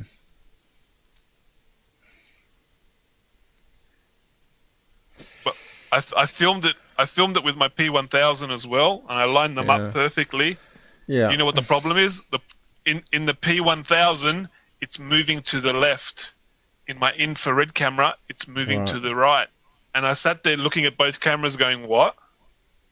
There was nothing else in the sky. And I checked it 10 times to see if they were lined up perfectly. They were lined up perfectly. In the P1000, it's moving to the left. In this one, it's moving to the right. And I can't figure out why it's moving in two different directions on two different cameras. Yeah.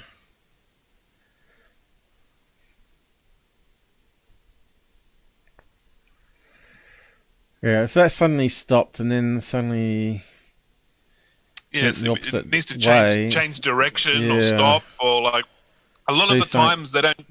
Sometimes they change direction, but very rarely, you know. Did you keep filming it until it disappeared, or what? I filmed it for over an hour, and I got bored of filming it. And I went back inside. Yeah, it does look like a weather balloon, you know.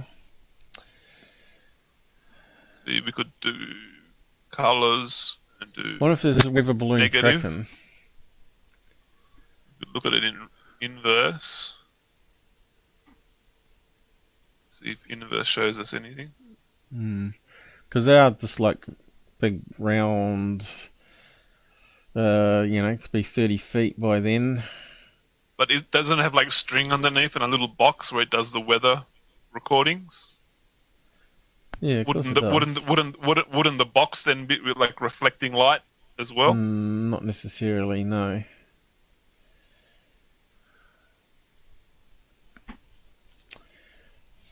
Yeah. I'm not too sure about this one. That's with the inverse, negative inverse. Can you zoom in more, or is that it? That's the maximum zoom on that.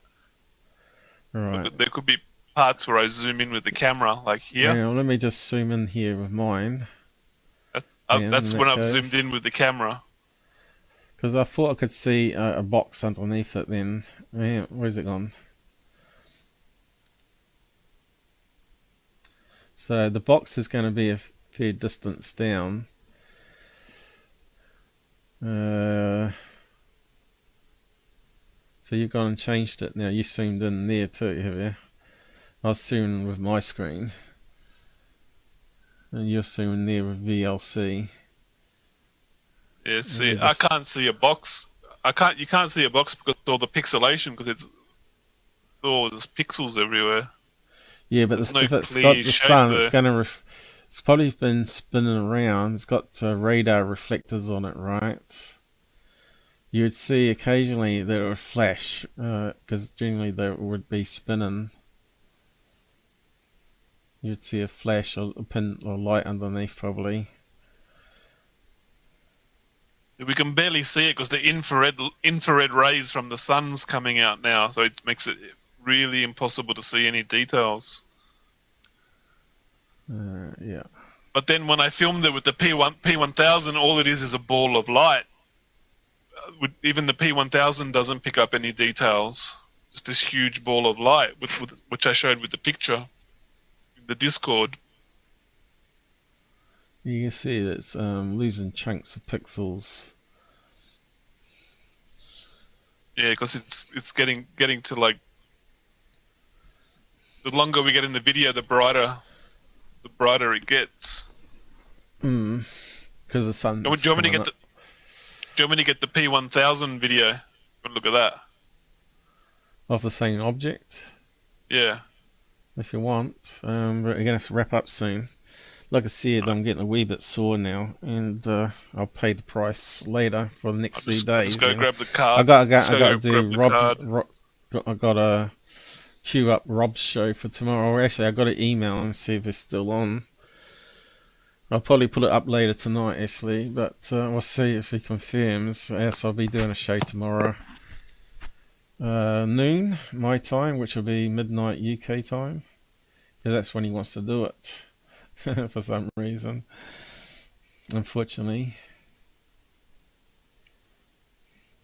Anyway, we'll just see.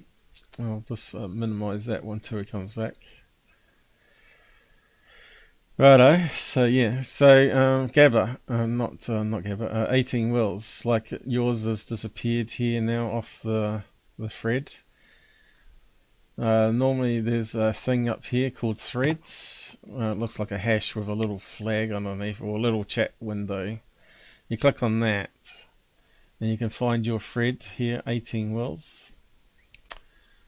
Obviously the font's very big here, so if you click on that, it will bring up yours now, and that's how you get it to come up. And you could, the next comment will keep it there for another week, right? So if I just type hi, it'll be there for a week now. So yeah, if it disappears off the side, it gets archived, and there's no way to turn it off. So you just bring it up here. Anyway, I'll just close that down now. This is all the blood. Hang on. Yeah, I haven't got you on full screen at the moment. I'll just bring it up. This is just a lunar eclipse. Lunar eclipse I did. Wasn't it a crescent shape to start with? Did you have a crescent shape like we had in New Zealand? As you can see the shadow of the Earth passing. Did you have a crescent shape where it disappears? That's the full moon. This is the start of the eclipse, and then it goes, to crescent shape. Yeah. Oh, right, it goes to the crescent shape. Yeah, that's what I saw in New Zealand, but we had it different angle. Yeah, it was blue. This is the video here. Oh, that's just me using blue filter. That's the moon with a blue filter. Right. Wow, people, that's too good to be a UFO video. You can see detail. Now, do you see? do you see that? How it's hexagon? That's out of focus. No, I can't see anything now. Yeah. Well, that's hexagon. There's out of focus. A typical UFO video now, are we? And now we're going out of focus. Now it's in focus. And shaky hand. When it was out of focus, it was like a hexagon of light that you could barely see. It was like that big. Yeah. But like, when I look at it at P1000, it's just a ball of light. Yeah. So that's why you got to have it on a tripod too. It is on a tripod. But you have it going away. Oh my God! Squiggly lines. Every time I touch the gears on the, I have to. This thing's moving, so I have to turn the camera to the left and down, to the left and down. Every time I touch the gears on the 3-geared tripod head, it makes it bounce. There's nothing you can do about it. Yeah. So I got $1,000 tripod. The head cost me $500, so I can do precision movements like this. And you're complaining about 3 seconds of squiggly lines. Oh, please, giving me a headache.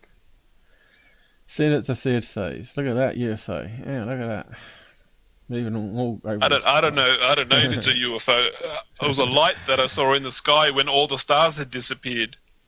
But so this is the moon or the slow moving orb. Okay, what are we looking at now? Is this the eclipse video or what? This is the picture that you showed in Discord. Right. This is the video of it. Right. Okay. So this could be a weather balloon. The infrared that we were watching 10 minutes ago. This is the same. This is the same object. I had both cameras going. Why haven't you got it centered for us?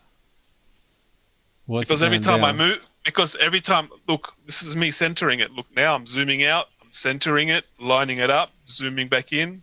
See how the sky, look, it's daytime. Look at this. I zoom out to show it's daytime. Not a single star in the sky. Well, it's early in the morning. Look, there's my infrared camera pointed exactly at it. This is at 5:30. Got both cameras going. Yeah, 5:30 in the morning. I got 5:30 in the morning. 5:30 in the morning. Okay, so it could be a high altitude balloon or a weather balloon at this stage. Okay, where is it? I can't quite see it now. Oh, there it is. I'm just lining it back up. You a beautiful squiggly line, lining it back up, and then I got to zoom in. Then I don't touch it. I just hit it with the remote control, so I'll get no more squiggly line. You know, I zoom in with the remote. Zoom in with the remote. This is looking like a weather balloon. But then, wouldn't the P1000 show the box on the bottom?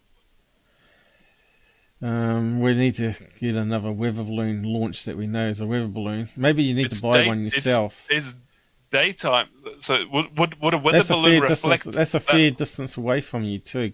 What time? That's very. We haven't got the zoom. That's 120 times zoom. That's 3,000 millimeter. Optical. Yeah, but we haven't got no zoom readings on the screen to say what. That's a kind of a downfall, really. The P1000. What do you mean no zoom? What do you mean no? It needs like an overlay on what the zoom ratio is. It's 120 times. I know because I've gone all the way in. That's 120 times 3,000 millimeters. Maximum. Where's it disappear to now? Okay, it's at the bottom. Down the bottom. Then I line it up again.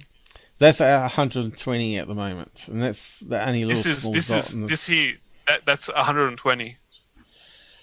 Okay, so it's at maximum zoom. So that's a fair distance away from you. I have no idea what the distance is. Yeah, I doubt if you'd see the payload then in that case. Because you're on maximum zoom now. That's a bit too far away from your camera. And it's drifting downwards or sideways at the moment. Because you have to keep zoom out again, readjusting. zoom in again. Is it going down, or is it going up, or is it going just left and right? Let's draw an arrow. We'll draw an arrow so we can see which direction it's going. It's coming down and to the left. Coming down and to the left. Looks like it's drifting on the air currents then, and it's moving away from you. The size is getting smaller, isn't it, as it's drifting? Maybe. Looks like the same size to me. I don't know. Maybe it is a balloon. A weather balloon. Yeah, it looks like it's deforming a wee bit too. But that's atmospherics, I think. No, it's definitely getting smaller, isn't it? As it's going away from you. I think it got smaller. Only slightly though. I think it's a balloon. I do. I think that one's a balloon you got there. It's the beginning of the video. Where am I zoomed in? Is that bigger? Now it's about this. No, it's about the same size. No, it got smaller. It got smaller. It got smaller? Yeah, by a few millimeters from what I'm seeing. From there all the way to there. Yeah, it's definitely smaller. Yeah, it looks like it's drifting on air currents here. Then I filmed it again. It's a little bit later. Unless your name starts with M. Marie. You would say it would be. I took a picture of it. Yeah. Picture of it. That's just pictures of it. Yeah. We can reverse it. Doesn't really tell us much. Yeah, it does look like a typical weather balloon. I'm sorry to say, but. Why are you sorry for? Well, we want UFOs. We want UFOs. We don't. Do you have 100% proof that this is a weather balloon? It's got characteristics of a weather balloon, isn't it? Why is that circle different? Why has it got a smaller blue circle then? And when I reverse image it, would a weather balloon do that if you reverse imaged it? Wouldn't it just be one big weather balloon? See how there's shades of brightness of its bouncing off the curvature. It just proves it's curved, right? When you did that, it proves that it's changing different brightness levels, and you see you got a bright spot there when you inverse it. It's definitely proven that it's reflecting off a curved surface, right? It's a three-dimensional object. Here it's like a different shape. Yeah. If this was a balloon, wouldn't it just be a circle? That's your brightest bit of the sun reflection. Then you got another colour blue going in, right, which is the next level of brightness from the curvature, and then you're getting another circle, slightly different cyan colour in the inverse, and then you're getting the outer edge. Maybe it is a weather balloon. I have no idea what it is. Does look like it to me, and it's showing it three-dimensionally there by the reflections. You might be right. I don't disagree with you. And then you got some atmospherics there where it's sort of distorting some of the light coming off it. It's interesting. Okay. That's just the light reflecting and different intensities of the light reflecting off the sun. A good test would be to buy one yourself. I'm not sure how much they are. You can buy them off Amazon. Hey, Blue Chicken is back. So he was watching another podcast. With the spin, looking at third phase GUFON stuff, and then we're going to what is it? A good hour or so of your stuff that you've been filming. Look, it's a TRB3. Look, it's a triangle. I don't see that. It's a TRB3. That's just the electromagnetic ionosphere from the electromagnetic ion engine propulsion system. Yeah, you got atmospherics, and also you got data compression happening there. But anyway, down to pixel level there. I just took a heap of snaps of it just to see. Yeah, it'd be a good test though. You can see the sun. It's sunlight. I don't know, because it's orange. It's like sunlight reflecting off something. Yeah, latex, I think, in this case. I think if it was Milo, it'd be so overexposed. It would be a lot different than that. But you could do some tests. You could get some Milo balloons and launch them at 5:30 in the morning and just video them and see until they disappear. Be a good test, and you could probably get a weather balloon even. But I don't know how much the helium costs. Little helium gas cylinder, right? Again, you have to spend lots of money to do experiments on this sort of stuff. And I know you don't have the money, especially after all those vet bills. Oh, I forgot to get that off the screen there. There we go. What about that one? How come that was not reflecting a big circle? You got atmospherics there too as well, clearly. But anyway, better move on. What else you got? Anything to show us in the last 5 minutes? And I'm just going to wrap up here, guys. Last 5 minutes. Anything else you want to show? Did I do something here?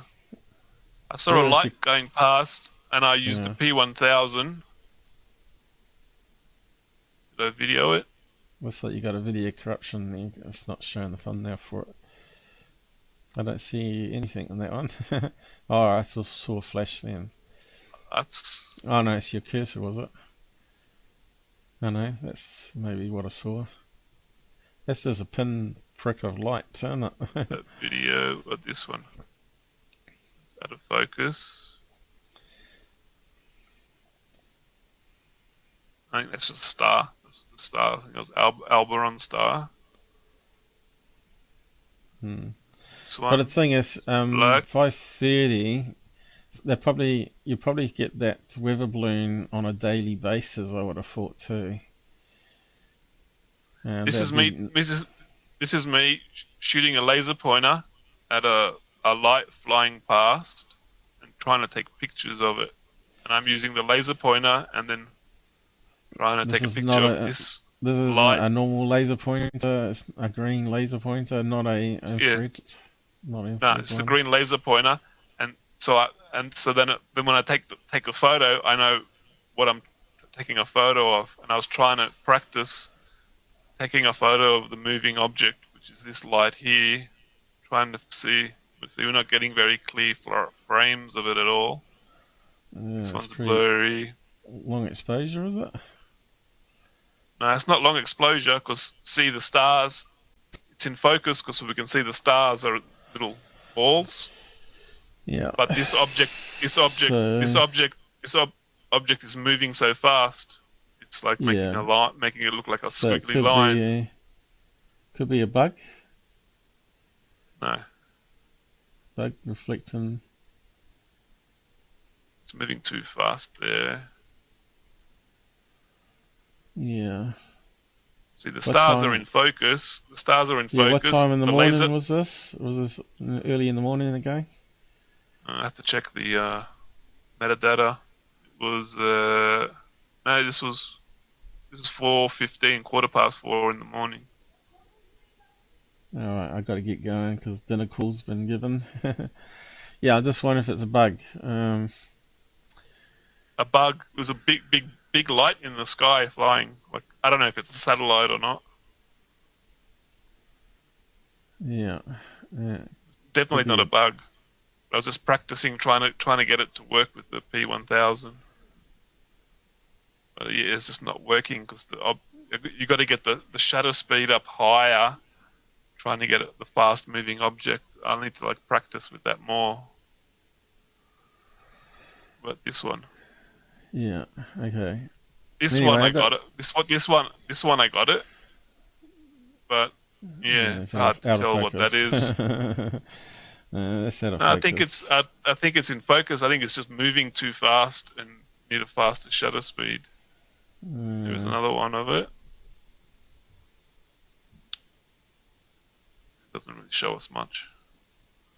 That was the light there. Laser pointer. There is again. Got a bit of a green light on it. It doesn't really show us much either. But I'm just practicing with trying to capture stuff with the P1000 with the laser pointer, taking pictures. Is it a shutter speed at 1/1000? That video of it. Oh, it's a video, so it's on CD. There's a video. There's a video of it. Yeah, it'd be good if you had it on burst mode and it was doing that. You can't do burst mode because you got to touch the shutter speed. You got to touch the shutter button, and that makes the lens bounce. You can see how the lens is bouncing. Yeah, can't you do it on a tripod? It is on a tripod. But if you touch anything on the tripod, it makes the lens bounce. Because it's using a manual shutter, not a. Hasn't it got option for both manual shutter as well as electronic shutter? Because then you could get it on the 1/1000. I thought the P1000 had the option for manual shutter as well as electronic shutter. I don't think it does. It's just you just press the shutter button and it takes a photo. And you're saying the shutter actually causes the wobble, so you can't really do it. So what you're saying? Because you got motor. to press it. Because let me just turn the audio down. I don't think it's audio off. You're saying when you do a burst mode, the shutter makes it wobble. Is that what you're saying? When I'm doing the burst mode, I can't use the remote control. I have to press the shutter button down and then hold it down, and it goes. So really, the remote control. Because I'm touching the shutter button and holding what the you're camera. Saying is the remote control is so limited that you can't really do it. The remote control only so I could turn record on or do single shot photos. Right. I wonder if there's a way around that then. Because you really would. It would be good if you could do a burst mode, and then you could then put all the images together in high quality video then. And you could change, you could do a slow motion and regular speed and all sorts. 1,000 frames a second, that would be really cool. You see, I filmed this light. Yeah. And you can see how it's just trying to keep track of it and zooming in and keep track of it. And then when I zoomed right in on it, it went out of focus. So like now I'm practicing zooming in and lining it up, keep going up, left, and then I'm going to manual focus. I'm dialing it in on manual focus because autofocus just ruined that video, as you can see there. Technology's still not that good, is it? No. It's almost like they need to invent a camera, especially for sky watchers, right? You see how it's out of focus. You can see how it's out So of you can focus. do the 1,000 frames a second if you want to. Anyway, I've got to get going, Gabber. No worries. Tommy, you're just a wee bit too late. We're going to wrap up now. Good to see you. Yeah, you too. I've got to get going for dinner, and I need a drink urgently because I forgot to get a drink. All right, been good talking to you. Good talking to you, mate. Yeah. I got to practice my camera. Got to practice my camera techniques more, and I'm just doing manual focus from now on. Because look at this. As soon as I zoomed in, look at this, bang! Look at it's gone. It's gone. It's like a big hexagon. I'm like, no, why'd you do that to me? Autofocus. I've gone off full screen, but yeah. I'm gonna have to drop you off now though, and no worries. There's always another day. See you later, everybody. Yeah. You'll have a good day. So we did some debunking and we did some sky watching videos there. So I hope you like the mixture today. And tomorrow at noon, hopefully we got Robert on to talk about what he's up to and what FOIA requests and stuff he's up to. It's up to him what he's going to talk about though. But yeah, I'll have to talk to him after dinner and see if he's up yet. I think he's probably in bed now. He sleeps strange times, Robert. But anyway, I'm just going to hang up from you there, and it's sort of, if I'm going to cue a show if it's on, and so you'll know about it, and I'll post it about it. So yeah, I'll just say goodbye there. Drop off the alien. And just catch up on the side comments before we go. Yeah, sorry man, was working. Oh yes, alright, we understand. Hi Blue, have a good night to everybody. Yep, and Gabber, yep, and I'll say good night to good night all. And I'll just wrap up the credits now. I'll just drop that down there. And I've got to get going. Why is it not clicking? Oh, right, it is now. Yep, good night, guys. Good stuff. Oh, I don't know how long that one went on for. It must be at least a 6-hour show, that one. Well, it feels like it.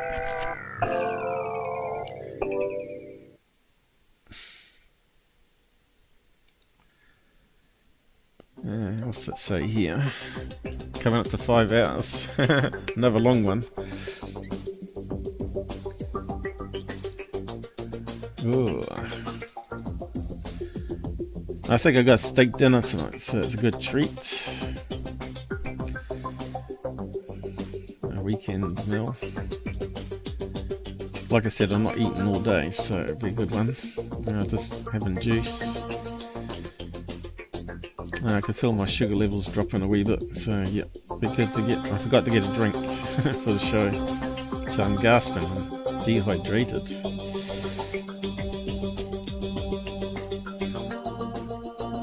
Yeah, that'll do, and take care on the roads, everybody.